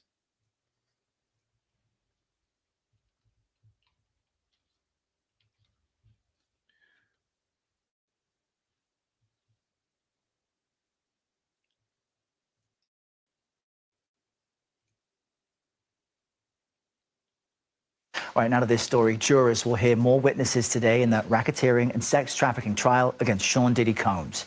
Yesterday, Regina Ventura, the mother of Combs' ex-girlfriend Cassie Ventura, took the stand. And she testified that Combs demanded she give him $20,000 or he would release explicit images of her daughter. And that's it right there. She ended up having to take out a home equity loan. Combs has pleaded not guilty to all charges. CBS News legal reporter Katrina Kaufman was in the courthouse watching these proceedings. She joins us now from outside the federal court. That she felt physically sick when this happened. She had gotten a message from her daughter Cassie saying that Combs was threatening to release explicit sex tapes of her and also potentially threatening to hurt her and Scott Mescudi, also known as Kid Cudi. He's a rapper who we are expecting to testify today. Sketty. All right, I'm gonna bring yours up, Moochie. Hold on. That's the video that's the video he sent me to share. All right, I'm gonna bring your screen up. I gotta remove mine. Hold on. Okay, and we're reacting to this. All right, there you go. Okay, you ready? Yeah, you good. I think you got to unmute it on the video maybe. There you go. And Cassie Ventura's mom is testifying against Diddy. And she is about to be testifying about Diddy telling her that he needed repaid when Cassie Ventura got with Kid Cudi. And then Cassie's mom would take out a $20,000 loan and send it to Diddy, but Diddy is claiming that he sent it back. The government calls Regina Ventura to the stand. Where do you live? New London, Connecticut. How many children do you have? 2. Roderick and Cassandra. Who is this? Sean Combs. He dated my daughter. When did you first meet Sean Combs? In 2006. My daughter signed with his Bad Boy Records and he was her boss. They started dating and then they moved to LA. Read this message from December 2011. Cassie wrote to me and said, Sean Combs threatened to release a tape and go after her and Kid Cudi. And here's the email that Cassie Ventura sent to her mother on December 23rd of 2011. She said the threats that have been made towards me by Sean Puppy Combs are that he is going to release 2 explicit tapes of me, one on Christmas Day and maybe before or right after, and another one sometime soon after that. He also said that he will be having someone hurt me and Kid Cudi physically. He made it a point that it wouldn't be by his hands. He actually said he'd be out of the country when it happened. How did you react? It made me sick. Sean demanded $20,000 and he said to recoup his losses due to Kid Cudi. Why did you take a loan to pay Sean Combs? For the safety of my daughter. Look in the binder next to you. These are photos that I took of my daughter's bruises from Sean Combs. Do you know Mia? And remember, Mia is one of Diddy's victims who used to work as an assistant for Diddy back in the day. Cassie's mom then says she was an employee of Sean Combs. What happened? We were in his kitchen. Sean asked her why she was laughing. She stopped and she looked plain. Now to August 2016, and we are done with the binder. While in LA, did you call the police? Yes. Sean Combs stole Cassie's phone. They had a bitter argument outside her apartment building. She lived on the 17th floor. They argued at the roundabout. Okay. Who else was there? We don't need to hear no more D-Rock? because Is Damon Butler his government name? She's saying the same thing that you just reported in the news report you showed. So that's extortion, blackmail, right? Yeah, I mean that's everything. I don't know how he hears it. That is the video you sent to me. That's the last thing you sent to me. They're done cross-examining. All right, so we're probably about to be done. This is probably about to be it anyway. I mean, it's all good. I mean, it doesn't matter. I was just proving a point. The only reason I had to prove a point is because he said it's beyond my understanding when everything that they're saying I covered already. I already knew that.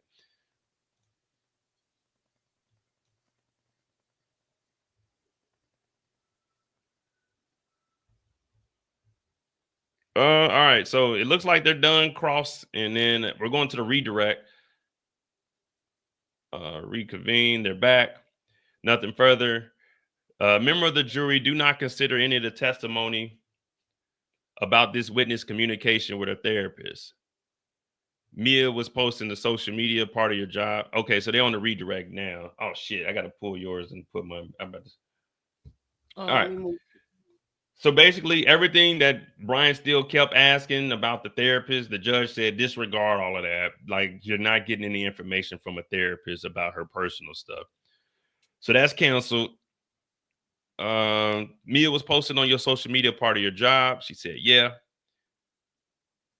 As part of that, did you post on your personal Instagram account too? Yes. Yes. What did Mr. Combs do? Oh, my bad. What did Mr. Combs do if he thought you were not doing your job? I'd be yelled at and humiliated. Did other employees also post on Mr. Combs' birthday? Yes. The birthday video, was it for Club Diddy? Yes. Did Mr. Combs co-own the water you were drinking? And did you say Revolt, the project you worked on at the end? Yes. You posted about the good, not bad times? Yes. So she's going down. She's hitting every single thing that Brian Still's bringing up. She's just going through them quickly. Boom, boom, boom, boom, boom.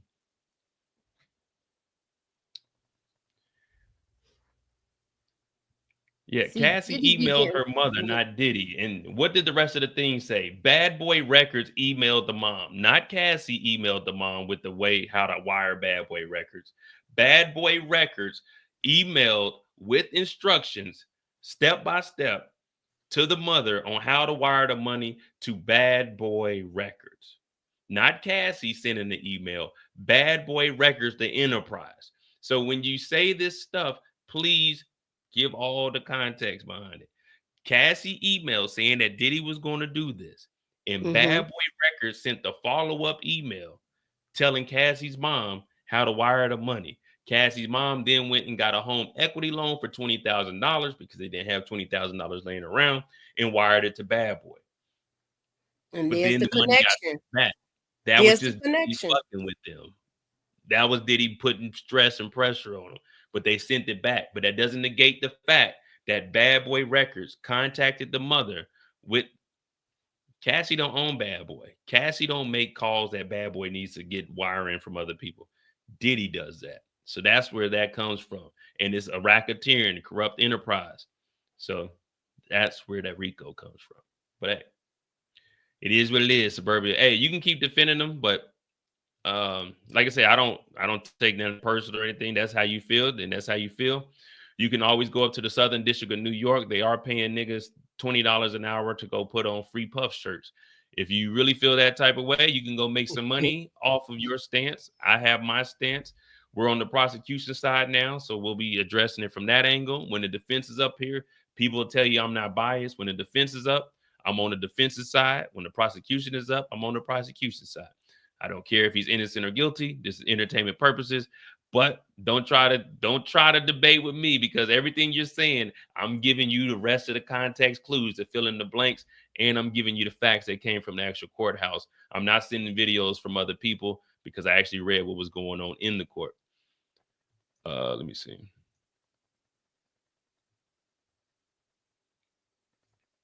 But keep bringing them on, because people are enjoying our back and forth. Like I said, it's nothing against you. Just keep bringing them on, and I'll give you the rest of the information. So if you aren't too fond of what was really going on, you say something, I'll give you the rest of the information. Personal account. But that's good. We need more interactions like that, man. You're getting the heart rate up.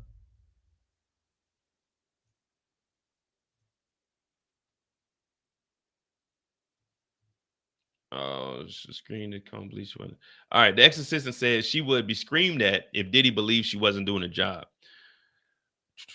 Mia confirmed that promoting the events and projects in those posts were part of her job. They asked Mia what would Diddy do? That's crazy. What would Diddy do when he thought she wasn't doing her job? I would be screamed at, humiliated, made fun of, and my job would be threatened. Mia confirmed that posting on Combs' birthday was a part of her job. her job, and if she didn't do it, then she would have been in trouble. Yeah, so I mean, I wonder what else they gonna hit on.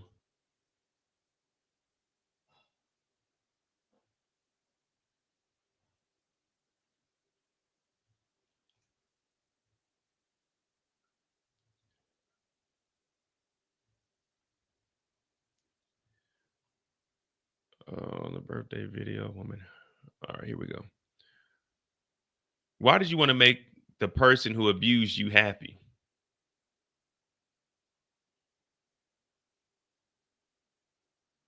When he was happy, I was safe. Ooh, I gotta put my glasses back on. Hold on. I was about to get the gavel and tell you. Yeah, I gotta put my glasses back on. You keep the glasses on when you're in the courthouse. Okay, I'm sorry.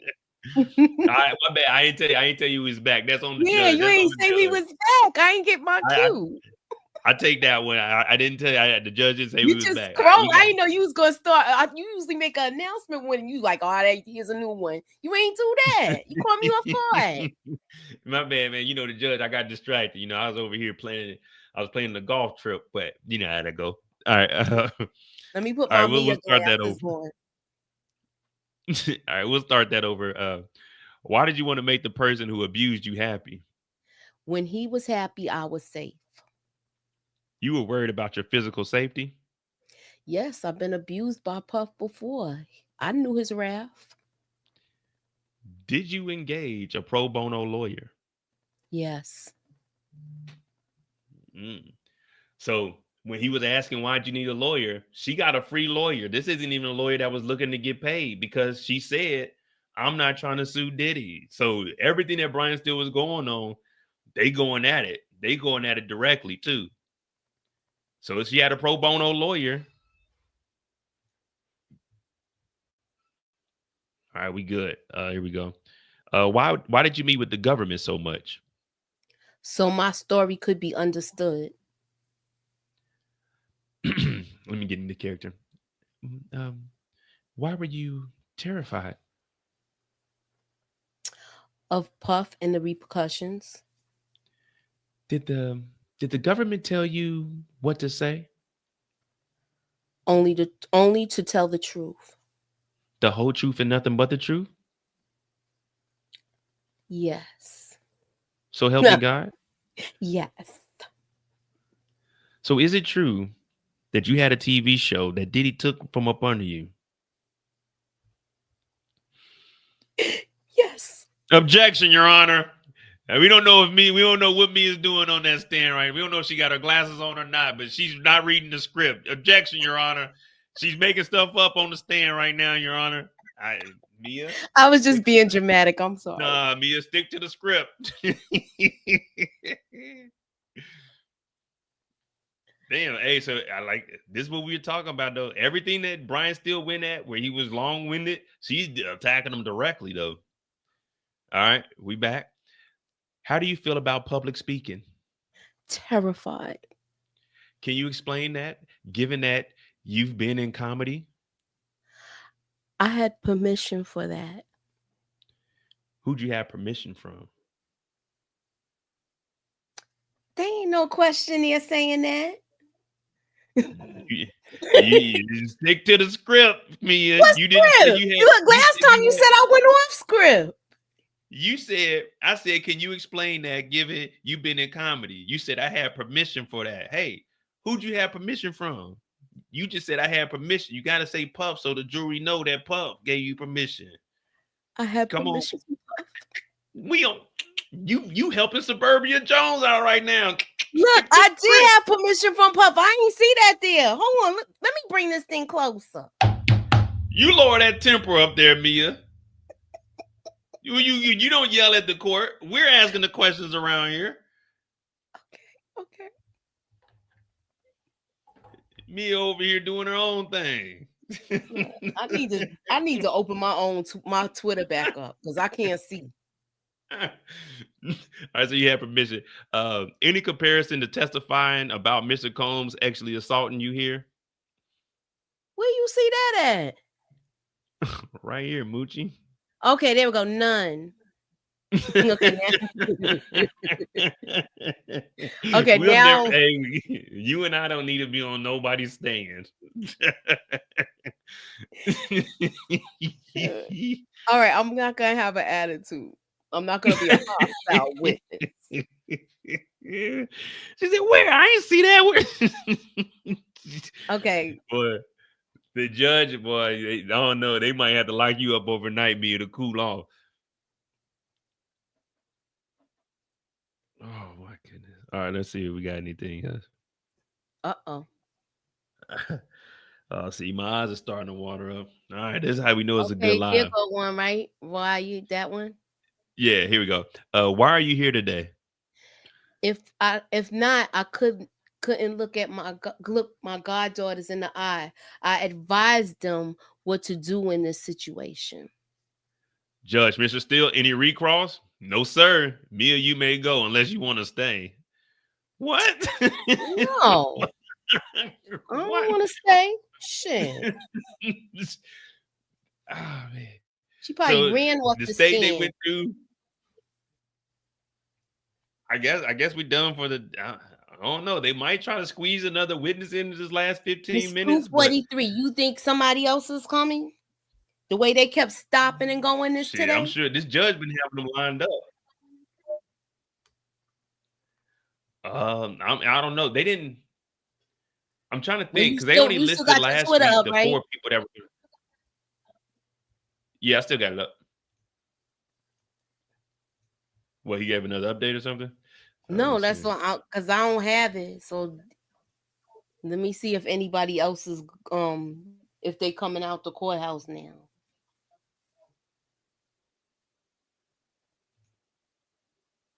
Yeah, I'm not seeing anything.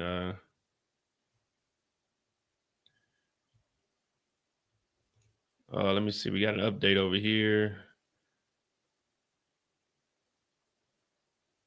She just knew his power and his wrath. So it says the former assistant says she feared for her physical safety with Diddy. I just knew his power. Oh, well, let me see what this update is.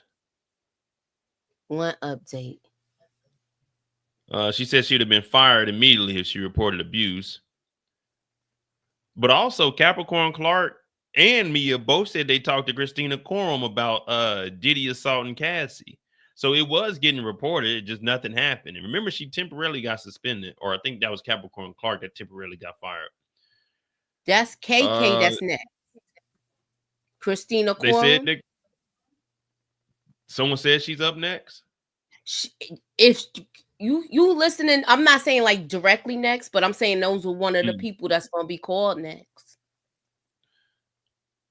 Yeah, she's gonna have to testify and say what she know, because if not, she can get tied up in all of this. Let me see. So live updates.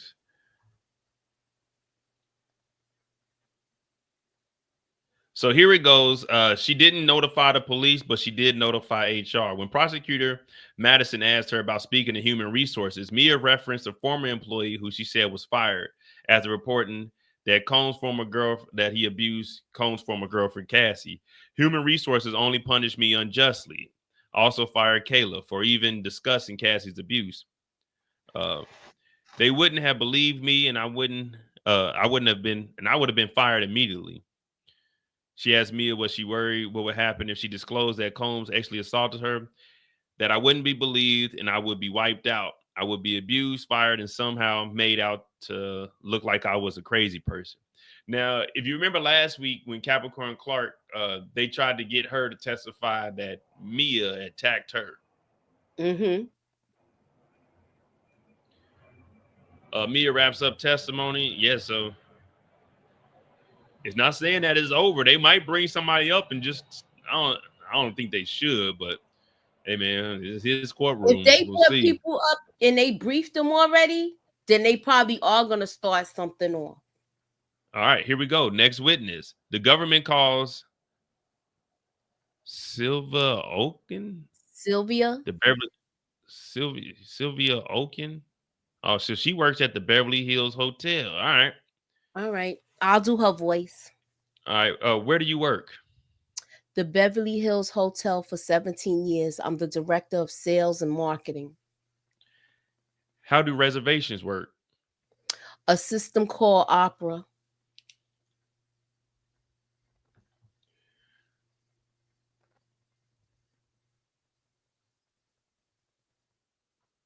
Damn, so they ain't playing around. They literally are. If it's 15 minutes, he's making them go 15 minutes.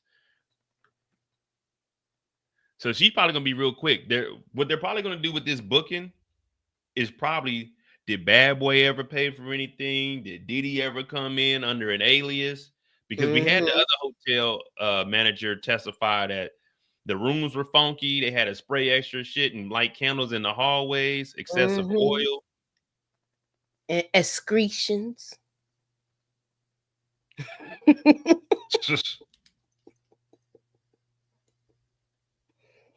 All right, so let's see if she got a LinkedIn. Let's see what she be doing.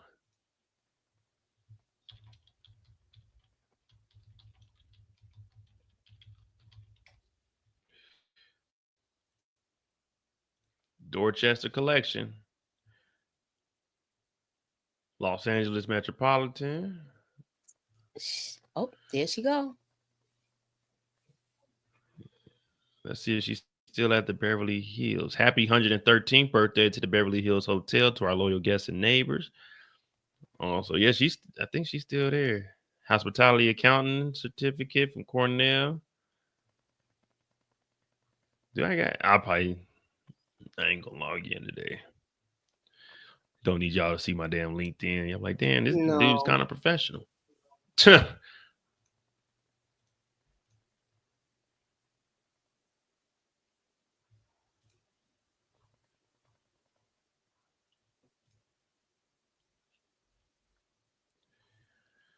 All right, so we're waiting to see what Beverly Hills got to say. Did they tear up Beverly Hills Hotel?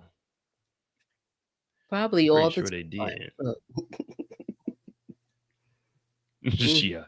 I don't think they knew it. I don't know if they knew what checking out the hotel on time was. They didn't respect none of that.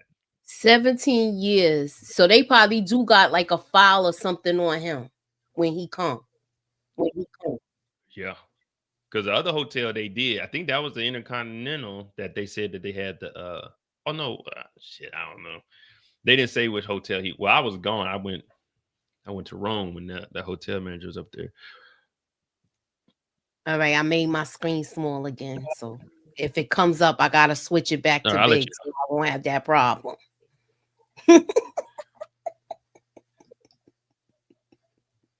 Yeah, so she said she was there for 17 years and they were using a system called the Opera system.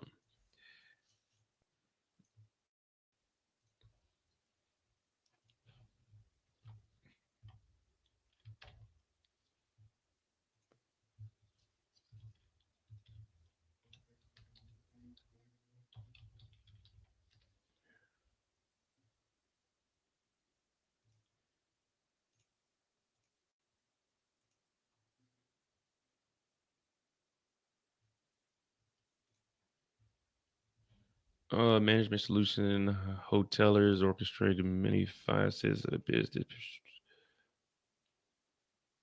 Oh yeah, so it's gonna have, this is what it looks like over here, the system.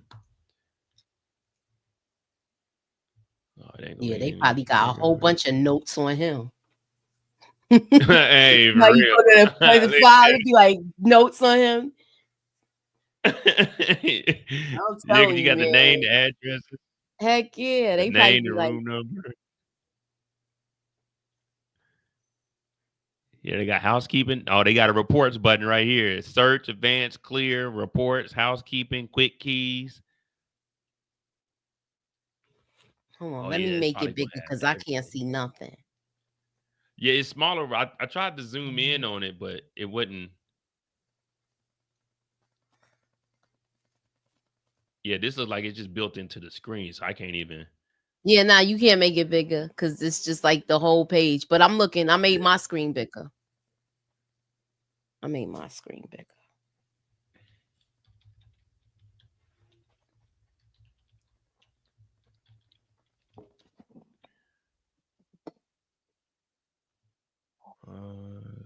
It's purged. Some data is purged daily, while others might be purged monthly or at a specific period. So if they flew her up here, they gotta have some kind of records or something on the something on like a profile. Beverly Hills Hotel employee, prosecution's next witness. She's a custodial. Custodial witness. Well, that's what we seen on her thing. She just got the hospitality cert. She's a custodial witness for hotel records being admitted as evidence.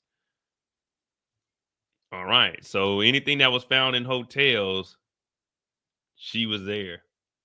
How many times he probably paid extra money just to make stuff disappear in there? Mia said she was one of the people that they were getting whole rooms redone. So 10,000, 5,000, it depends. I wonder how many times they had to do all of that. They probably had to paint the room because there was so much baby oil handprints on the wall. Where like they got to tear up the rug too to this room, coming in there cleaning up. See if there's some hardwood up under there. Then you gotta worry about stuff like that. If you gotta come in and have people clean, if it's hardwood floors, because remember it was, bodily fluids. So if you got a rug, you gotta have that whole rug shampoo if it was number 2 on it. True. And remember, this is about 17. So this version here is from May 31st, 17. So this is what it looks like on the inside of the opera system, people.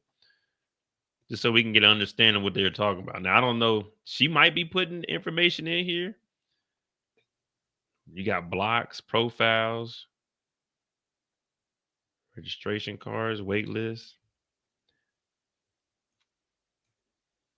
I'm trying to see if they got like a note section. So there's all the information here. More fields, stats, and info. I wonder what falls up under the stats.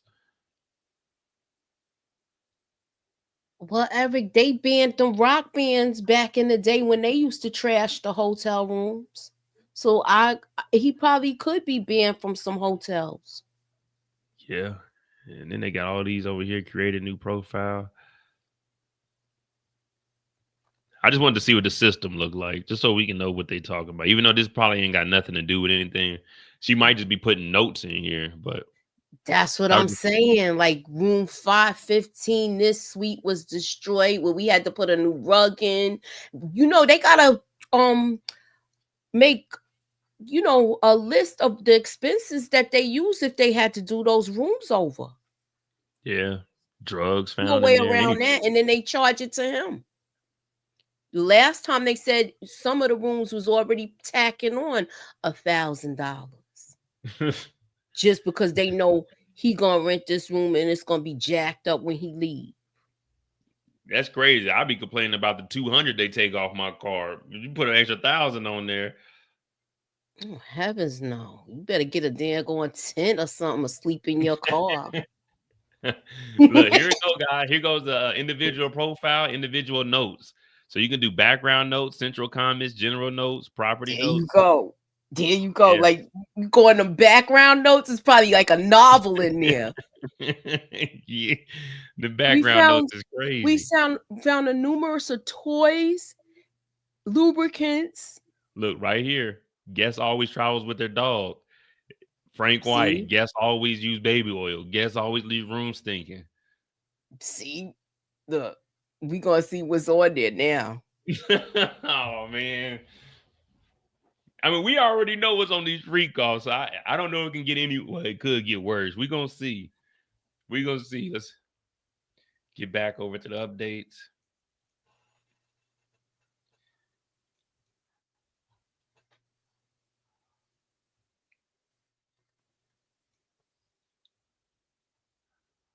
And they probably left. Remember when he had the pool in the room?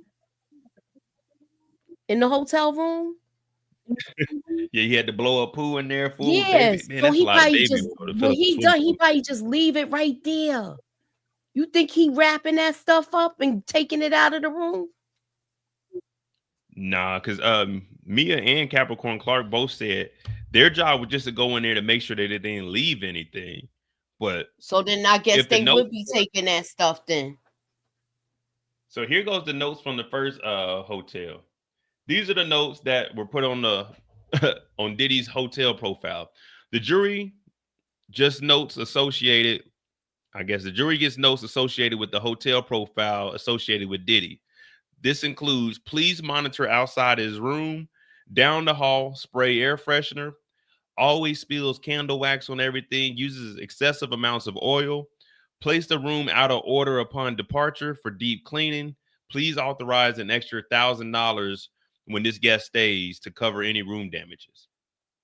So that means when they doing them deep cleanings, they sanitizing that room. Man, they sanding They the used. wall. I'm just saying, from when I was a cleaner and when I worked for transit in the subway, that's what we used to call heavy duty cleaning.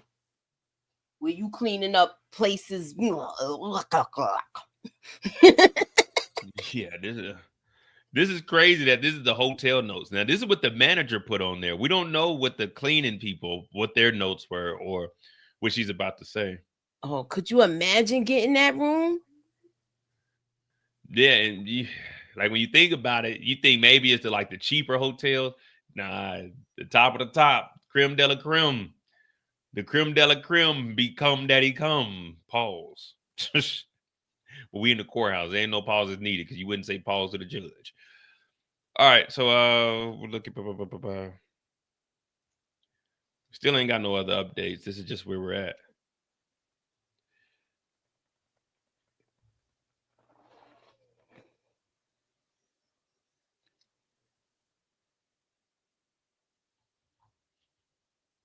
Yeah, this, you know, these hotel rooms are filthy, disgusting. Make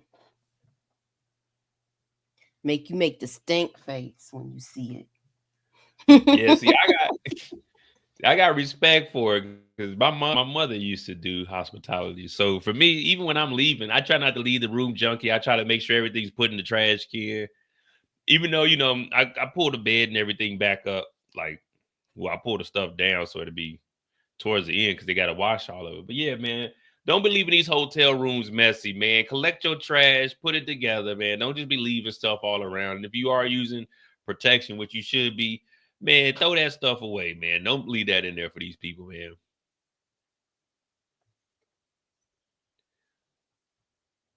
Yes, my mother used to do this. This is before, you know, this is back when we were living in the hood. Me, her, and my older sister. But yeah, man, don't do them people like that. Custodial witness. So she may have been the head of in charge of the hospitality.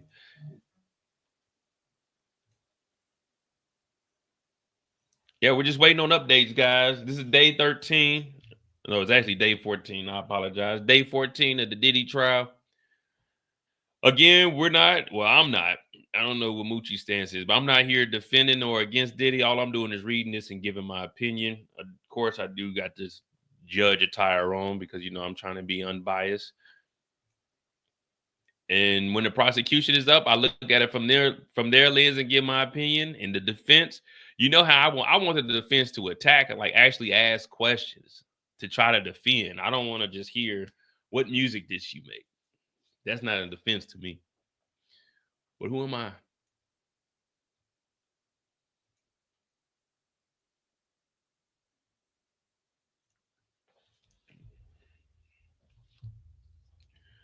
Who am I? PD Pie motherfucker.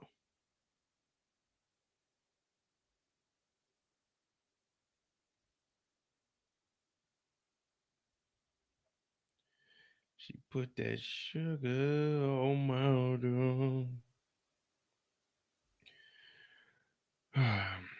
Good day, Moochie. You did good on the stand. You're a little nervous, a little shaky, but you're getting that confidence up there.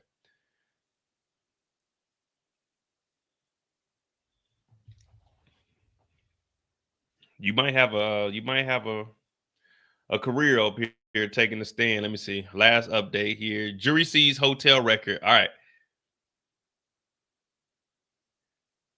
Jury sees hotel record that lists Cassie as an accompanied guest on Combs' reservation. Uh-oh. So Diddy was booking, not Cassie. There you Diddy go. was booking. Let me read this. Sylvia Oken, the director of sales and marketing at the Beverly Hills Hotel, says she recalls some reservations made for Sean Diddy Combs under the alias of Frank Black. The jury also saw a hotel record that showed Cassie was listed as an accompanying guest on the reservation. She had full access to the reservation and could charge things to the room. So Diddy, aka Bad Boy, was paying for the hotels that Cassie was staying in. She just had full access. So now we're understanding how these freak calls were getting set up. Now, I don't know if they're going to ask anything else from her, because this just looks like everything that they've been going through. They've probably been showing the binders to show all the reservations.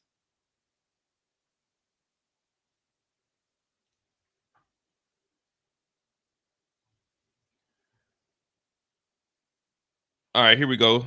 We back, Moochie. Let me make sure. Okay. Putting Yeah, on we my back. glasses now.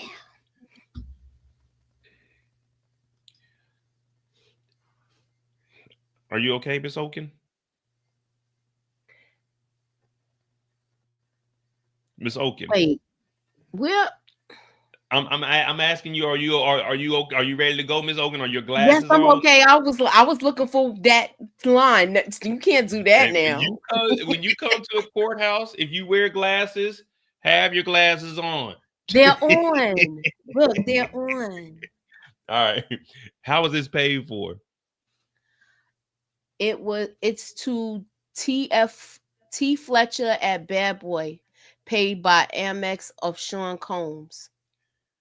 Now, T Fletcher is the guy, Tony Fletcher. We looked him up last week. So that's who T Fletcher is. So read that again. It's to T Fletcher at Bad Boy, paid by Amex of Sean Combs. Hotel rooms being booked by Diddy's card. What's this? The folio or bill from room 259. What's this? A $500 charge for oil damage. Oil. Damn, $500. Like $500 worth of oil damage. That really means you had to have, like, the beds were drenched, the carpet had. This might be the one with the swimming pool in it. Mm-hmm. Because 500, like if you spilled like a bottle of baby oil somewhere, all right, you can wipe that up. But this had to be so much damage for $500. That's a huge ass damage bill.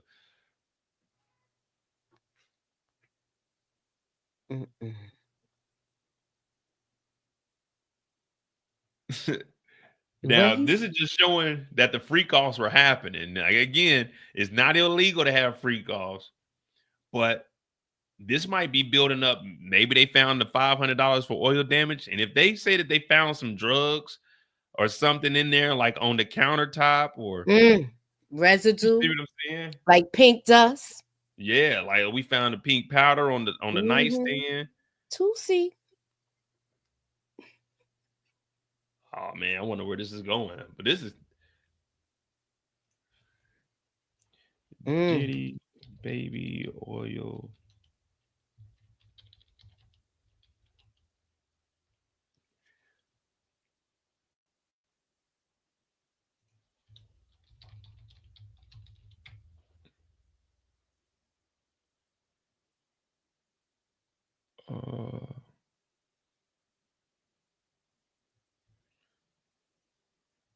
Hotel room was stocked with baby oil, ketamine. That's when he was arrested. We're not looking at when he was arrested. We're looking for.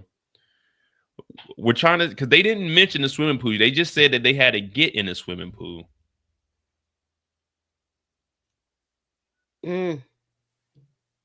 That's probably the hotel room. Yeah, for $500 in damage, that has to be the swimming pool hotel. Incident: she and Combs asked to get in the baby pool and outside the hotel room. Yeah, they never said what hotel it was though.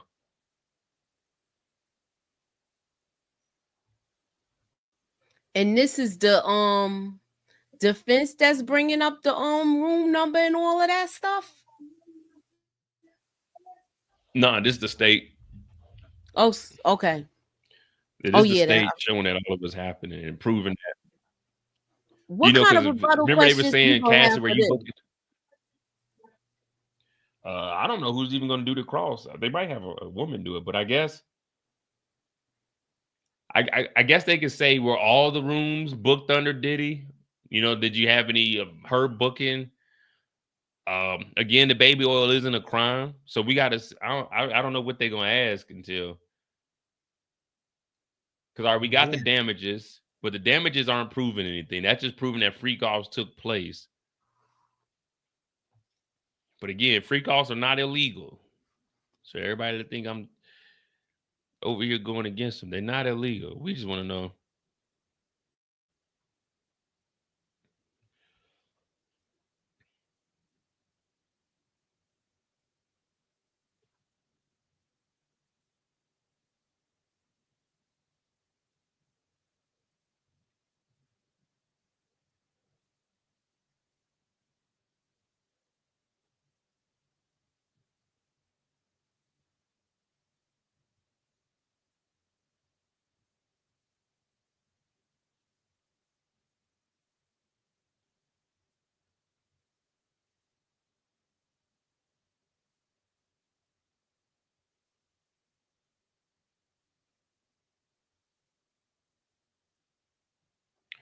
All right. So, I mean, what else have we got? Because it's 3:00. Well, they might be going. Let's see. Jury sees the hotel receipts, including $500 charge for oil damage. We just covered that. Okay. Oh, wow. Another bill included a $300 charge for cleaning drapes and a fee for going out and picking up 5 candles for Diddy. So this fool had them picking up candles. How the hell did the drapes get a $300 charge?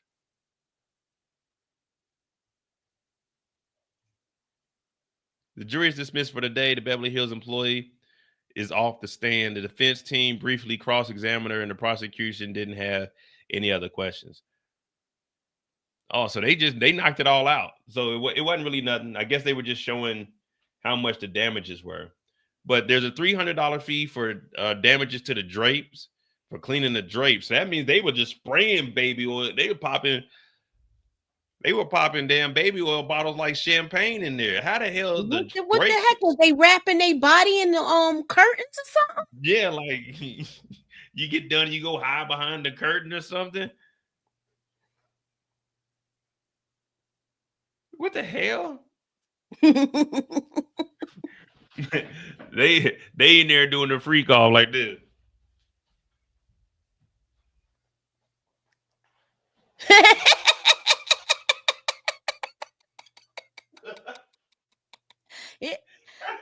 How the hell the drapes get damaged? Look, like, grab the baby oil off the nightstand and come on. Yeah.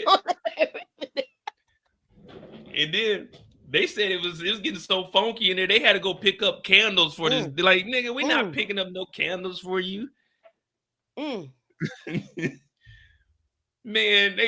they probably had the drapes. They probably took the drapes down, and Diddy was on one side of the drapes, and then the Punisher was on the other side of the drapes, and they had that swimming pool over there, and they had Cassie in the drapes.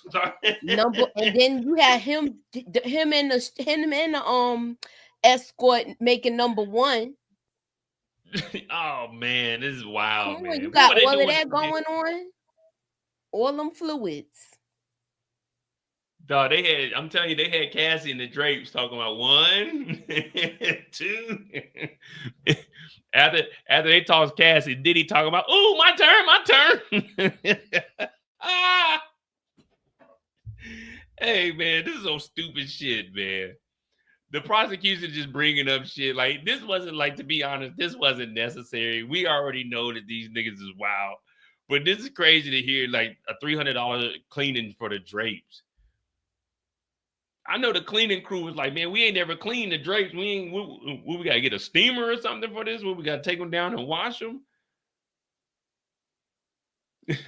Diddy talking about, yep, hey, boy, I'm next. All right, Cassie, I'm next. Get out the way.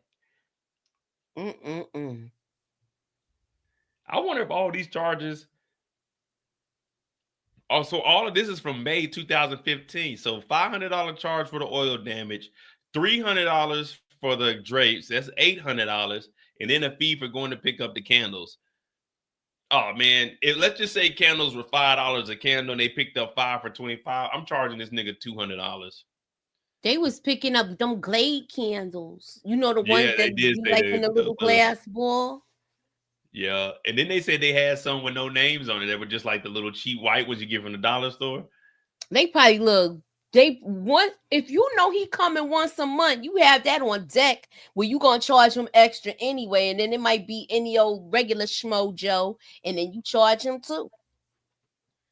Shoot, I'm charging him for the candles. I'm charging him for the go and pick it up expense, and then Heck you know when yeah. you're booking Even though I already got it on deck, I'm still gonna charge him for real. the wood. Man, I wonder what the defense said. I mean, it's probably nothing. It probably was it real damaged or anything, like, you know what I mean? I want to know if there's seem any like pictures. Do they take pictures of the room when it's damaged like that?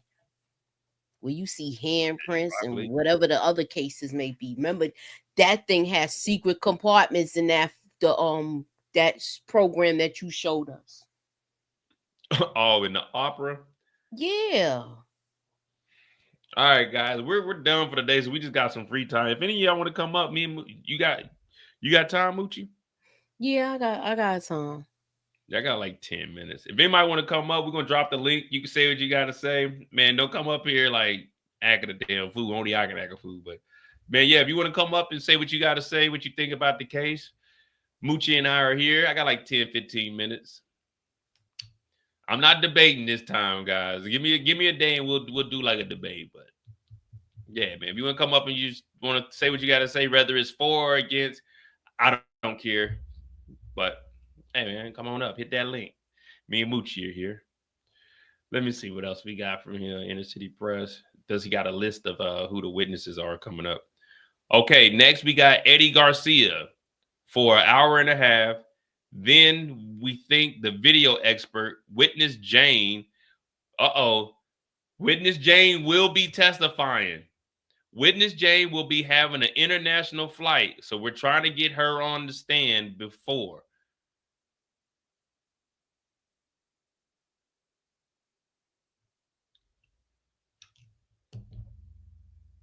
All right. Witness Jane will be having it. Well, no, that's Jan. Jane.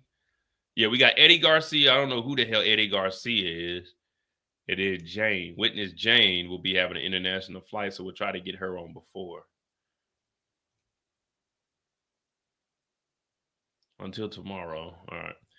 All right, so yeah, we got 2 witnesses tomorrow.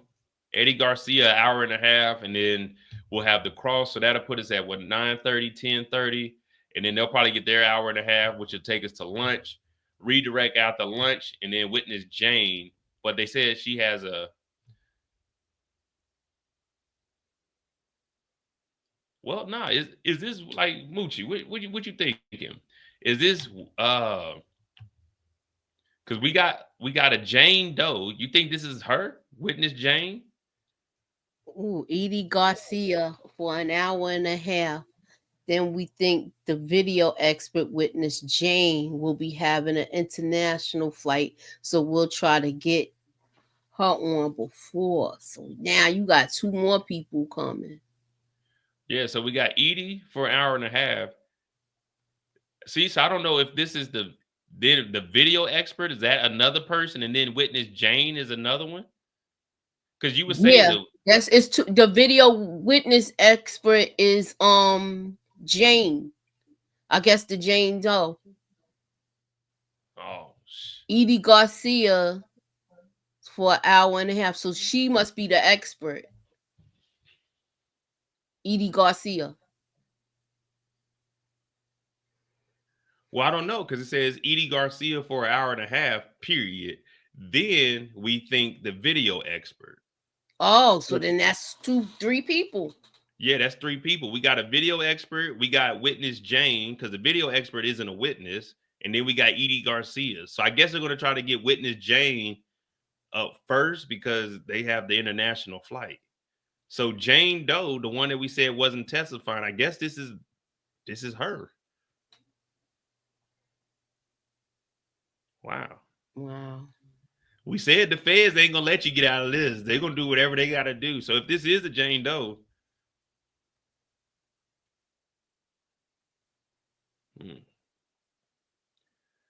well, it looks like it might get interesting. I don't know what the video expert must be over the video that we all seen to say that it wasn't cut up or anything was edited, because there is like a 16 minute video longer than the 1 minute video, a minute and a half that we seen.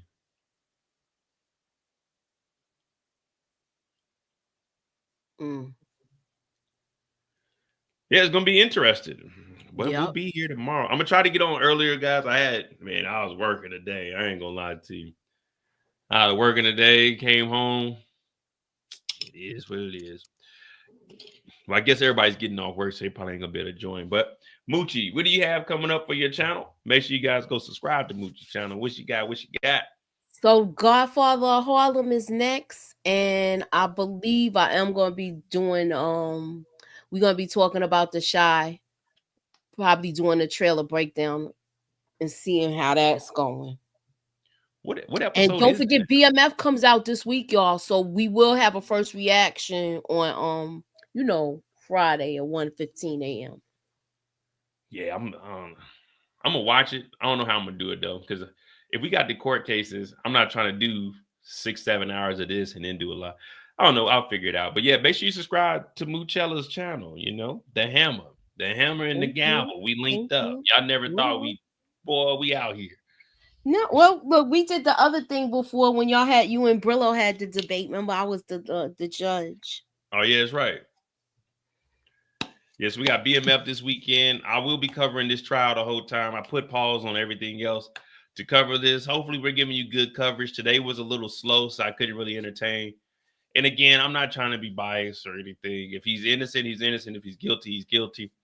All I'm doing is reading what's coming on the screen and giving my opinion. I want to see the defense defend, man. I'm thinking, you want the truth, you can't have. I wanted to get crazy in here. That's what I want to see. But tomorrow, looks like we got 3 witnesses. We'll probably bring Moochie up probably around lunch again if she got time. If not, the sketches, man. All right, man. I'll bring them back. I'll bring them back, man. Man. But that take I be getting carpal tunnel because I be putting my heart and soul into those, man. You know what I mean? I put when I do something, I do it for real. I told y'all we do in court. We got the wig, we got the robe, we got everything. But hit that like button, hit that subscribe button. It won't let you click the link. Let me see. Let me try to oh hell no, I don't know 6 sketches, man. Well, with Moochie on here, I can do the sketches. I tried to do them during lunch, but we get 25-minute lunches, and I'm trying to take me a break. Wait, he owes 6 sketches? Yeah, he talking about from all the other days that passed. You gonna have me draw one? Yeah, see, I mean, who's doing better? Said, hey, somebody come up during lunch and help me out so I can do the sketches or something, so I can have a conversation because I can. Oh yeah, and Young Dreads got some. He actually finished the photo for me. I'm gonna bring that up. Look, you can send them to either Instagram. Oh yeah, and if y'all got sketches, why y'all just listening? Because I know y'all ain't at work working. While y'all at work listening and laughing, take a sketch and send it to us. But yeah, we got Young Dreads. We about to put his artwork on display. He did just send me a photo. Pretty good.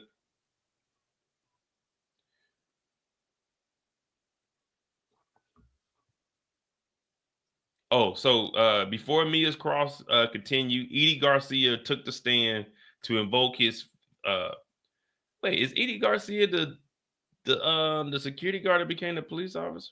Yeah, this is the security. He was already on the stand. So Edie Garcia, he got the immunity deal, so he can't incriminate himself, but he will testify.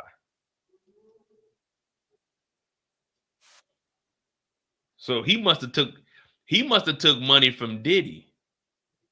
He must have took that bribe from Diddy because the judge said, we'll give you full immunity so you can testify without fear for prosecution. Yeah, he took the bribe. Damn, that's a win right there. That's a win right there. Look, if Diddy give you like $20,000, all right, look, let me get that immunity deal. Man, Diddy was paying niggas. They had freak offs. There was drugs in there. Oh yeah. Damn, that's a win right there. I know people all been messed up. They're like, hey man, that's how the law works, man. That's what immunity is for.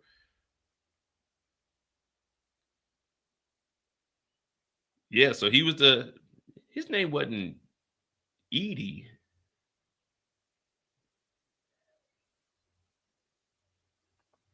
His name was Israel. So Or that's not unless this is somebody another. else. Yeah, unless this is somebody else, Edie Garcia. Is that from this hotel we're talking about? No, Maybe? this is from the actual hotel, the Intercontinental Hotel. That's what I'm saying. Is that the security from that hotel? Oh yeah. So the guy that came upstairs was Israel Garcia.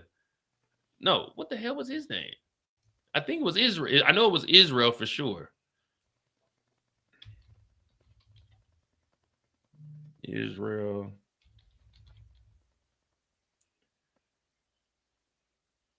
Enter.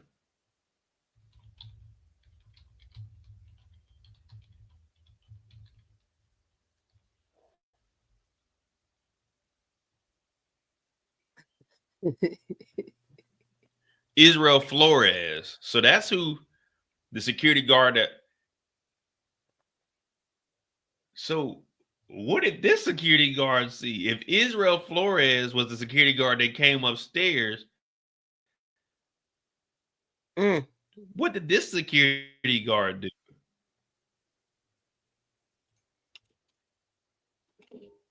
See, look, Israel, the former security guard, recalled the incident where the rapper assaulted Cassie. But now we got Edie. This guy didn't take. So Israel was the one. Diddy must have paid this guy after. Like after he went up there and broke it up. Mm-hmm. Oh man. So there's he probably deleted the footage. Oh Yeah. man, Diddy probably paid him and he deleted the footage. There you go. That's why he got immunity. Oh man. This is better than, well, this is true crime. Look at that man. He put that white on so he feeling godly, don't he? Mm-hmm. Matter of fact, I need to draw this right here. This is what I need to draw right here. We're gonna call this the Holy Shine. Yeah, I like that name, the Holy Shine. Look, this is today's assignment, so I'm going to try to do mine too. Hey, y'all, we got the Holy Shine. That's what we got. Look, that is the sketch for tomorrow. If you complete it today, please DM myself or Mo.J, and then we'll take a poll for the best one. All right, we got Presley up here. Hey, Presley, just turn your camera on so I can see who you are, but you don't have to have it on when you come up here. I just need to see that you're a real person. You know, well, maybe if Moochie can vouch for you. Moochie, you know Presley Joe? No, I never heard of that person. Let me see something. Hey, Presley, I'm about to bring you up, but hey, Moochie, I'm gonna keep this on standby in case they do some wild Diddy shit. Yeah, so that way, if you gotta click leave, click. If you gotta kick them off, kick them off. Keep it on the button. What's up, Presley? Hello, hi. I'm not a Diddy supporter, by the way. Oh, okay. Now, even if you were, we still we don't care about none of that. But yeah, okay. How you doing? No, I'm fine. I was just calling in because didn't Brian still admit that he believed that Mia was raped? Because he said that. Oh, what was it the other day where he was like, but you admit it didn't happen that amount of times, right? He said that she was exaggerating about the number of times. Remember? Yes. Yeah, he never said that it didn't happen. He just said it didn't happen that many that times. many times. So I don't understand why he got up here today and acting like he never said that. Like, does he think the jurors are dumb? Like, but are the jurors dumb? No. Does he think that they will like not remember that? I don't know, because the way Eh, people are describing the jurors, it seems like the jurors are like getting on Diddy's side. So I'm like, Yeah. does he see them as dumb and like they didn't catch on to that, and now he's like just trying to like overgo at her, like they wouldn't like remember? You know what I'm saying? Yeah, I mean, like Maurice said it. I mean, the jurors, they're sitting in here, they're getting tired, but I mean, it's just getting, it's just long-winded. It's just the same thing over and over because we're hearing it from every single person, and all the stories are similar. So, I mean, I guess with Brian Steele, even with the today where he said, so when Diddy was violent with Cassie on the times that you've seen, which is never good. You know what I mean? It's like you keep bringing up the guilt of them, but you're not really defending them. In the defense, I mean, I know the jurors are listening. Like, okay, so if you're saying that all of this happened to Cassie, what makes you think it couldn't happen to Mia?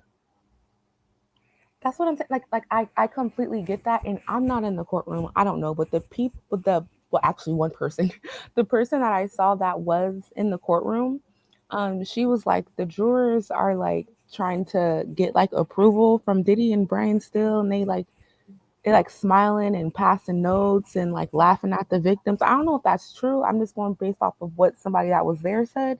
So I'm like a little nervous. Like, are these jurors just like red pill dumb? Like, I don't know.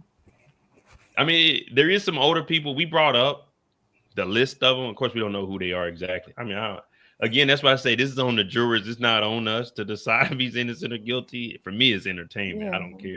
But Yeah, it is entertainment. But Presley, you don't need to be worried, okay? You don't have nothing to do with this trial. You just relax, breathe. You don't have to you don't have to be not worried. you trying to make me come off like I'm like in here puffed up. Like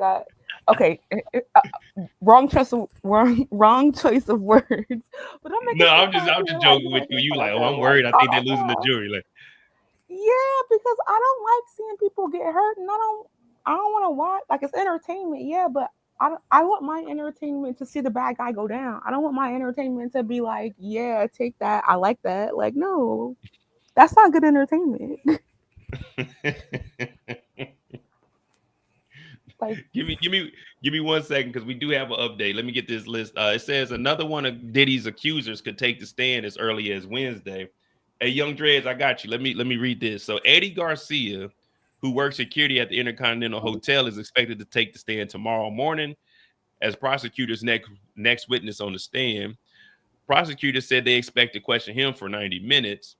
They also said the forensic video expert, Frank Piazza, Combs employee Derek Ferguson, and Brianna, who previously accused Combs of sexual battery, are likely among the next witnesses to follow Garcia. Now, Brianna, that's the short lady that Diddy hung over the rail. Mm-hmm. So this is the one he hung over the rail. Comey said, Jane, huh? Oh, go ahead. I'm sorry. Comey said Jane, another one of Combs' accusers, who is using the pseudonym. So this is the Jane Doe. So we're thinking that this is Gina. Well, that's what people were saying. But the Jane Doe, another one of Combs' accusers, using the pseudonym during trial, could take the stand as early as Wednesday afternoon. The plan is to get Jane off the stand in plenty time for an international flight she's scheduled to catch next Thursday. What? This Thursday, they mean, prosecutor said. All right, so we got the Jane Doe, we got Brianna, who was hanging over the balcony. We got Derek Ferguson, we got Frank, the video expert, and we got Eddie Garcia. So we got at least 4 to 5 people. And you know what I was wondering? That's what I was gonna say. You know, I was wondering because her friend Tiffany Red, you know the girl Tiffany Red, y'all know him? Mm-hmm. Hi, Mochi. I'm sorry. But yeah, Tiffany Red, she posted a picture of her, Cassie, and the girl, I forgot her name already. You said that he hung over the balcony. They Brianna? took a picture. Yeah. They all three took a picture on the balcony that same day when they were all hanging out, because Tiffany was there too when he hung her over the balcony. Oh, and yeah. They all took a picture together and Tiffany posted it. So I'm like, why wasn't that brought up in the on the trial as like evidence or whatever? I was They wondering might about bring that. it up where they might bring that up on when they actually talk to her and they get her testimony. What up, Dreads? Yo, what's up, bro? I just wanted to say what's up. Oh man, you good? Hey, so everybody, this is Young Dreads here. You know, he did the photo. I got that. I'm gonna bring all of them up tomorrow. He said he's gonna be doing sketches for us also. So that's my new dog, man. That's my new boy right there, man. What you think about the case, Dreads? What you think? Oh man, Diddy just nasty, bro. Like that's just I'm lost for words. I'll be at work listening to it and I just be like, yo, how is this? You got daughters, bro. How are you out here doing this? Like I just don't understand it. And then they just gon' I don't know, man. It's crazy. I can't believe he doing all this and just getting away with it. Been paying them off for so long, skating up under the radar. But like I said earlier, Yeah, it's not that it hasn't been documented because we got evidence from 2017 where people were talking about freak offs and actually getting settlements from Diddy from what he was doing. So, you know, it's been going on and we seeing this. Now we got to figure out what this new security guard was. Either he deleted the video or he was helping out with like shit. He may have been helping out bring the escorts in or something. Who knows? Excuse me.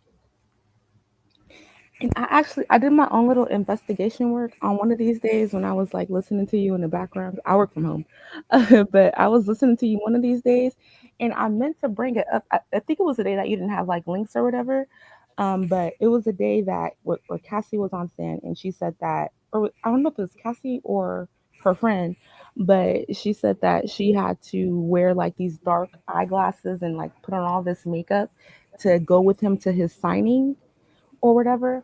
And then when you was like looking up, like, where's that signing? And you was like, I couldn't find it. And I'm like, I found it, but I'm at work, so I can't say nothing. I found the picture. And when I found the picture, not only did she have on like those big glasses to cover up her black eyes, but then when I zoomed in, she had on a necklace that says pop pop. Oh yeah. We seen the pop picture. There's a Necklace? couple You of seen that pop. one? I didn't see Yeah, we that. seen we I ended up guess I bringing wasn't that up. paying attention. Oh, okay. I wasn't paying attention. And so I was like, oh my God, like her necklace says pop pop. Like he beat her up and then made her wear a necklace that said pop pop the next day. And people in here still trying to defend him, like, oh my God. And then Moochie got the photo you were talking about on the balcony. Hold on, let me see. I switched over. Yeah, that one. Cause she like put up an Instagram post. And that was the day, I guess that was the day that they all were on the balcony because they were all chilling. And then he came and interrupted their girl time because he's an insecure loser. I guess Tiffany had posted it on Instagram, and that's what pissed him off to even come up there to like interrupt their girl time. Yeah, I mean that. I'm not laughing at the situation, but you know I want to make jokes. But man, I ain't gonna lie to you, that'd be scary. I hate looking over balconies, just being like standing on a balcony. But to be like they saying Diddy like picked her up and literally had her over the rail of the balcony, man. That's Yeah. that's fucking What ridiculous. jokes are you trying to make? Like as long as like I think that your jokes are funny, as in making fun of Diddy. People get upset when people make jokes making fun of the victims. You know what I'm saying? Like if you make fun of Diddy, like oh you a baby you a bandit, that's not making fun of the victim. But when you say stuff like oh you stupid or why would you do, then that's making, you know what I'm saying? Like it's a like there's a fine line with the jokes, but I think the joke should be directed at Diddy and not like at his victims, you know? Oh no, I agree. But like when I ain't gonna lie to you though, when she get I'm not making fun of her getting hit over the head with an ice bucket. But Oh my she got God. hit Yeah, I even she got said hit over the head with that the ice too. bucket. I had to do the sound effect. I'm I sorry. mean, I know you did the sound effect. You thought of like that sound effect, but when I heard it, I thought of like the ice bucket challenge. When I heard it, I don't know why. I thought of like her like just sitting there like trying to do her job, and he came and like dumped like a bucket of ice over her head, like the ice bucket challenge, and like I don't know, but that's what I thought of. Oh man, yeah. But yeah, I want to try to do this more often where I bring people up so we can like actually have the discussion, especially on days like this when it's going slow, or during the lunch, just have people come up. So I'm gonna start putting the link on here more. Young Dreads, he's gonna be, he's our Young Dreads is the standard guy. So if you ain't on me and Young Dreads level of sketches, just you probably not gonna get voted in. But if you want to submit sketches, you can. Young Dreads, I'm gonna put up his Instagram tomorrow. I'm gonna bring up the photos that he done for me. Presley, I appreciate you listening and tuning in. Moochie, I appreciate you too. We got 5 hours in today. We started a little late. Tomorrow I should be 10 o'clock. I should be starting at 10 o'clock Eastern tomorrow. I just got off work till late today. But court is open with it. You say what? I was gonna say, you know what? I don't know if he's like in New York, but I'm like sketch because he has like YouTubers like going up there and like getting the deets of what's inside, and I'm just like wondering like because all of the sketches that everybody said like that don't look like that's not Diddy, that's not Cassie. Like I'm like, why hasn't like a YouTuber sketch artist like gone up to the courtroom and like done their own sketches and like put that up there as like a more realistic like view? You know what I mean? You talking about like these sketches? Danny said these sketches are from like the 70s or something like that. So they're significant to the courthouse and they just kept these. So I guess it's just a traditional way of why the courthouse sketches look like this. Oh no, I get that. I'm just saying like if I was like a sketch artist and I was like anywhere around New York, like I would be lining up to like go in there to like do like more realistic sketches so like you see like how it actually looks and not like these like raggedy pictures. You know what I'm saying? No, I agree. I mean, that would be cool, but shoot, you got to get up there early or pay somebody, and I don't think they really. I don't know. We'll see. I don't know. I'll sell myself. I get up there and holler at Tisa like, "Hey, Tisa, do you want some? Do you want a sketch artist on your team? Hire me." like I don't know. Oh man, what? Hey, it's good to see you. I seen you comment before, but I wasn't for sure if I remember who you were. That's why I was asking for you to turn on the camera. But I'm about to get out of here, guys. It's 10 o'clock? Yeah, 9:35. All right, bad. That's good. Make sure you hit that like button, hit the subscribe button. I appreciate all of y'all. We'll be on here tomorrow at 10 p.m. Eastern. Well, no, not 10. 10 a.m. Eastern tomorrow for day 15 of the Diddy trial. I'm Mo.J. This is The More You Know. Thank y'all for tuning in. And I'm out. Oh, yeah, remember, you can run, but you can't hide. Diddy, that goes to you, man, because we know where you at. We know where you at. We know when you're sleeping, and we know when you're awake. We know when you've been bad or good for be good for hotel's sake. Uh-oh. Keep your glasses on the courthouse. You